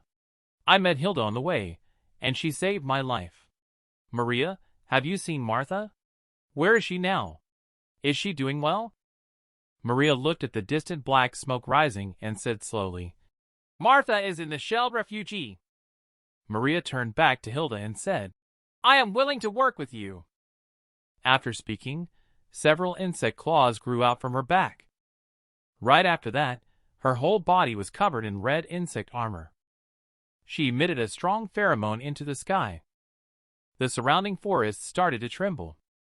Then countless black bees rushed out from the forests, flying towards T-City like a dark cloud. Hilda and Lori were struck by the enormity of the swarm of bees. Beautiful and powerful beast, I will destroy everything you have. Then you will submit to me. At this moment, Elder drives an armored vehicle speeding through the dilapidated street. He is rushing to rescue refugees at Refuge, but finds the road ahead blocked. Elder made a sharp turn to change the route. He was met with a rocket launcher. After making a sharp break to dodge the rocket, the car crashed into a supermarket. Then another shell hit the armored vehicle. A figure stood in the building opposite. After he had done all this, he dropped the launcher and began to retreat. He threw 2 glass bottles at the corner as he went downstairs. When the bottles broke, a gas quickly spread throughout the entire building. He put on a gas mask and carefully searched for his target in the toxic smoke because he knew Elder would not die in such a clumsy trap. At this moment, Elder quickly approached the building. He came to the side of the building and directly threw a high explosive grenade. The grenade landed precisely next to the man. With the explosion of the grenade, the man was blasted out of the window by a powerful shockwave. At the moment he landed, a gun was pointed at his head. Kent, I've told you to give up a long time ago. Haven't you already anticipated this situation? Captain, if you have always been by Queen Bee's side, she would not ally with Prince. As long as you disappear, this war will end. Kent, what nonsense are you talking about? Don't look at me like that. I'm not a traitor. When I was paralyzed and unable to take care of myself, I kept thinking. I should have died at the base. Sacrificed like a spark on the battlefield, rather than live like a dying wild beast. If I don't inject the medication given by Henslow regularly now, I will be paralyzed immediately. This is not the result I want. I can't return to my past life anymore. We are just mercenaries who do dirty work for others. People like us will not have any great life ideals. Kent, your words make me very angry. Why would you give up when life reaches its final peak? If there's anything more painful than betrayal in this world, it is distrust. Kent believes in me. The goal we have been pursuing all along is about to be achieved. Moreover, the ultimate winner of this war will only be Queen Bee. Even if you bomb the entire T-City, you still won't be able to defeat her. Captain, you don't need to boast. This trick won't work on me. You said Queen Bee will win? That shows you don't understand the terror of Henslow. They will not only use force to suppress you. They will also tame you. They will thoroughly investigate the target person's background and surroundings. And then, they create hardships for you. They extend a helping hand when you are in despair. When antipathy turns into intimacy. Henslow. They will show their overwhelming power. Even if you were initially hostile to them, you will eventually succumb to them. Do you think Queen Bee will be different? Kent sounds impressive. Are they not going to let me have a try? Captain, don't joke around. Henslow just wants to get rid of you. And I am the assassin they sent. It's because you are the type of person who never gives up until they achieve their goal that I have been assigned this task. Kent, I never thought about it. People like us, with blood on our hands, will have a good ending. So as a parting gift for you leaving the team, can you tell me if Benjamin is still alive? Because I still have some things to settle with him. Captain, what are you talking about? It was Benjamin who initiated the shelling this time. Suddenly, Kent recalled their conversation just now. This old fox took the opportunity to extract information. Can't you? Reacted slowly. Indeed, domesticated dogs are dumber than wild dogs outside. Henslow's intention is to manipulate Queen Bee's psychology, so that Queen Bee is willing to work for them voluntarily, right? You tell me if Benjamin is still alive. I will consider sparing your life. Captain, I have been sad for a long time. I have been troubled for a long time. I have always felt that betraying you is a very painful thing. But now there is something more painful than this.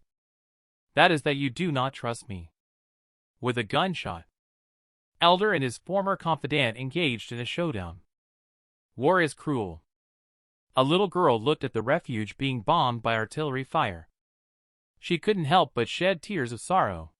It was built by their own hands from scratch, brick by brick. Yet, it was destroyed so easily by others. Suddenly a bomb fell next to her building. Countless shards of glass fell down. Martha, who was passing by, immediately threw her down when she saw the scene. You fool! What are you daydreaming about? Pull yourself together. This is war. You'll get killed if you keep going like this. I still need to go find the teacher. Soldiers from Peach Blossom Land are interrogating a group of refugees in a small alley nearby, forcing them to reveal the location of the Resistance Alliance's underground tunnel and Queen Bee intelligence. However, they are just ordinary refugees. How would they know about the intelligence? Suddenly, a soldier was shot in the head. The soldiers of Peach Blossom Land quickly stood guard on all sides. At this time, another bullet accurately killed a soldier. The soldiers were panicked at this point, because the direction of each bullet shot was different each time. They were indeed ambushed by a small team. But they could not have imagined that they were being attacked by just a little girl. Martha was quickly moving inside the building, constantly changing positions and shooting. Unable to locate the enemy's position, the bewildered soldiers just wanted to retreat from here as soon as possible. At this moment, a soldier opened the door of a building, preparing to go inside to take cover from the attack. Just as he opened the door, a thin line pulled the pin of a grenade and flew past them. With a loud bang, several people were instantly blasted out, watching the enemy struggling to survive. Martha, who was hiding in the corner, raised her gun and ended his sinful life. At this moment, Martha came to the soldier's body. She picked up their communicator and listened to the conversations inside. The assault team encountered an ambush by the rebel forces and was completely wiped out. All nearby units are gathering in that area to encircle and eliminate them. Martha picked up a gun upon hearing this and started jumping between the buildings. This intensity of battle. This is for Martha, who is developing her abilities. This is very relaxing. Smoke filled the city. People often abhor war. But some people are leisurely drinking tea. He looked at the city below, shrouded in smoke, and sarcastically said, What a scene, both beautiful and sad. I really admire you, Adam. How did you know that Benjamin is so incompetent? Adam replied indifferently, I don't know. I just want to survive. From now on, Walter, we need to take this seriously. This prince, every time I see him, he sends chills down my spine. From now on, all actions must be directed by me. Walter just replied casually, Okay. The two suddenly remembered Favre, who was trapped in a box. It's indeed the parasite that was forcibly stuffed into the box. He provided the location where Queen Bee is hidden. This breaks the three-legged standoff situation. But these are not the most important. There is also intelligence about King in these reports. Although everyone is going crazy over the power of Queen Bee. But all Queen Bees will be confused by King. Although the subspecies of Queen Bee can always be found. But up to now, King has only Richard. No matter who it is, everyone has fought for King. If he can obtain the Wei or Gene to become king, then he can control all Queen Bees. However, Favre also has the same idea. As long as they catch King alive, he can take the opportunity to parasitize King. When Favre was about to say something to deceive others, he was cut off by Adam with a kick, closing the box. He returned to this dark and airless box once again. They were discussing their next step in the plan. A strong sense of pressure descended. They looked up. Millions of bees covered the entire sky. A truck-sized black bee flew overhead. It carries the strongest person in the world. Adam finally understood why everyone wants to get Queen Bee after seeing all this with his own eyes. A massive group like this is difficult to eliminate even with the most powerful weapons. And as the ruler, Queen Bee is so powerful that it is daunting. However, Walter was enchanted by Queen Bee's stunning beauty at first sight. The female student is crying now. But the next second, she will turn into someone who can kill you. At this time, a group of soldiers broke in. They found only a poorly dressed female student inside, crying continuously. She seemed to have been subjected to some kind of excessive treatment.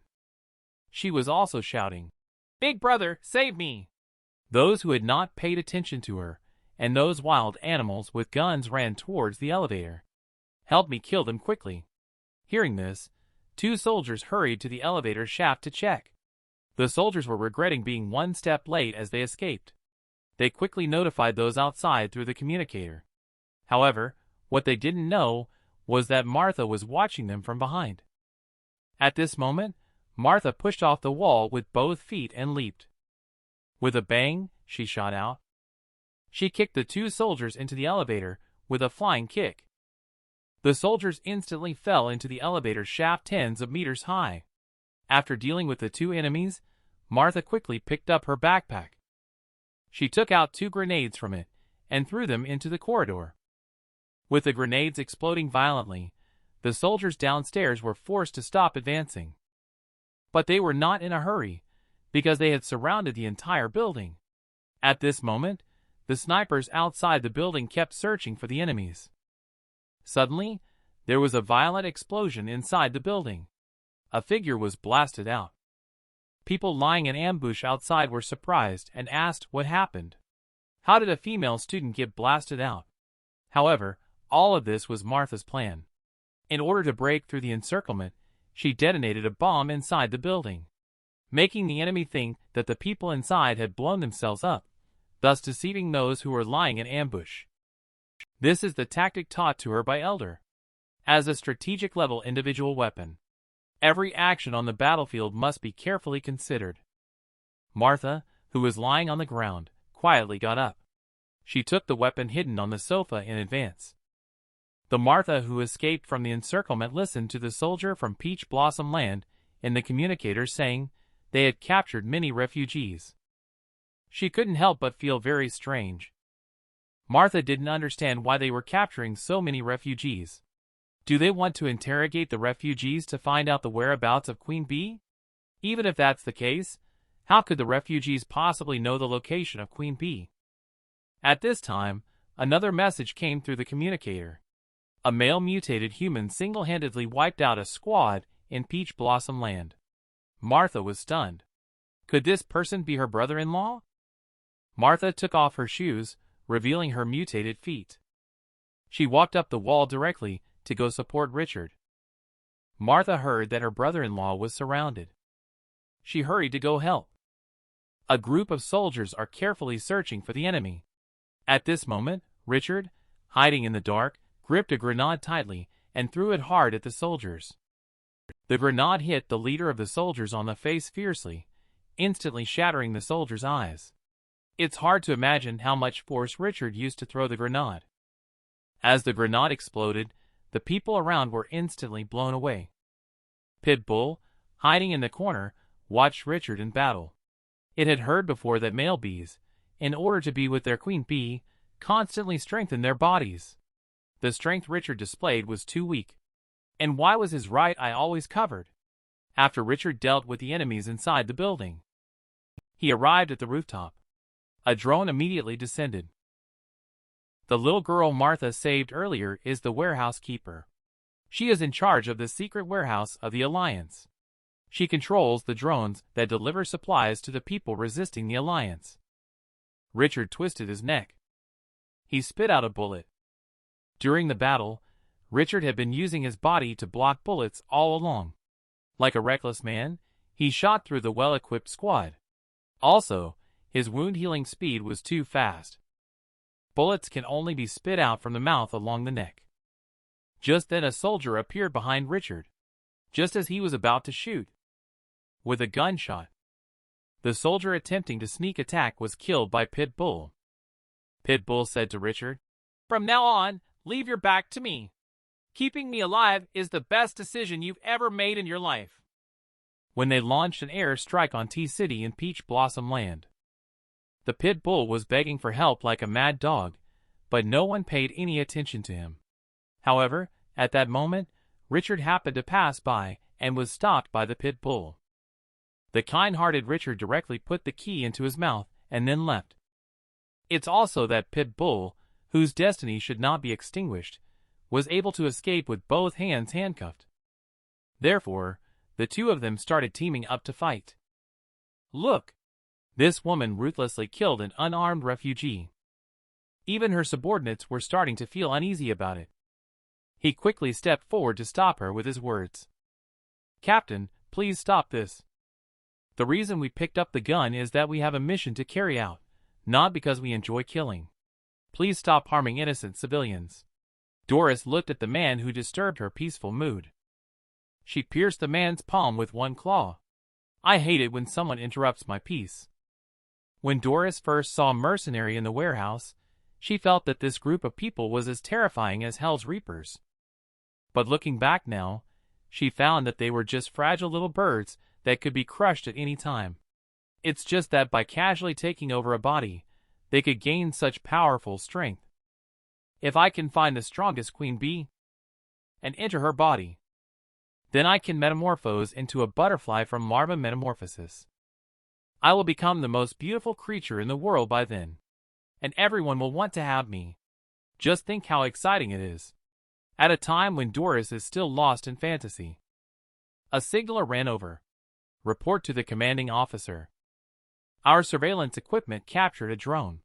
It repeatedly transports supplies on the same route. I suspect it's a drone from Queen Bee. Doris grinned and said, "Lock the location immediately. Let's go check it out." A little girl is organizing the drone, preparing to deliver supplies to the soldiers outside. At this moment, Doris suddenly appeared behind her and asked, "Child, where will these things fly to?" The little girl turned her head and saw someone. She immediately pulled out a handgun and fired several shots. Doris teleported behind the little girl and swung her claws to knock her down. She looked at the little girl lying motionless on the ground. Doris shouted angrily, "Stop playing dead there. Where were you planning to take it just now? Make it fly up quickly." Watching the little girl remain indifferent, Doris went crazy stabbing at her. But the little girl was completely indifferent to the wounds on her body. She instead laughed and said, "Do you know who this thing is for? Are you sure you won't regret it?" Doris, seeing the little girl still daring to mock her, raised her hand wanting to strike, but was stopped by her subordinate. Reluctant Doris urged her to quickly get up and manipulate the drone. The little girl placed her blood-stained palm on the drone. In this way, the person receiving the drone would know that something went wrong in the warehouse. As the drone flew to the preset location, Doris said lightly, "This drone's battery can only last for 20 minutes. Considering the round trip, the journey will only be 10 minutes. You better not play tricks. Otherwise, I will make you die a miserable death." Upon hearing this, the little girl continued to mock. "Don't worry. It will fly there in no time. I hope you won't regret it. It will lead you to death." At this time, Elder and Kit were having their final negotiation. However, the negotiation ultimately broke down. Kit lifted his cloak to reveal the insect-like claw on his back. Elder fired continuously with a pistol loaded with special bullets. Kent, with his insect-like claw, dodged the bullets by running on the walls and eaves. When a magazine of bullets was depleted, Elder quickly took cover in the building to reload the magazine. Kent did not dare to recklessly follow Elder into the building.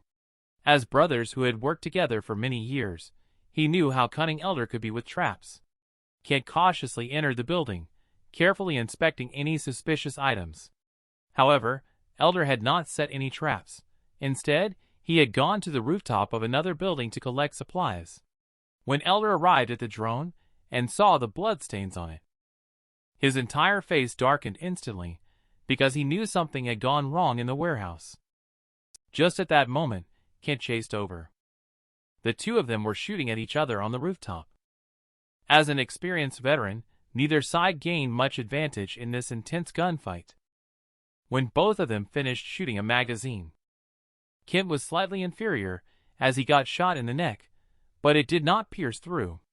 It was blocked by his powerful muscles. Kent used a small knife to cut open the skin and picked out the bullet. His wound healed at a speed visible to the naked eye. Kent said, "Captain, did you see that? This is the power of the Henslow family. We are no longer tormented by illness. We don't have to wait for natural evolution. This is the power of science. I am proud to be a member of this great organization." Elder hid behind cover listening to Kent's words. His calf uncontrollably trembled. After all, he was a man in his 60s. His physical functions were no longer what they used to be. However, Kent arrogantly said, "Captain, you previously mentioned about paying my retirement funds. I agree. From now on, I am Elder, the exclusive Elder of Henslow." Elder, feeling helpless, said, "Congratulations, Elder. Can I leave now? I'm busy and don't have time to listen to your boasting." The captain replied, "No, Elder. This is where you will meet your end." Queen Bee suddenly appeared behind him. Kent sensed the hostility, turned around immediately, and fired his gun, but it was too late. Queen Bee's claws had already pierced into his body. Elder saw this scene. He turned around and ran away. After all, this is just a copy of Queen Bee and won't delay for much time. Quick, look, this crazy woman was happily slaughtering civilians just a second ago. The next second, she was turned into a mummy by someone. At this moment, Elder abandoned the clone that was in battle. He hurriedly went in the direction of the warehouse.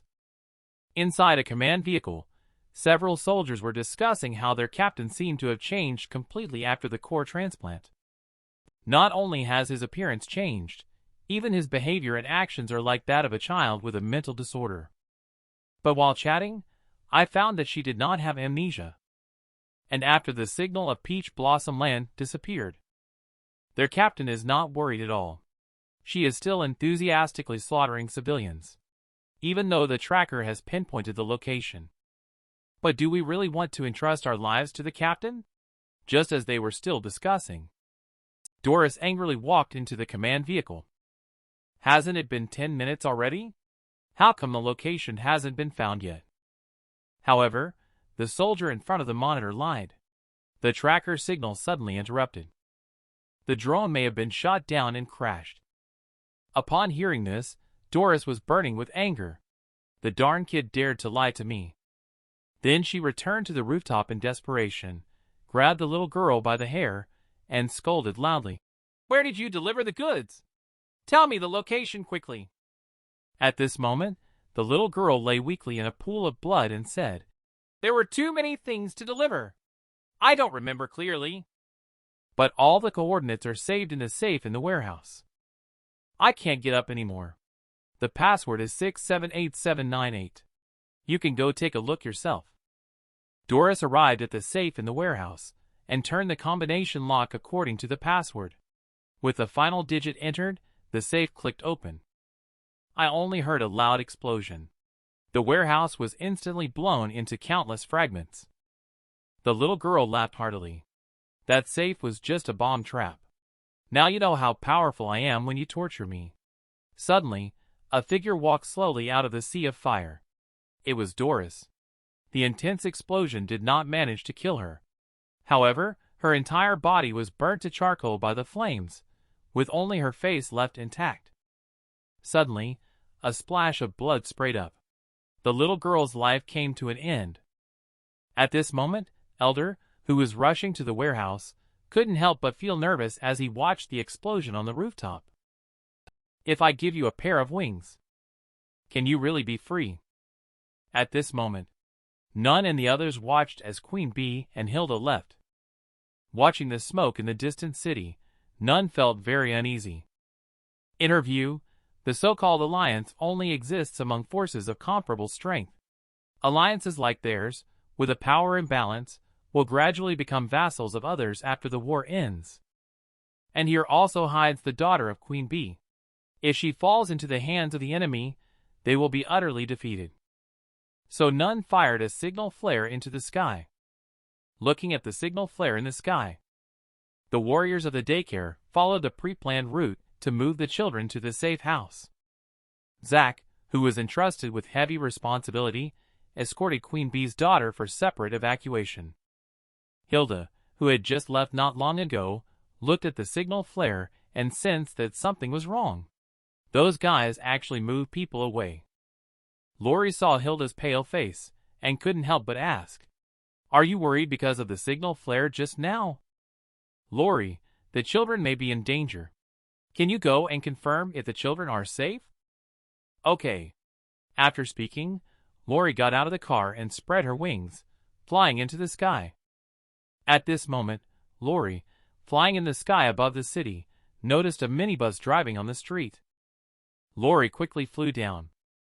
This scene scared the driver who was driving.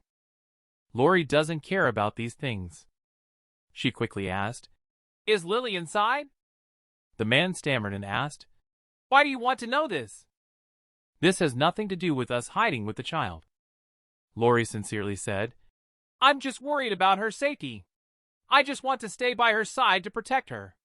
Isn't she inside?" "I don't know where she went. I still have tasks to do over here." Lori watched the minibus leave. She immediately contacted Hilda. "I found the car, but she wasn't inside. And they seem to not trust us." Lack of trust is normal. They should have anticipated this situation and prepared in advance. "Lori, you keep looking for Queen Bee's daughter. Once you find them, don't let them notice. Just let me know their location." Lori asked with a dark expression. "Why is this?" "Aren't we supposed to protect her?" "Lori, just do as I say. After the communication ends." Hilda waved her hand. Several armed helicopters flew towards daycare.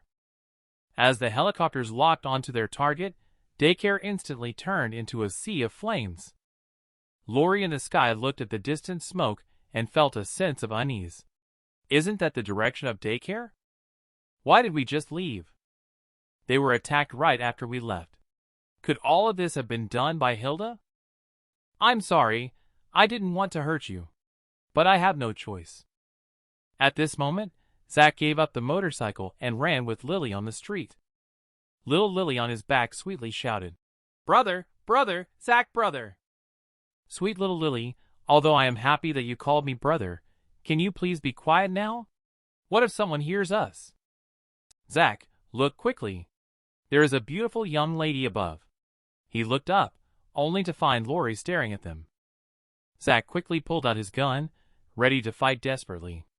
Lori jumped down and made a hushing gesture. Then she pointed to the communicator in her ear, signaling them not to speak aloud, as they might be listened to. She grabbed Zack's hand and wrote on it, "Later, pretend to hide in the house up ahead. Take the opportunity to escape after I leave." After doing all this, Lori immediately contacted Hilda. "I have found Lily's hiding place. I will now send you the coordinates and location.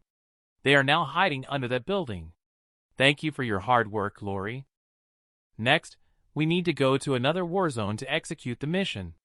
Hurry up and come join me." Lori flew back in no time. She asked Hilda, pointing towards the distant smoke. "Hilda, the direction where the smoke is coming from seems to be the daycare. Shall we go take a look?" Hilda responded nonchalantly. "No need. I have already sent a message to the command center. They will send the photos after the aerial survey." At that moment, with a loud bang, a missile exploded in the distance. Lori was startled. The explosion happened right where Lily's safe house was located. Lori was instantly drenched in cold sweat. "Hilda, something serious has happened. The location of the explosion just now seems to be where the children were hiding. What should we do?" At this moment, Hilda pretended to be very nervous. She urged Lori to fly over first to check if the children were safe. She would follow shortly after Lori flew away. Hilda held her head in pain and said, "This kind of thing should have been done by the mercenary. I'm not suitable for doing this kind of dirty work." When the two of them arrived at the explosion site, the residential building had already been bombed into ruins. Lori stood in front of the ruins, crying incessantly. She also held a bloody piece of clothing in her hand. Hilda came over and comforted Lori by putting her arm around her shoulder. "Don't blame yourself. This is not your fault. Maybe Benjamin carried out a devastating strike in this area. They were just unlucky to have taken cover there. In any case, let's go back first. Return to Queen Bee's side to help her." Lori nodded silently. However, a look of fear appeared on her face. If I hadn't been a little cautious just now, Lily would have really died. How should I face Martha when I see her in the future? Child, you must be in a lot of pain. Just sleep. Once you fall asleep, the pain will go away. You have done great. I will help you along the way ahead. At this moment, Elder is either rushing or coming late. When he arrived at the rooftop, there was only a cold corpse left. Elder held the little girl's body and sang a requiem for her, bidding farewell to the heroic spirits who died in battle. Rest in peace. Grandpa will avenge you right away. At this moment, Doris was wrapped up like a mummy. She kept screaming in pain, saying how uncomfortable it was. Be gentle when wrapping me up. Please find a way to make me feel less uncomfortable quickly. Wrap the bandage a bit tighter. It's uncomfortable even with a slight breeze blowing now. At this moment, a medical soldier said while bandaging, "Calm down, sir. You are not a child. Don't move around. I am giving you first aid treatment now." Suddenly, Doris grabbed the medical soldier and shouted, "This body is already broken. Help me transplant it into a new body immediately." Upon hearing Doris' words, several soldiers looked at each other. At that moment, they realized that the person in front of them was no longer their former captain. She had gone mad. She rushed towards the soldiers and tried to seize their bodies. Let her get rid of this body that causes her endless pain as soon as possible. Several soldiers kept shooting at Doris when they saw her. When the bullets were all gone, the soldiers quickly locked the car door and kept Doris in the armored vehicle. A soldier then said, "Did you hear that? Our commander has completely turned into a monster. We can't stay with her any longer." After saying that, the soldier decisively fired a rocket at the armored vehicle. The entire armored vehicle was engulfed in the explosion's flames. At this moment, Elder, hidden in the dark, shouted, "Don't move." Instantly, these soldiers tensed up again. Do not act recklessly. I do not want to annihilate you. I ask you, who killed the girl wearing a helmet? Hand him over. The soldiers pointed to the armored vehicle in the sea of fire and said, "It's our commander. She killed the girl. We tried to stop her, but she went crazy. So we killed her." The murderer has been buried in the sea of fire. Elder can no longer seek revenge in person. He asked, "Are you troops from Peach Blossom Land? Contact Benjamin immediately. I want to speak with him." At this time, the control Benjamin is still thinking about how to break the situation. Elder's voice resounded inside the command ship. Benjamin realized that this was an opportunity. He quickly communicated with Elder using a secret code. This attack was orchestrated by Henslow, right? Elder wanted to ask for more details at this moment, but was interrupted by Queen Bee, who arrived and took away the communicator. I am Queen Bee. I will always stay here, whether you are in Peach Blossom Land or Henslow. If you want to give my power, come and take it with your own hands. I will be waiting for you here. At this moment, Richard replenished the equipment from a drone. Pitbull kept boasting non-stop about how great he was on the side. However, Richard was not interested in his trash talk. He handed over a magazine and said, "Check the ammunition. The next battle is about to begin." At this moment, Richard was filled with anger. He vowed to take down those who were destroying their homeland. At this moment, Pitbull caught up and patted Richard on the shoulder, pretending to care, and asked, Is your injury okay? How's the recovery going? I envy you for having an immortal body. Do you think I could become a drone too? Can you reveal the method to becoming a drone? Suddenly, Richard stopped in his tracks, surprising Pitbull.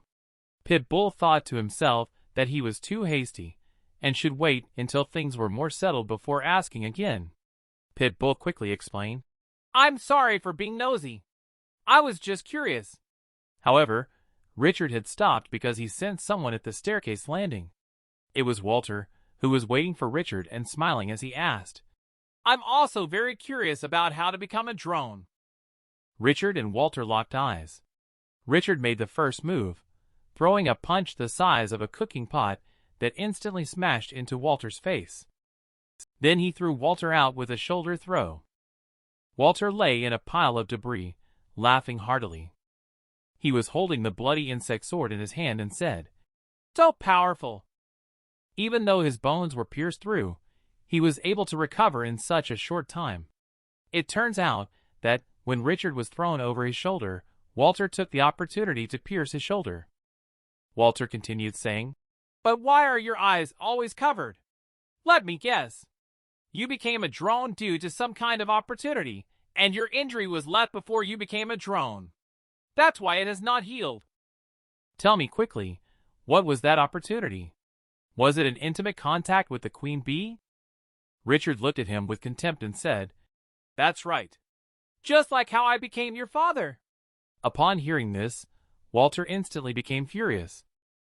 He directly used the 7-star radiant sword technique towards Richard. Richard dodged to the side. He struck Walter directly with the butt of the gun. Walter took a step back in a hurry to evade it. Adam, who was far away, watched the two men fighting but showed no intention of stepping forward to help. He couldn't help but feel strange about the current situation. Why did the Henslow family hastily start a war? They are not an organization that is eager for quick results. They could have slowly eroded the power of the queen bee. What exactly happened to make them so anxious? Did I overlook something? Just as Adam was contemplating the overall situation, Martha, who came to support Richard, hid in the corner. Although she really wants to avenge Alan.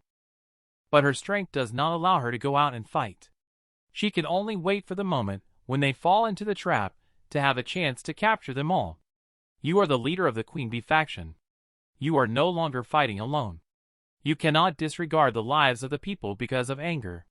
At this point, Walter and Richard are still entangled in their fight. Adam suddenly sensed a strange aura. He shouted, You there, hiding in the corner. I noticed you from the beginning.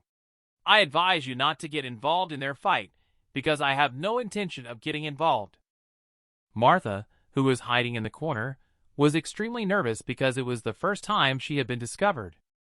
Just as Martha was about to come out, the pit bull hidden on the side spoke at this moment. Adam, long time no see. I am Pit Bull, the former negotiation and intelligence expert of Peach Blossom Land. I think we should have something to talk about. I know what you are worrying about. You should have figured it out. If Henslow gets Queen Bee, you will be discarded like trash. Although your current mixes are still in important positions. But mixes themselves are just substitutes before getting Queen Bee. Once Henslow gets Queen Bee, you will be worthless. The outcome is something you must understand. That's why your recent actions have been so strange. I'm giving you a chance, Adam. Break away from Henslow. Then run far away. Otherwise, when the moment of reckoning comes, you will be doomed. Of course, you can also take a gamble. Like me, follow Queen Bee. I will help you make connections. Richard, who is still in battle, roars, This is impossible. We will not shelter them. Their hands are stained with the blood of many of our kin. I will never forgive them. Richard, calm down. Even though these people once killed your companions. But let them become our companions.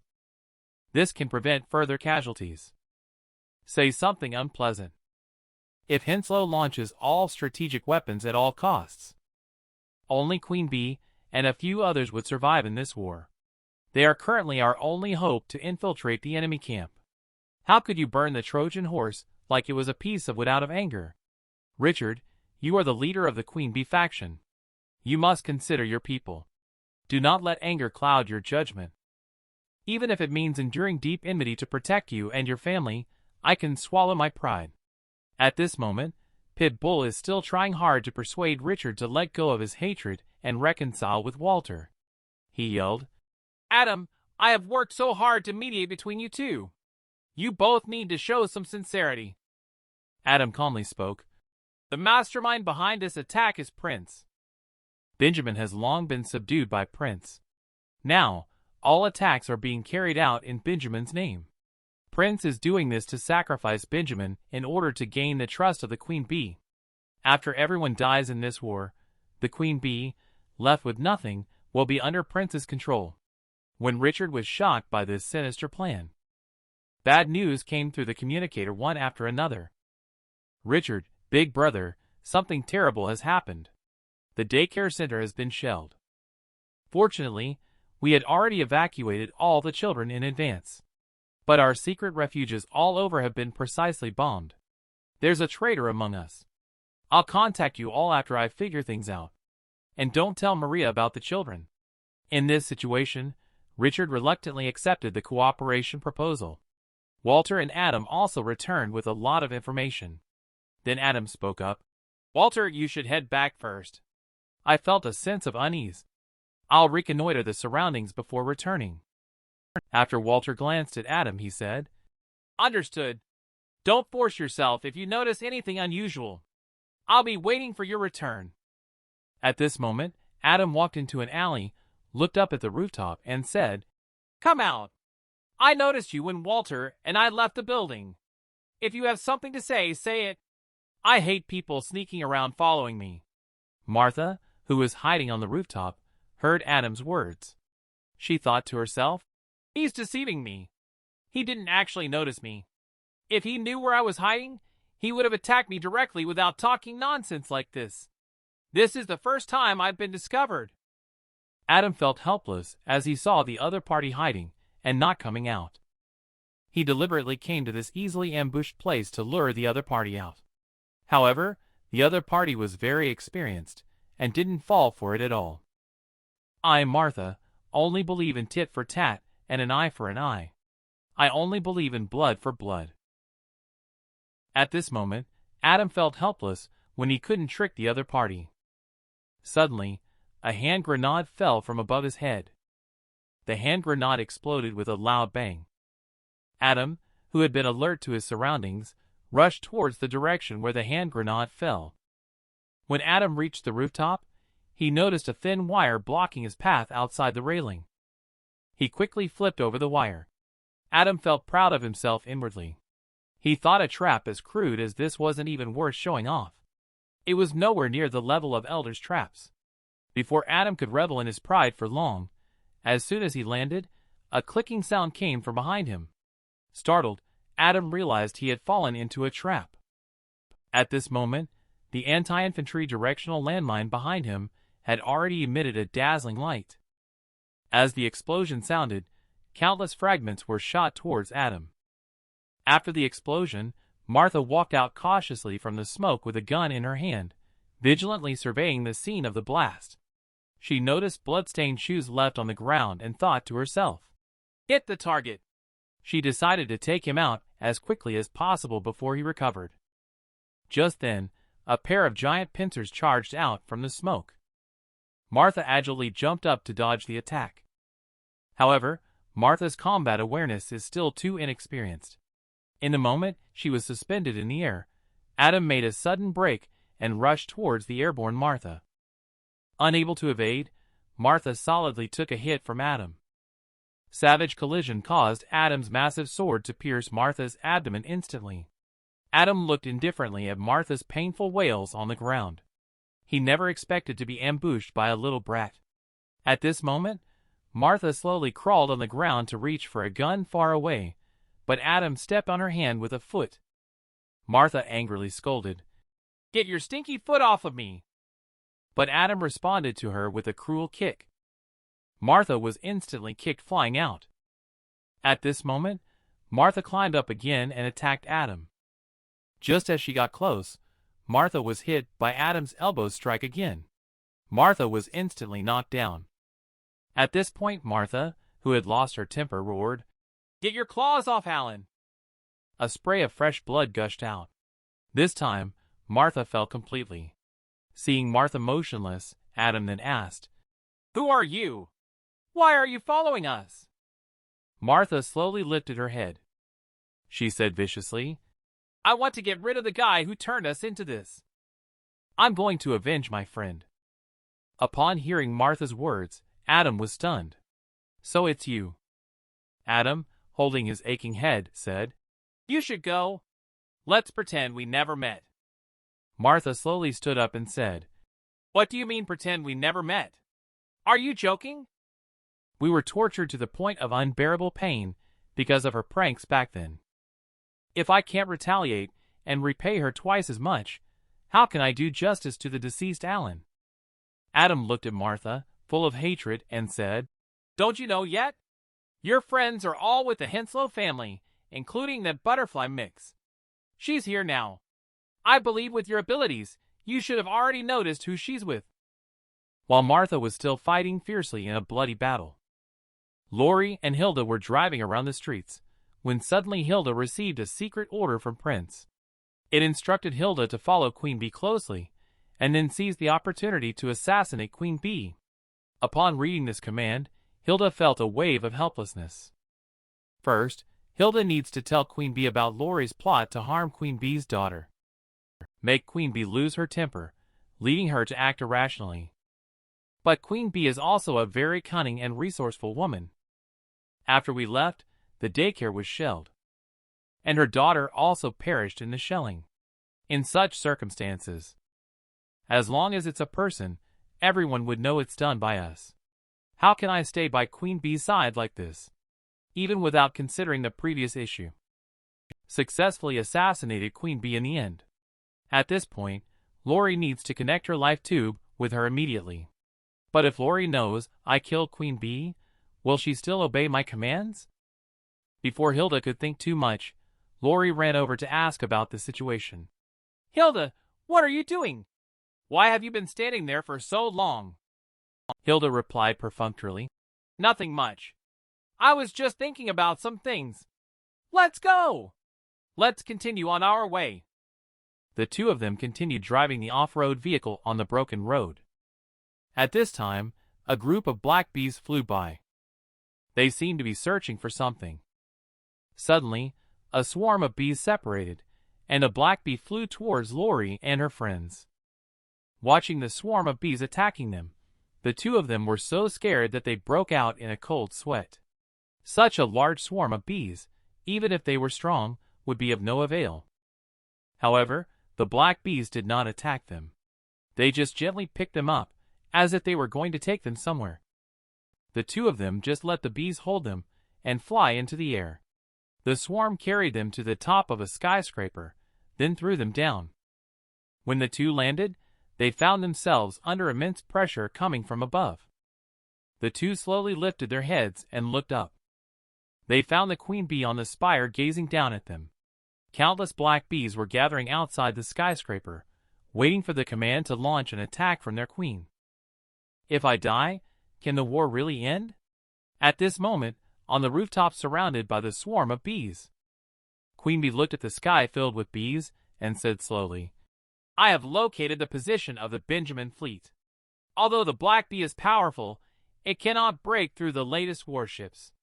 So, I request our ally Henslow to attack and sink the enemy fleet." Hilda hypocritically said, "Is that so? That's great news. Although I don't know how you obtained the information, we will only launch an attack on Benjamin with reliable intelligence." Hilda wanted to add a few more deceptive remarks. However, Queen Bee raised her left hand and pointed in the direction far away, saying, "I saw it with my own eyes. Please launch an attack as soon as possible." How could Benjamin have run over here? There's no other way. Hilda can only continue to deceive. Even though Queen Bee has found Benjamin's fleet, But now I don't have any communication equipment and can't contact headquarters. Should I go out and look around? But Hilda hasn't finished speaking. Queen Bee beckoned. Several black bees flew over, grabbing Hilda's off-road vehicle. With a loud bang, the off-road vehicle was thrown in front of Hilda. Queen Bee looked at Hilda like watching a clown and said, "Now we have the communicator. Hurry, make contact." Looking at the off-road vehicle beside her, even though Hilda had 1,000 words in her heart, in the end, she couldn't say anything. Hilda could only grit her teeth and contact headquarters, requesting them to quickly launch an attack on Benjamin's fleet from their end. However, Queen Bee said softly, "Do you think I'm dead? Can the war really end?" Hilda asked in astonishment. "What are you saying, Queen Bee?" Queen Bee casually replied, "It's nothing. I was talking to Benjamin."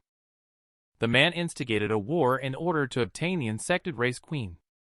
According to statistics, the Henslow family's resources will be depleted in 6 years. Furthermore, the black bee was previously released to the public through the Insect Nest Project. It is because the laboratory cannot afford the huge consumption of resources and time. And now all the industries have been almost completely destroyed. It is completely impossible to recreate a queen bee with the resources available now. Although Henslow can create many powerful mixes, the only queen bee who can dominate the black bee is Maria. Despite her strength, she was just an ordinary mix in the folk metamorphosis at first. But who could have expected that she would defeat the seemingly strongest John back then? She also absorbed John's abilities and be colony at the same time. Thus, she soared to become an immensely powerful queen bee.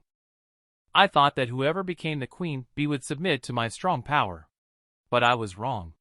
It's just because I was blinded by power. Thus, she became so powerful that she couldn't be captured by force. If this attack cannot take possession of Queen Bee, then Henslow will lose the opportunity to compete for world domination. And I will die here too. Prince pondered for a long time. Then he issued the order through the communicator. Benjamin attacks Queen Bee. However, the fleet did not attack Queen Bee immediately after receiving the attack order. After 2 seconds of silence, Benjamin spoke. He shouted loudly, "Everyone listen to my command. Stop the ship immediately. Shut down the system. Detonate the electromagnetic interference bomb. Abandon ship and evacuate." Under the cover of the electromagnetic interference bomb, Benjamin successfully led his subordinates to escape from the ship carrying the bomb. They swam hard in the sea, trying to get as far away from the ship as possible, because they knew the ship would explode soon. Queen Bee, who was observing from a tall building, noticed the situation here. So she sent a swarm of bees over. When the bees approached, they swarmed directly at the people in the water, grabbing them and flying them to the shore. Queen Bee watched from afar as the rescue person said, "Hilda." Benjamin's fleet took the initiative to abandon the ship when they approached here. And Henslow, on the other hand, didn't take any action at all. Do you have anything else to say? Hilda looked embarrassed when she heard Queen Bee's question. Looking at Hilda's awkward expression, Queen Bee reached out her hand, saying, "Let me talk to him myself. Since your plan has succeeded, why create more bloodshed?" At this moment, Queen Bee asked Hilda for the communication device. She wanted to talk to Prince. When Queen Bee took the communication device, a drone flew over, and a voice came from the device. "Queen Bee, I never expected our first conversation to take place under these circumstances. I am Prince, the current head of the Henslow family. To be honest, I had originally intended to form an alliance with you as much as possible, but I am impatient to possess you now. The aircraft carrier in front of you is filled with the gift I am giving you. Of course, all of this depends on your choice. Because this gift could also turn into a disaster. You have been winning battles without losses before. And this time, when you see your family and companions falling one by one, will you be able to see the gap between us? If you feel that not enough people have sacrificed, then let me tell you. We tracked down those children who evacuated early and let them all perish in the flames." Queen Bee, after hearing this, a chilling murderous intent emanated. She glared at Lori and Hilda with a fierce look. Surely these two leaked the information about the children's evacuation. At this moment, Lori was already scared to the point of breaking out in a cold sweat by Queen Bee's terrifying demeanor. Meanwhile, Hilda was silently lamenting in her heart. Is Prince crazy? Knowing that he is right next to Queen Bee and still saying such things. Isn't he afraid that Queen Bee will kill us all? Prince continued, saying, Queen Bee, surrender. Everything I have done is to prove to you the difference in strength between us. If you disagree, then the rest of your followers will all perish. However, Queen Bee asked the question that had puzzled her for a long time. Wasn't the insect nest project you conducted a success? Control the human Queen Bee. And isn't the society where humans live in harmony with the bee colony already gradually being realized? After huge sacrifices, humankind has already freed itself from the risk of extinction. But why do you still initiate wars? Prince mocked. Queen Bee, you are too naive. You've overlooked a key point. Even if the grand goal of the insect nest project succeeds, what meaning does it have if he does not belong to me? Are you not planning to repay me the $1 you owe me? Then I will take your life as payment. At this moment, the black bee rescued Benjamin from the sea and brought him back to dry land. However, the black bee did not bring Benjamin to Queen Bee, but to Elder. Benjamin, seeing Elder anxiously greeting him, asked, Why did the black bee bring me to see you? I want to see Queen Bee. However, Elder looked at Benjamin coldly and said, Why else? Do you think you can just not repay me the money you owe? Quickly hand over my $1. Wait a minute. I have very important information to give to Queen Bee. You can't kill me. Do you know what I have in my hands? This safe contains important information about the Henslow family's base under the permafrost in the north. As long as Queen Bee gets this information, she can break into the enemy's base. So I must hand over this information to Queen Bee. Listen to the other party. Elder said coldly, You have to disappear because of this information. Do you know why? That's because you were deceived by Henslow. Don't you know yet? All this information was deliberately leaked to you by Henslow. His goal is to lure Queen Bee, so that she falls into their trap. Benjamin, although you bear a grudge against Henslow, you have been serving them from beginning to end. All your actions are part of Henslow's plan. Your very purpose of existence is to deliver this intelligence to the Queen Bee. So you and your subordinates must die. After listening to Elder's words, Benjamin's face turned pale. He didn't want to admit that his whole life had been carefully designed by others. Benjamin then hysterically exclaimed, These are just your speculations. I want to see Queen Bee. The information here should be reviewed by Queen Bee herself before making a judgment. You tell the truth. Is it because I owe you money and haven't paid it back that makes you resentful? You just want to find an excuse to get rid of me. If you only eliminated the surrendered forces because of this reason. So the justice-loving Queen Bee will not stand by and watch her companions commit such crimes. Can you bear the wrath of Queen Bee? Benjamin, have you forgotten? I was always the one responsible for doing the dirty work while in Peach Blossom Land. Let's end the reminiscing here, accompanied by the sound of gunfire. The curtain falls on Benjamin and his manipulated life. Later, Elder took Benjamin safe with him. Although he knew it was a decoy, the information about the Henslow base was real. Prince's ultimate goal turns out to be wanting to be with Queen Bee. Prince, who was rejected by Queen Bee at this moment, went completely insane. He gave the order. Countless catalysts are injected into the insect egg. A fierce monster is about to be born. The Queen Bee in the distance seems to also sense a hint of danger emanating from the aircraft carrier. Hilda, there seems to be something dangerous hidden on that aircraft carrier. Can you go and take a look for me? Before Hilda could agree, Black Bee had already grabbed her and flown towards the direction of the aircraft carrier. Poor Hilda was scared to the point of breaking out in a cold sweat. When they approached the aircraft carrier, the detection device on Hilda suddenly sounded an alarm. Hilda was shocked. She hurriedly took out the instrument to check. She was immediately frightened and pale, saying, "Let go of me quickly. Don't go near it." the deck was contaminated with bacteria. But Black Bee simply ignored Hilda's warning and obediently carried out Queen Bee's command. It's getting closer to the aircraft carrier. Hilda had no choice but to kill Black Bee. Lori on the tall building watched Hilda fall into the sea. She just wanted to go rescue her. She was grabbed by a big hand. "Lori, you don't need to worry about what's happening over there. It's just us here now. Let's have a good chat." Facing the intimidating Queen Bee, Lori could only nod in agreement. "Lori, tell me honestly, is my child dead?" Lori replied tremblingly. "Although I didn't see it with my own eyes, the direction they fled was indeed hit by artillery fire."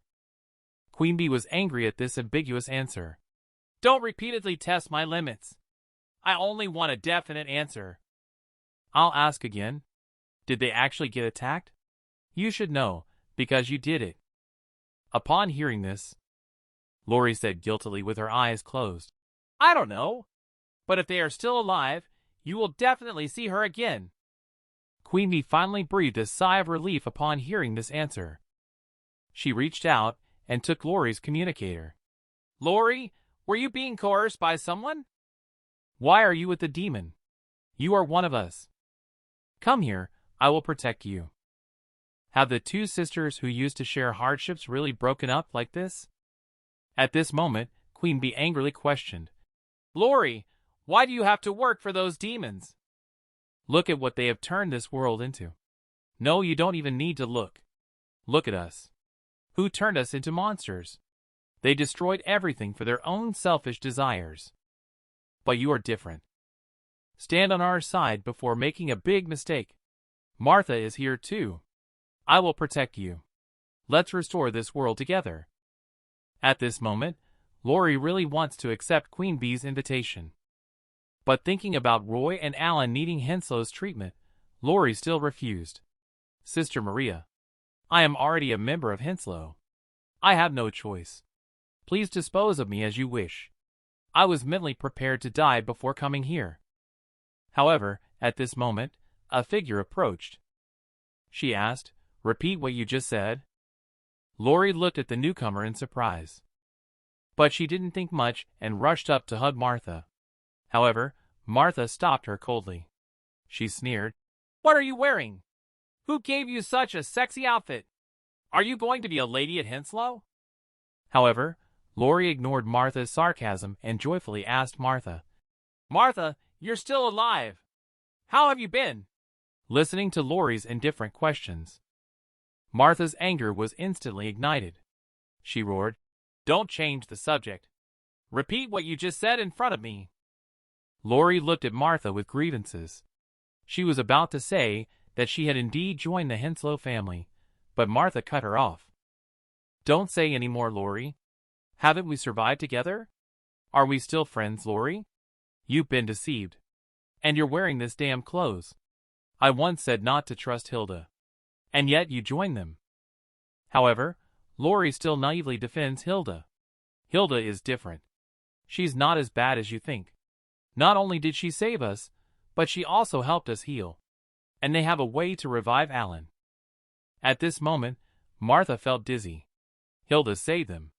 Martha felt abandoned and foolish for not realizing it, and still foolishly wanting to save them.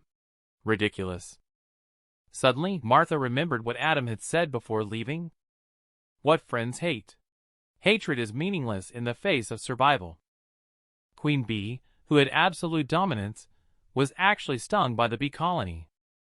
At this moment, Hilda, who had fallen into the sea, watched the aircraft carrier in the distance with lingering fear in her heart.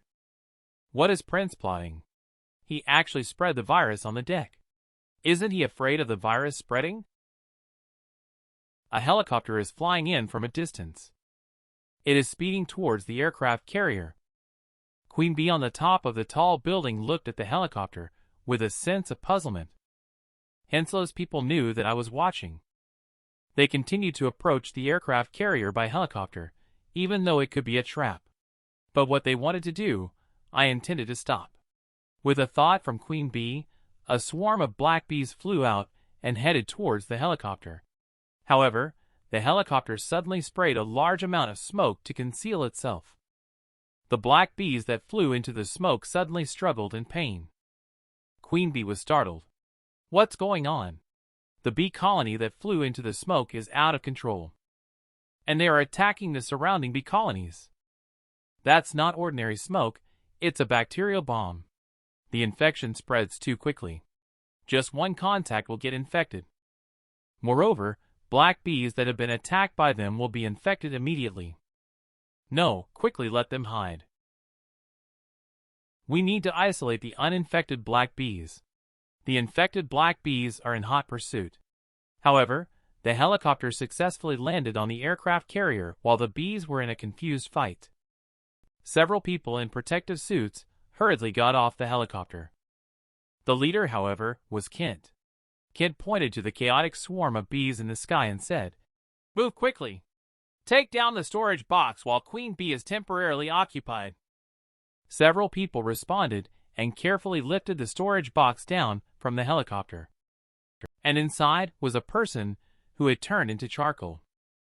At this moment, Queen Bee looked at the swarm of bees in the sky. Infected and non-infected bees had completely mixed together. In order to prevent infecting more of the swarm, Queen Bee decisively sent all black bees to the sea. Having done all this, Queen Bee solemnly took out the communicator and said, "Elder, there is something I would like to ask of you. Could you help me take a look inside that aircraft carrier?" Elder looked at everything happening in the sea. Said lightly, "Sure. But to go there, I need to borrow something from you. Borrow your husband for me. Be safe on your return, Elder. Have Richard explain the purpose once the time comes. I'll keep it short." The aircraft carrier brought by Benjamin. A helicopter entered there, and the swarm encountered the smoke released by the helicopter. They went crazy and started killing each other like mad. I think the smoke is a bacterial bomb. So we need to go inside, gather intelligence, and destroy Prince's trap. Until we know what's going on in there, the two queen bees will not participate in this mission. This mission is very important. I will give you call signs. This means you are now officially my team members. Richard, you are Shepherd. And you are Husky. Although there are only 3 people. But we don't have any extra combat personnel now. As soon as the words fell, a man walked over and offered himself. "Did you forget about me, Pitbull? I am capable of handling 10 opponents by myself." Elder saw that the person was Pitbull. He looked disdainful, but considering the shortage of manpower, he reluctantly agreed to his joining. With everyone present, Elder began to introduce the intelligence gathered by Queen Bee. The bacteria released by the helicopter will only infect black bees and are ineffective against the mix. However, if the infected host dies, the bacteria will die along with them. Research has been conducted to counteract the bee colony. Our goal this time is to gather intelligence on the bacterial bombs. In addition, it seems that the helicopter transported something onto the aircraft carrier. So after we obtain the intelligence, we will figure out a way to destroy the aircraft carrier.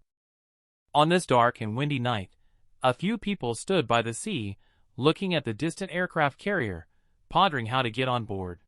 Suddenly, a black bee carrying a bomb flew over. With a loud bang, thick smoke erupted from the deck of the aircraft carrier. Pitbull, watching the aircraft carrier explode in the distance, asked in confusion, "Weren't we supposed to sneak in quietly? Why did it cause such a commotion?" Before he could finish speaking, the detector on Elder's chest started beeping. Upon seeing this, Elder picked up the radio and said, "Diane, you can stop the attack now. The bacteria has started spreading, so leave that area quickly." "Received. Wishing you a safe return," came the reply. "You think this is just a piece of clothing? This is the evidence of my existence as a human." At this moment, Hilda, who fell into the sea, was brought back to the underground nest by Queen Bee. Queen Bee asked Hilda in confusion, "Why did you dare to jump into the sea instead of going to the deck? Tell me, what are the bacteria on the deck?"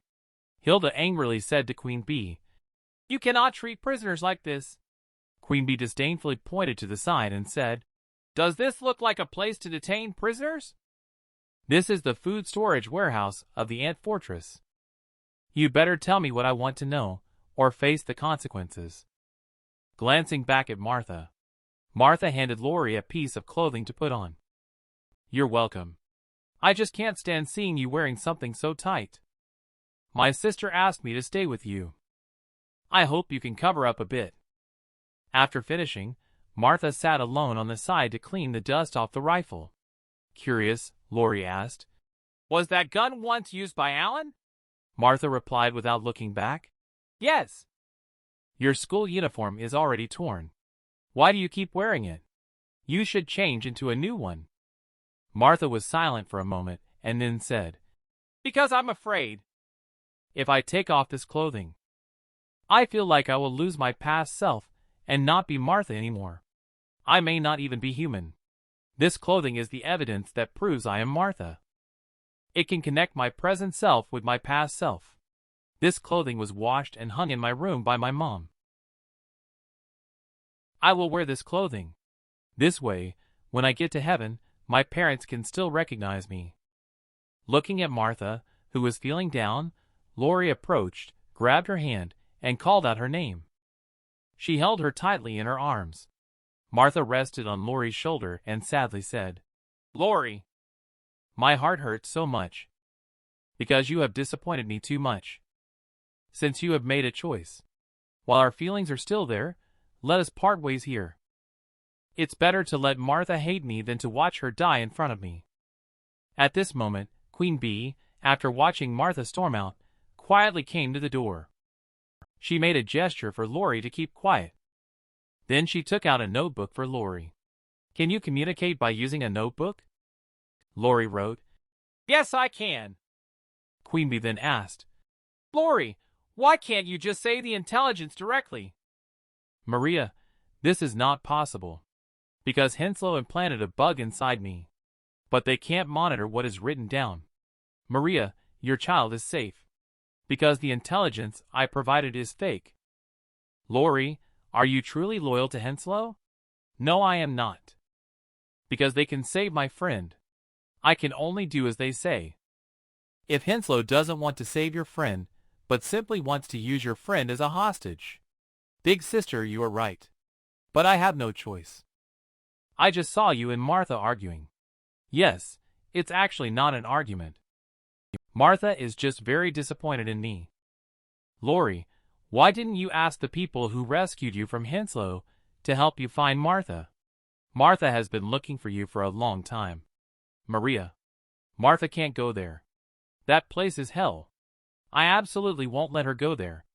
Lori, if you're worried about Henslow's surveillance, you and Martha can communicate like I am. This is not possible. If Martha finds out, Hilda will definitely find out. Roy and Alan will be in danger. And I don't know when I will die. My sixth sense tells me that the device implanted in my body is not just for surveillance. It is also a mini-bomb. And I hope Martha gives up the idea of seeking revenge.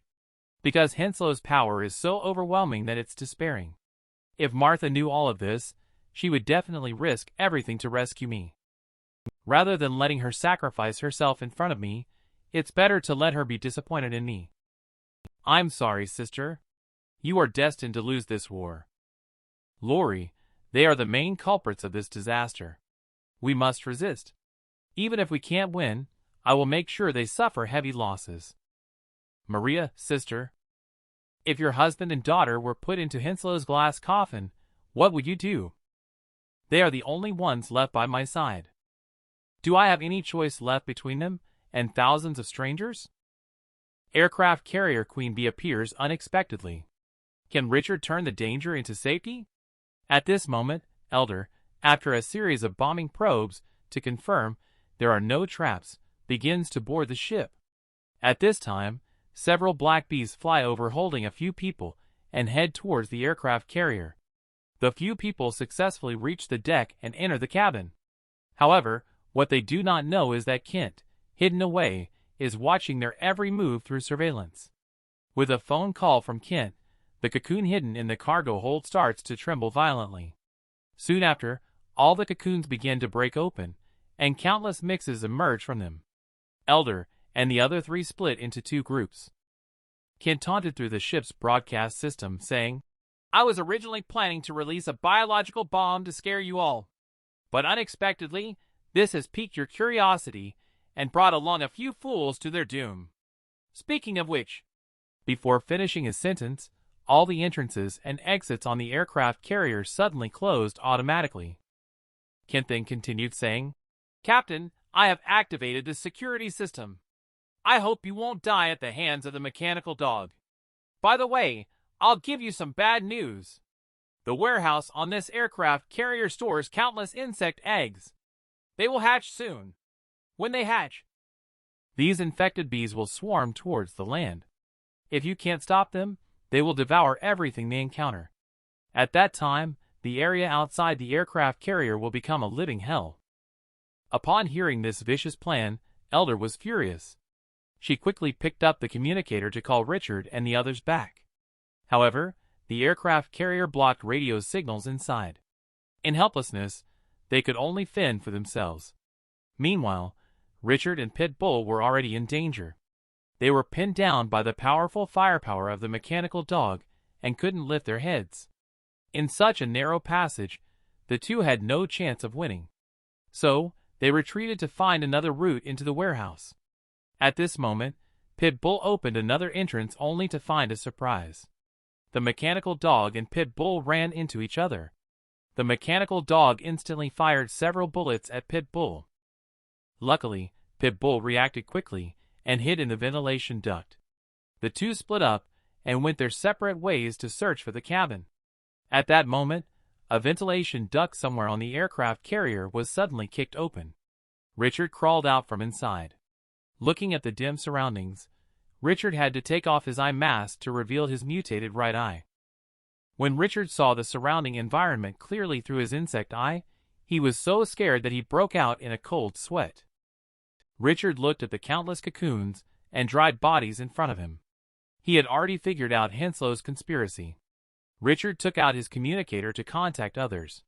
However, there was no signal here. Suddenly, a groan was heard.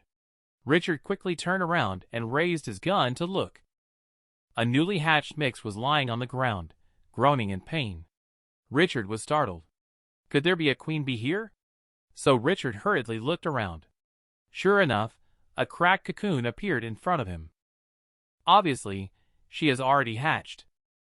Just hide in this aircraft carrier. This wicked woman crawled back from hell again. She still pretends to be pitiful and follows Richard. This matter needs to be explained from the characteristics of mix. Strictly speaking, after the metamorphosis, humans are no longer humans. Their souls and memories are stored in two parts, the brain and the heart. When they lose the core, the heart, as long as a new core is reinstalled within a short period of time, they can survive. Similarly, when the body is damaged but the core remains intact, the person can still survive by switching to a different body. In the core that Walter took away initially, Doris's soul is hidden. The core, once installed in someone else's body, was immediately taken over by Doris. After being bombed by shells, Doris didn't die immediately, but instead dragged her charred body aimlessly. She finally met Kent and was resurrected once again. When she emerged from the cocoon, she encountered Richard. Richard was very surprised at this point to find that there were still humans here. Upon closer inspection, she was not even wearing clothes. Richard fetched clothes from a nearby corpse for her to put on. The newly resurrected Doris still had some confusion in her memory. She had just been discussing going to an internet cafe with her classmates. How did she suddenly end up here? However, Richard didn't have the time to bother with her. He let Doris find a place to hide herself and prepare to leave. But he was pulled back by a hand. Don't leave me alone. Take me away with you as well. The place I'm going to is very dangerous. I have already cleaned up this place. You will be safe hiding here. But Miss Doris is in a terrible temper and won't listen at all. She is dragging Richard along, insisting on following. Richard gave her a big slap. Don't give me any princess attitude. What I need to do concerns the fate of all mankind. You stay here and try to survive on your own. Doris squatted on the ground crying and murmured, We were just in school. Alan, where are you? Weren't we supposed to go online with Lori, Roy, and Minky? Where did all of you go? When he heard Martha's name, Richard, who was about to leave, paused. He turned around and asked, Do you know Martha? Did you used to live in Chun City? Excitedly, Doris responded to Richard's question. I was in the 3rd year of high school in Chun City, and was classmates with Martha. Suddenly, Richard pulled Doris away to hide. It's Queen Bee, and it's in its insect form. This is a big problem.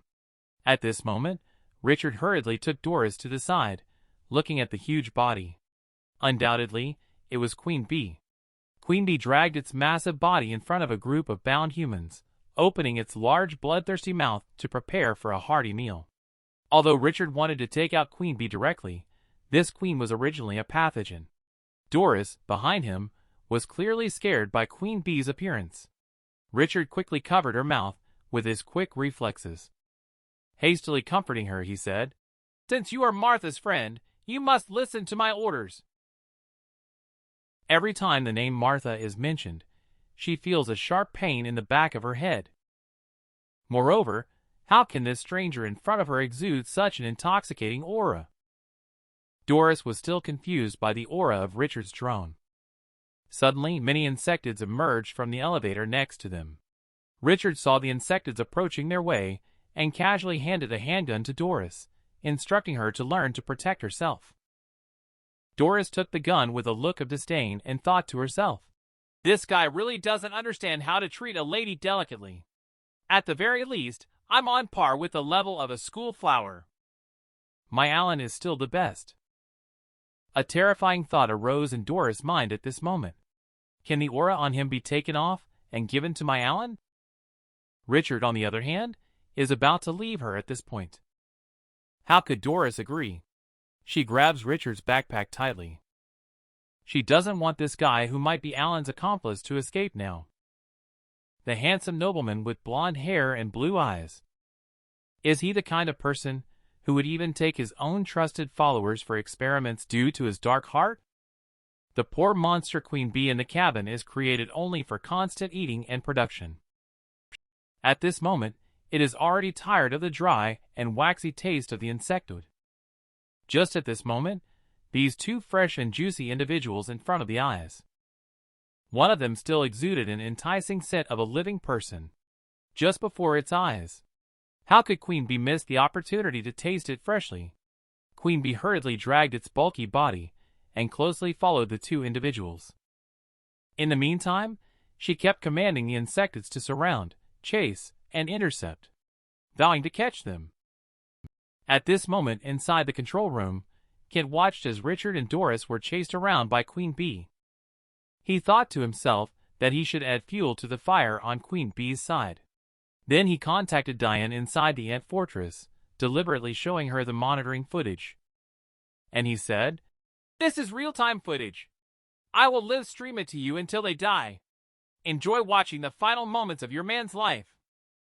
Diane scolded. Kent, you unfaithful guy. What are you up to? Martha and Lori happened to pass by and heard Diane scolding. They then walked in and asked what had happened. When Martha walked closer and saw the footage on the monitor, she was shocked. Isn't that Doris? How could she be there? Diane saw the two people coming in. She quickly got up to let them out. And Martha pointed at the monitor screen and asked, How come that woman is with my brother-in-law? Diane ignored Martha's question and forcefully pushed them out. She still needed to extract more information from Kent. She didn't have time to deal with these two kids like Martha. Martha, who was being kicked out the door, was extremely anxious. Why is Doris with her brother-in-law? And it seems like her brother-in-law is protecting her. This must be Henslow's scheme. Oh no! Her brother-in-law has been set up. We need to find a way to inform him as soon as possible. Just then, Lori suddenly covered her face and knelt down. She thought to herself that this is a warning for me, it must be. Otherwise, how could Doris have appeared there? Next time, they might use Alan or Roy. No matter what method they use, they will force me to cooperate with them to catch Queen Bee alive. Damn it, why? We will encounter these. No matter what we do, my friends will be hurt. Laurie is struggling immensely within. His fists keep pounding the ground. Who can teach me what to do? Martha on the side was startled by Laurie's sudden behavior. She shook Laurie to make her calm down. But Laurie whispered, "What should I do? I'm so scared. We should have died back in school. Then none of this would have happened." But Martha slapped Laurie as soon as she raised her hand. She scolded, "Stop complaining endlessly here. I want to survive." "No matter what kind of monster I become, I have to survive. I will take out all those who have harmed us. I want to live better than anyone else. Laurie, you too. Live well for me. Watch how I tear those guys to pieces." At the same time, inside Henslow Base, Prince summoned John. Let him prepare to go out and carry out the mission. It turns out that the one killed by Queen Bee before was just a copy of John. The failure of the previous copy made the genuine John lose face in front of Prince. Now there is finally a task. It can help him redeem himself. John quickly agreed, but before setting off, Prince asked John to first get vaccinated with the latest research vaccine. John arrived at the Research Institute and lay on the medical bed, ready to receive the injection. The equipment was connected. He was still dreaming of performing well in this mission and impressing Prince to see him in a new light. But suddenly John felt that something was wrong. He struggled to get up hastily. "What kind of injection is this? What are you trying to do?" "I am arranged by Prince to administer vaccines." But no matter how hard he struggled, it was already too late. John was gradually losing consciousness. In another room, Prince was listening to the scientist who was giving John an injection. "The surgery can be carried out at any time. But is this really a good idea? The surgery might make John disappear." Prince responded coldly, "It's okay. I saved him just to use him for the final experiment. More than that, what really troubles me is who should be paired with John and become the Queen Bee. After all, he will be the first to undergo artificial metamorphosis. The person who will be paired with the Queen Bee. The coveted Queen Bee, who has been coveted all along, is finally going to clash with the prince who has always coveted her body." Martha soothes Laurie's emotions. Martha is about to get up and leave. She knew it was not a good thing for Doris to be with her brother-in-law. This time she must completely eliminate the harm of Doris.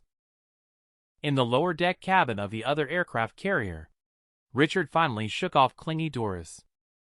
Doris hid in the corner and watched Queen Bee chase after Richard. "This person really left me behind and ran away. Damn it, what should I do? I don't even know where this place is." Suddenly, Doris' expression turned cold. Her mind started to feel confused. There seemed to be a command in her brain, guiding her on what to do. Listening to the command in her mind, Doris arrived in a daze in front of a control panel. She assembled the control device step by step. After entering the password, there was a ding sound. Several sealed barrels descended from the elevator. Doris looked at the sealed barrels in front of her. Although she did not know what it was, the instructions in her mind guided her to activate them. As Doris approached the sealed barrels about to make contact, a figure flashed by. It was Richard. He grabbed Doris by the neck and dragged her away. "Sure enough, as I expected, you finally revealed your true colors. Quickly say, what are these things?" Richard was choked. Doris also woke up from the confusion. She was horrified by the situation in front of her, repeatedly saying she didn't know. She begged Richard to let her go, she couldn't breathe. Richard, however, became angry, saying, "Do you think I'm a child? I am also a mix. Can't you see what's inside you? Be honest and tell me what you know. This way, you can suffer less." But Doris forgot the memories of being controlled after she woke up. She is feeling very wrong now. How could she be treated like this by that lousy man for no reason? Richard, on the other hand, is exceptionally clear-headed. Stop pretending to be pitiful. How is this possible? In this situation, a classmate claiming to be my wife's little sister appears. This is so illogical. She drags Doris to the control panel. Quickly, say what this is. How should we operate it? When Doris's face is facing the control panel automatically opens. It turns out the control panel is unlocked by iris recognition. Richard couldn't help but sneer. Do you have anything else to say? You claim to be a student, and you sure look the part. Richard was still tinkering with the console. Prince has also started his move. The subspecies Black Bee Legion controlled by Henslow swarmed away. However, Queen Bee's Black Bee Legion was nowhere to be seen. This time, Prince does not want to leave any room for Queen Bee. It turns out that the biggest weakness of the human Queen Bee is the inability to lay eggs personally. She can only raid other monster Queen Bee's bee colonies. As long as the territory where Queen Bee resides is occupied, or the number of her legion is reduced, her power will weaken. Then, the Queen's position will be instantly lost, and her bee colony will turn against her. Faced with the invasion of the subspecies Black Bee, Queen Bee also had to take action. With a command from Queen Bee, the Black Bee Legion that had been hidden all along suddenly poured out in full force, clashing head-on with the subrace Black Bee. The two bee colonies engaged in close combat, tearing and biting each other. Facing such a large number of bee colonies in battle, Prince was also shocked. However, watching the battling bee colonies, Prince smirked evilly. Queen Bee, make your final struggle. I will conquer you completely. On the screen, Queen Bee's army has only a little over 1 million soldiers, while Prince's subspecies, the Black Bees, amount to over 2 million. It seems that Queen Bee's defeat is just a matter of time. As Prince leisurely enjoys the sight of the bees fighting, suddenly a large army of 1,670,000 bees appears on the right rear side of the subspecies bee army. Prince asks his followers what is going on. The control room quickly arranges for drones to go ahead. But they discovered that this was the army of Queen Bee. She is still personally leading the command among them. It turned out to be a trap set by Queen Bee. She led the Black Bee Legion to cut Prince's army in half, eliminate the enemy vanguard in the middle, while the opposing bee swarm is in chaos. This caught Prince off guard.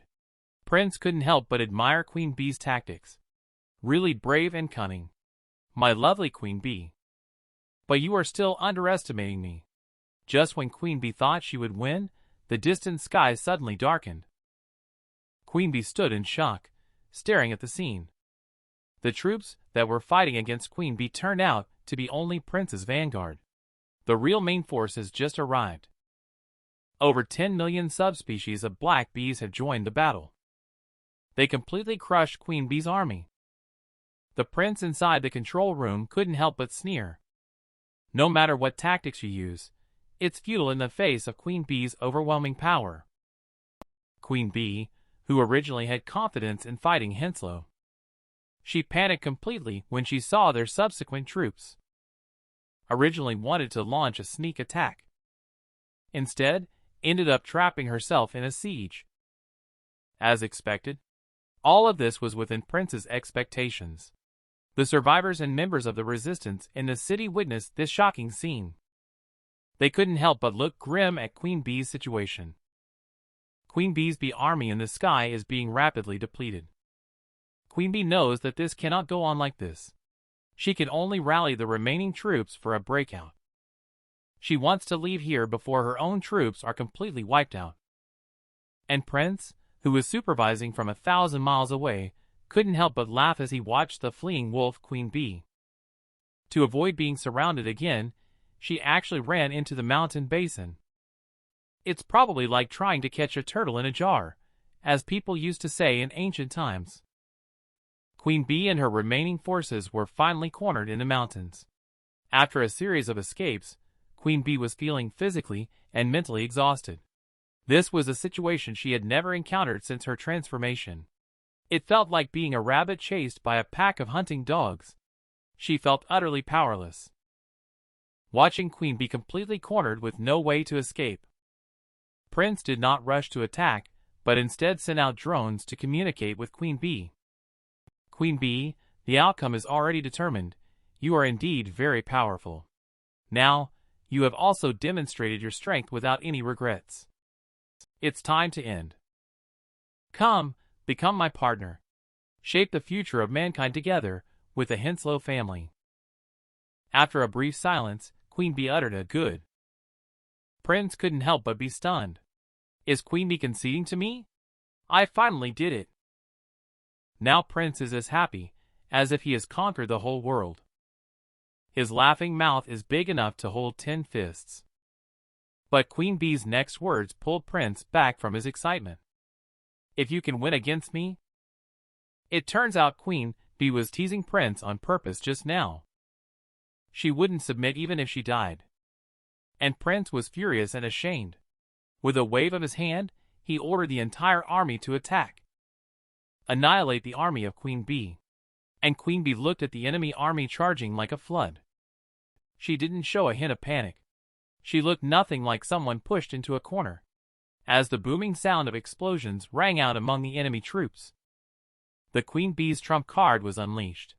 Tanks and artillery hidden in the woods were ambushed, pouring ammunition onto the advancing enemy troops.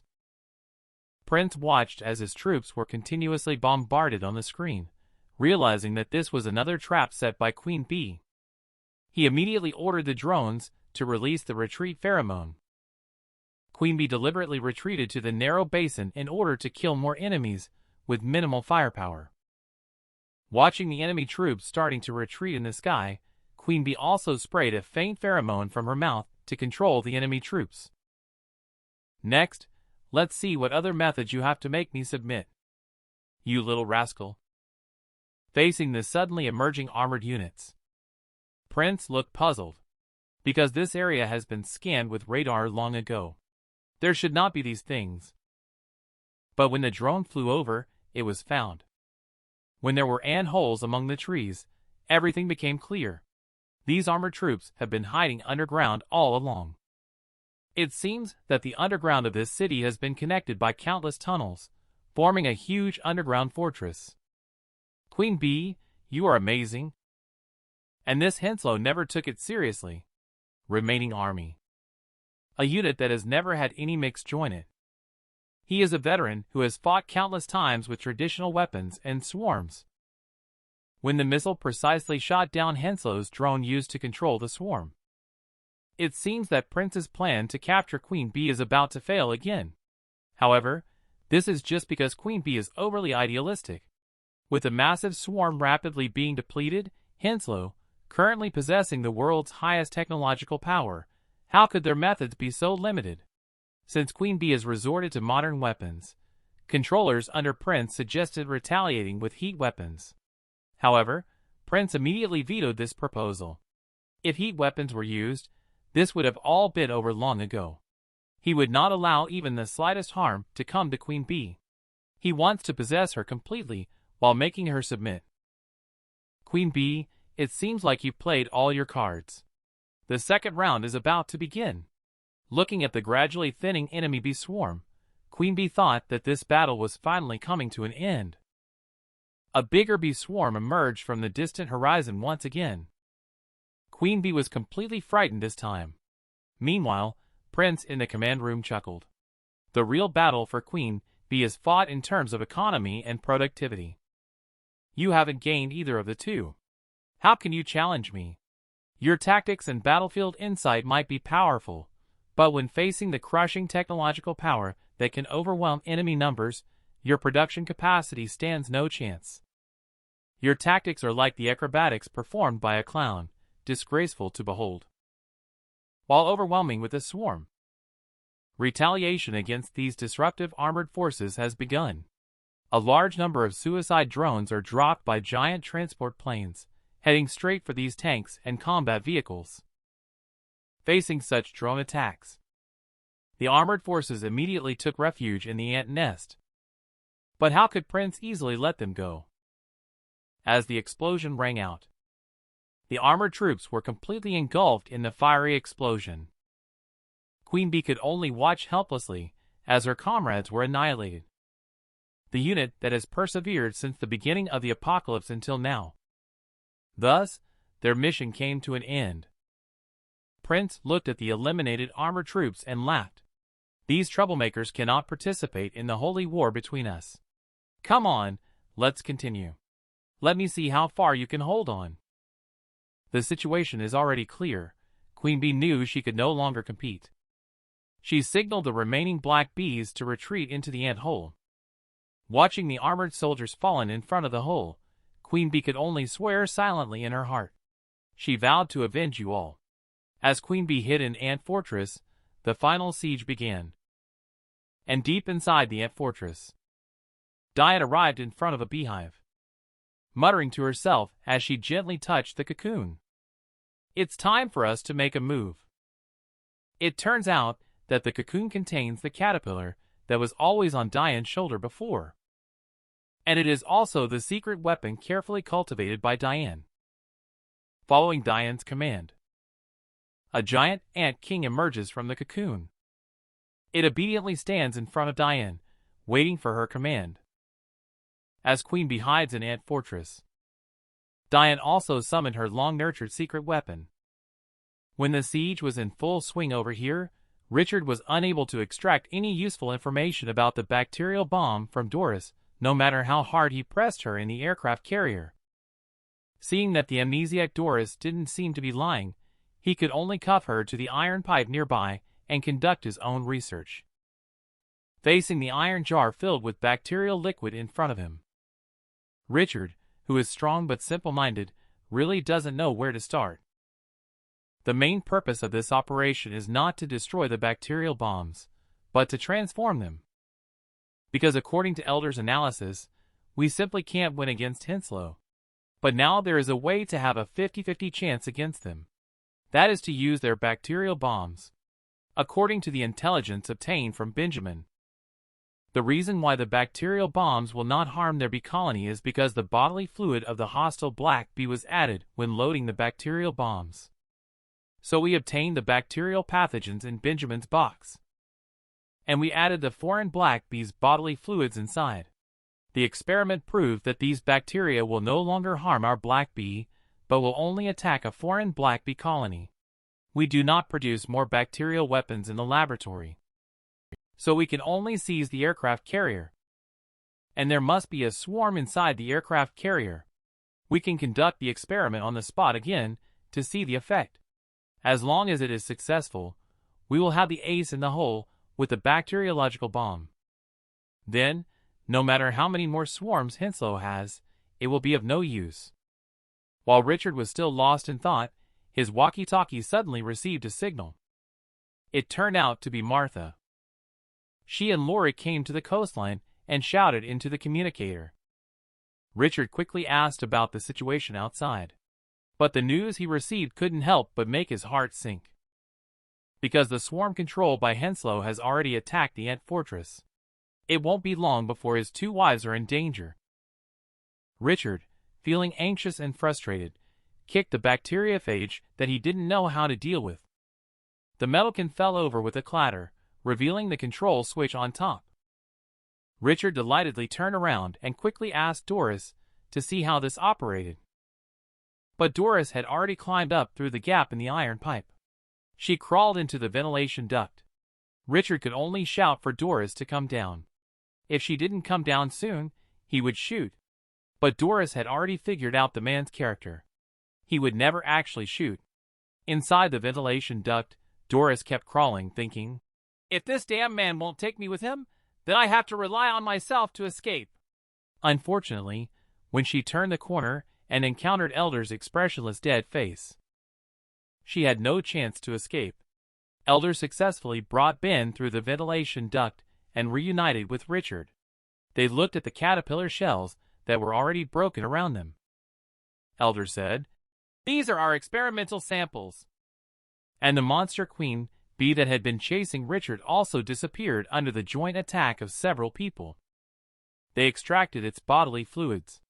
Next, Elder's operation was simply divine. He was seen dragging Doris by the feet and fitting her into the groove on the top of the iron can. Twist. He treated Doris's feet as a human-shaped screwdriver. As he turned it, a stream of sealed gas sprayed out. The pathogen was tested in the device. He took out one of the bacteria bombs and injected the queen bee's fluid that had just been collected into it. After a while, when the bacteria had fully merged with the queen bee's fluid, he threw it into the newly hatched caterpillar. A large amount of smoke bacteria bomb sprayed out, enveloping the insect swarm. Soon, these caterpillars suffocated and died. Success? Richard was excited to tell Martha the news and prepared to move the loaded bacterial bombs to the deck. The bacterial bombs can be deployed on the battlefield soon. Victory is in sight, and Martha shouted with joy. She completely forgot that she came all the way to exterminate the troublemaker Doris. And on the side, Doris heard Martha's loud scream from the walkie-talkie. Her memory started to flash back. Her head was throbbing in pain. The elders completely ignored Doris, who was not a threat. They escorted the bioweapon towards the deck. But at that moment, a claw pierced through Richard's chest. A spider-like mix with 6 waving claws and white hair appeared. I remember now. You all must die. The originally sweet and lovely girl with amnesia turned into a spider spirit in the spider cave due to memory recovery. Her slender legs have turned into sharp sickle-like claws. She pierced through Richard's chest. Your nightmare Doris is back. Elder immediately pulled out a gun at the sight, aimed at the suddenly transformed Doris. But Doris quickly hid behind Richard. She used Richard as a shield, while expressing doubts. Why not use a machine gun, but instead take out a broken handgun? Is there something special about this gun? You guys leave. I'm not interested in you. Doris generously let Elder and his group leave because she sensed danger from Elder. But why would Elder leave Richard behind and go alone? The gun in his hand is still raised. We won't make it difficult for you if you leave him behind. At this moment, Doris smiled slyly. Are you trying to negotiate with me? Hilarious, he is my spoils of war. I just couldn't be bothered to deal with you all. She grabbed Richard and tried to run towards the depth of the cabin as she spoke. Seeing Doris trying to escape, Elder decisively fired his gun to stop her. At the same time, he shouted at Richard. What are you doing? Did you get shot in the stomach? Can't you move your hands and feet? Indeed, I can't move. It's this uncontrollable feeling. He is too familiar, it's John. It turns out that Doris's resurrection this time is combined with a replica of the deceased John. Trouble arises now. John's ability is to control others as long as they are injured. They will be anesthetized by the toxin on his claws and controlled by his tentacles. Since they can't easily leave, Doris simply controls Richard as a hostage and a shield. The sharp claws keep slashing on his body.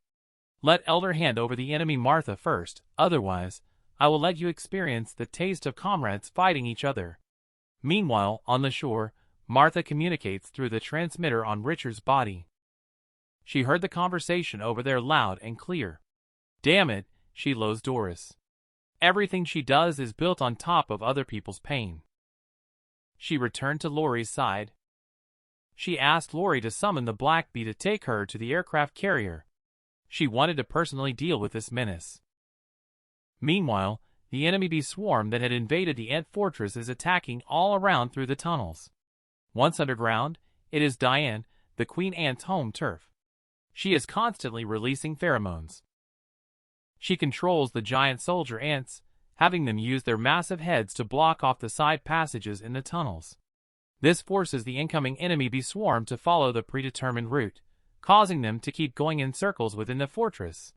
When the enemy troops exhaust their energy, it will be time for our counterattack. Inside the tunnels, our allies have already begun slowly eroding the exhausted and lagging enemy troops. Meanwhile, Prince watches the disappearing bee swarm blips on the radar in the command center, realizing that something is happening in the tunnels. However, he is powerless to do anything about it. Artificial pheromones can only control the attack of the bee swarm in a simple way. To precisely control every movement of the bee swarm, it still requires a human queen bee. This is also Prince's purpose in wanting to merge with the queen bee. Since you all like to hide underground, let's surround the entire city. My lovely queen bee. You can't escape from the palm of my hand. There is always a way to force you out. And I didn't expect you actually spared Hilda's life. Maybe she will be the one who stabs you deepest in your heart. Hilda was beating up Adam the second before. Little did she know that the next second, she would be bowing and apologizing to Adam's boss. It turns out that Walter no longer holds a position within the Henslow family. So now, he has switched sides and is cooperating with Queen Bee. This time, it is about protecting Queen Bee's daughter. This is also his mission. Adam stays behind to delay Hilda's pursuit. He first takes Queen Bee's daughter into hiding. And Hilda is also rushing here at full speed. A handsome slide. Hilda, in front of Adam, asked why he was here, knowing well the gap in ability between her and Hilda. Adam could only pretend to be dumbfounded, saying he found a clue that Queen Bee's daughter might be nearby. So he came to look for her. But Hilda didn't wait for him to finish. She kicked and broke Adam's leg with one blow. Hilda looked at the fallen Adam and became angry. Do you think I'm a fool? Relying on his self-healing ability, Adam caught his broken leg and stood in front of Hilda again. He continued to play dumb. But then Hilda slapped him across the face. Stop pretending to be innocent here. Where is Queen Bee's daughter? I can smell Queen Bee's daughter's sin has been here before. No matter if it's an ally or something else. Before my patience runs out, you better come clean. Just as Hilda was about to use torture to extract a confession, Walter promptly returned here. As the saying goes, to discipline a dog, one must look at the owner. Seeing that Walter, whose official position was higher than hers, arrived, she had no choice but to release Adam.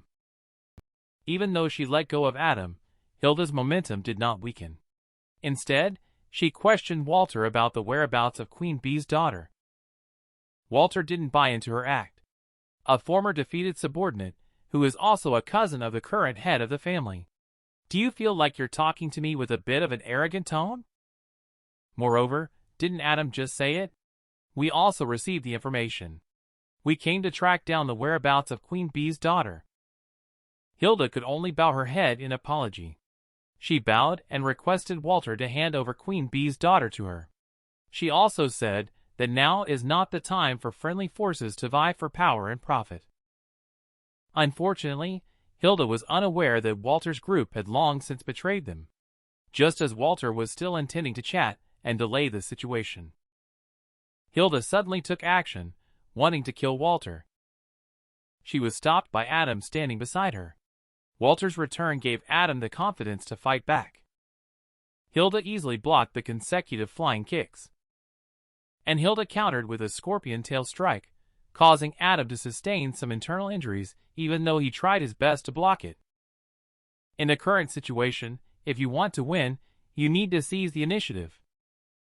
Adam transformed into a dung beetle form and charged towards Hilda. One hesitated, and then Hilda was firmly hit by Adam's huge pincers. Hilda, who had snapped out of her daze, raised her hand knife. She easily chopped off Adam's jaw clamp in one strike. The difference in strength was just too vast. Even if he transformed, he wouldn't be able to last more than a few moves against Hilda. Just as Hilda was about to deal a deadly blow to the fallen Adam with her eyes fixed on him, Walter took action and forced Hilda back with a sword. The two engaged in a fierce battle. Walter brandished his magnificent sword techniques, forcing Hilda to retreat continuously without any chance to get close. And Adam, who had been playing dead on the ground the whole time, suddenly sprang up. He grabbed his broken pincer and stabbed it into Hilda's thigh. Now Hilda is in trouble. Caught between Walter and Adam, is Hilda going to meet her end here? Just as Hilda was at a loss, a figure descended from the sky. Attacking Walter, the newcomer turned out to be Lori. Seeing the newcomer, Walter couldn't help but be stunned. Lori missed with her first strike and flew back into the sky. The fool had actually turned her back on the enemy. Walter raised his hand and launched an attack towards Lori. After undergoing special training with Hilda, Lori has improved significantly. Sensing the danger behind her, she turned around and launched a sonic attack, deflecting the flying sword. Seeing Lori's performance, Walter was somewhat surprised. Hilda picked up the little butterfly. She really has nurtured her well. Now both sides have an equal number of people, and Hilda's side also has the advantage in the air. Now everyone doesn't have a guaranteed chance of winning. Continuing the entanglement will only result in mutual destruction. They can only stop and continue negotiations. And Lori's gaze at Walter could kill. Walter would have been chopped into 1,000 pieces long ago. Walter naturally sensed Lori's murderous intent. Now is not the time to teach this little butterfly a lesson. He could only smirk and choose to ignore it. The spider girl was just arrogantly mocking others a second ago. The next second, she was knocked to the ground with a stun gun and begging for mercy. In the ant fortress, Queen Bee is as anxious as an ant on a hot pan. Upon learning that her daughter may be in danger, she wants to rush out to find her. Fortunately, Diane intervened. The enemy's goal now is to get Queen Bee to leave this safe fortress. Queen Bee is aware that this is intentional on the enemy's part. Although she knows her child is in danger, she can't do anything about it. All she can do is vent her anger against the stone wall. Queen Bee is gradually starting to doubt life. Perhaps I should work with them. This way no one will have to sacrifice. Perhaps everything will be able to end. Diane promptly stopped Queen Bee's dangerous idea and questioned, "Are you not killing Hilda so you can negotiate with her again?" "Wake up, Queen Bee.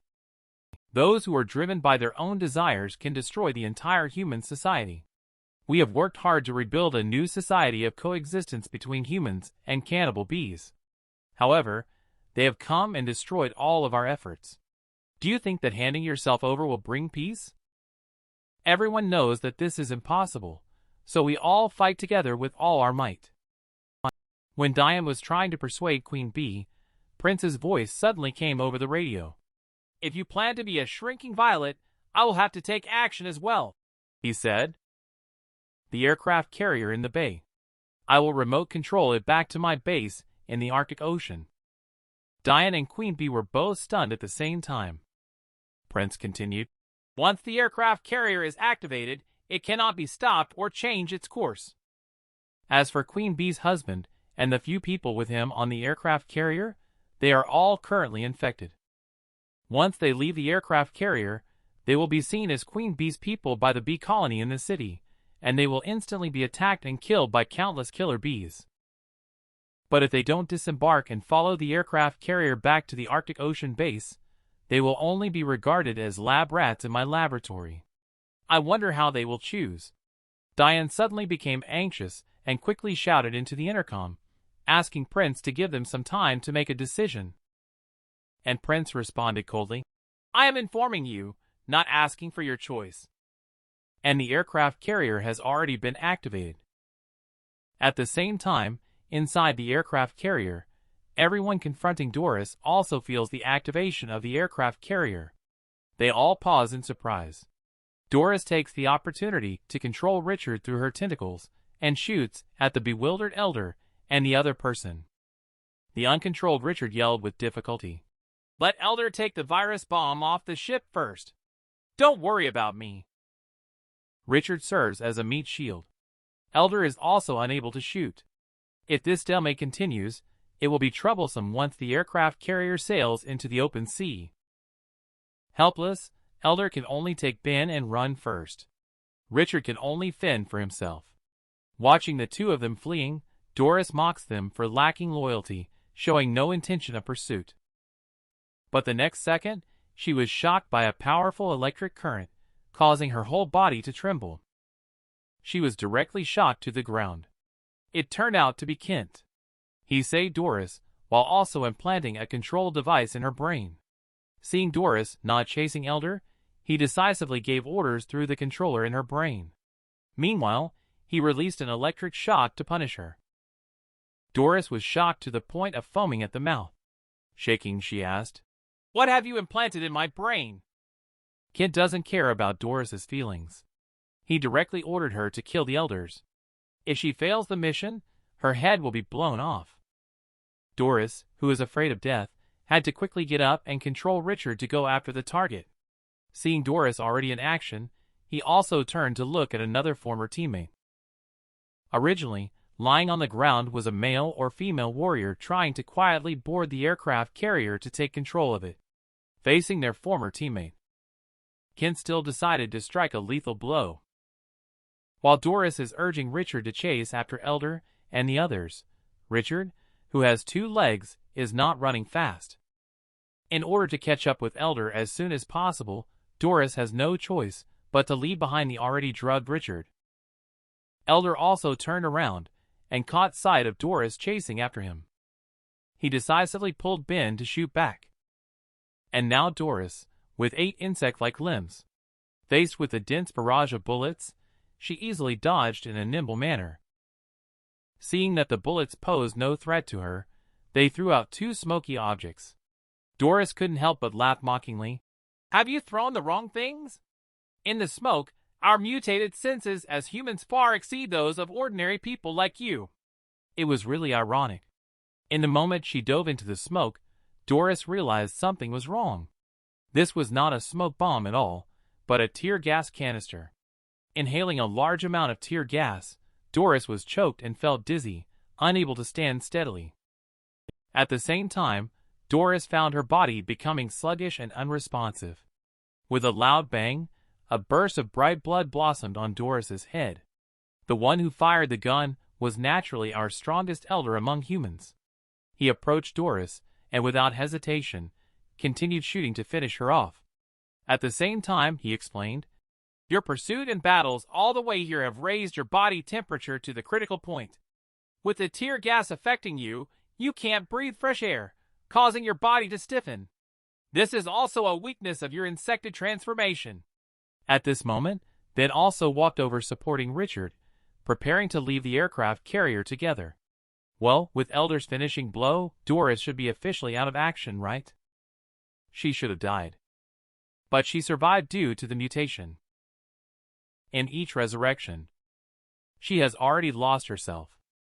She can no longer remember how many times she has been on the brink of death. And all of this started with Martha's gunshot. Their destinies became completely intertwined. Each resurrection increases her strength. It also takes away a part of her humanity. And her hatred towards Martha is what keeps her rational. It is the core reason she does not turn into a killing monster. It seems like this twisted relationship is about to come to an end. The few people who originally escaped from the cabin are preparing to leave by helicopter. But they were suddenly hit by a rocket, destroying them. The one who took action was Kent. Both of them had not actually used lethal force in the previous battles, reminiscing about the past friendship. But Richard didn't have so many concerns. He just fired directly at the other person as soon as he saw them.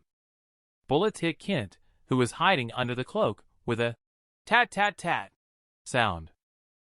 A burst of bullets was fired. Kent fell slowly. It seemed like everything was over. But suddenly, 8 sharp claws reached out from behind Kent. It's Doris. She has resurrected again, and has become even more powerful. It turns out Elder wanted to kill her before, but they accidentally destroyed the controller in her brain. Doris intended to control Kent to get close to them. They didn't expect them to shoot so decisively. Facing the gunfire from Elder's 3 people, Doris could only quickly move around on the deck to dodge. But on the open deck with nowhere to hide, it was impossible to dodge all the bullets. Doris, who had been shot several times, no longer dodged. She turned around and shot out threads of spider silk from her hands. This is also a newly evolved ability for her. These spider silk threads are very tough, not easy to cut. They are incredibly sticky, and once they adhere to something, it's hard to break free. Seeing this scene, Elder immediately came up with a solution. He ran towards the burning helicopter with the bulletproof vest covered in spider silk. He threw the bulletproof vest into the fire, and the spider silk was instantly ignited. It continued to burn back. In an instant, the spider silk that covered the deck was all ignited. Richard saw that Doris had run out of ideas. He couldn't help but let out a sigh of relief. It's fortunate they were on the deck.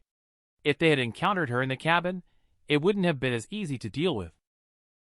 While Doris was still pondering a solution, she heard him say so. She turned around and ran into the cabin. The elderly master looked at Richard speechlessly. He's truly a straightforward guy with well-developed limbs and a simple mind. The dimly lit cabin was covered in spiderwebs. Doris was curled up, hiding in the cocoon she had woven. She was carefully licking her wound, hoping it would heal quickly, as she was currently in a weakened state. And at this moment, footsteps could be heard coming from outside cocoon. Doris, who was still licking her wounds, was taken aback, with an incredulous look on her face. Because the outside had long been covered by her spider web. No one could enter this room without touching the spider silk. But that person had already arrived in front of cocoon. With a sharp sound, a claw plunged into cocoon. Doris unwillingly cried out, "Who are you?" She just spat in someone's face, that's why. Then she got shot in the head. Even in death, she was still blamed for everything. Luckily, she took the mutant potion before she died, which allowed her to escape the fate of death. But she also became a half-human, half-insect entity. Fate's mockery. She could only treat her hatred towards her enemies as the belief to survive. Even though she went through countless trials and tribulations on the road to revenge, she persisted tenaciously. Finally, the two are about to meet. It also indicates that this karmic relationship should come to an end. A sharp claw pierced through the cocoon and viciously stabbed into Doris's abdomen. Doris couldn't believe it and tore and ripped at the cocoon. She wanted to see who could sneak into the room without a sound, because the exterior was tightly sealed by her spiderweb. As long as someone touched the thread, she could sense it immediately. But at the moment the cocoon was being torn open, she was stunned. The person who came was her enemy Martha. She realized that Martha had also mutated from the hand inserted into her body, and that she would definitely show no mercy to her. At this point, Doris asked falteringly, "How did you get here?" Martha chuckled softly. "I was already here when you set up the spider web outside." While speaking, Martha's hand continued to insert into Doris's body. "I deliberately waited for your body to heal and regenerate before making a move. Just obediently go to sleep. Forever remain in eternal slumber. Don't appear again." Doris knew she was about to die the next moment. She frantically begged for mercy. "Martha, we are classmates. Are you really going to kill me? You killed me. Aren't you afraid of dreaming about me when you wake up at night? If Lori and the others knew that you killed me, would they still want to be friends with someone who even kills classmates? Look at how you are now. Is this what you call living? You should have died properly back in school. That way, you wouldn't have to die twice." Martha's hands are now tightly gripping Doris's heart. With just a little force, she could end her life. Doris, who knew she was facing certain death, suddenly rose up. She opened her fangs and fiercely sank them into Martha's arm. Doris bit down hard on Martha's arm. Even if her heart was squeezed to bursting, she didn't let go. Helplessly, Martha could only use her indestructible teeth. She bit down on Doris. Finally, it's over.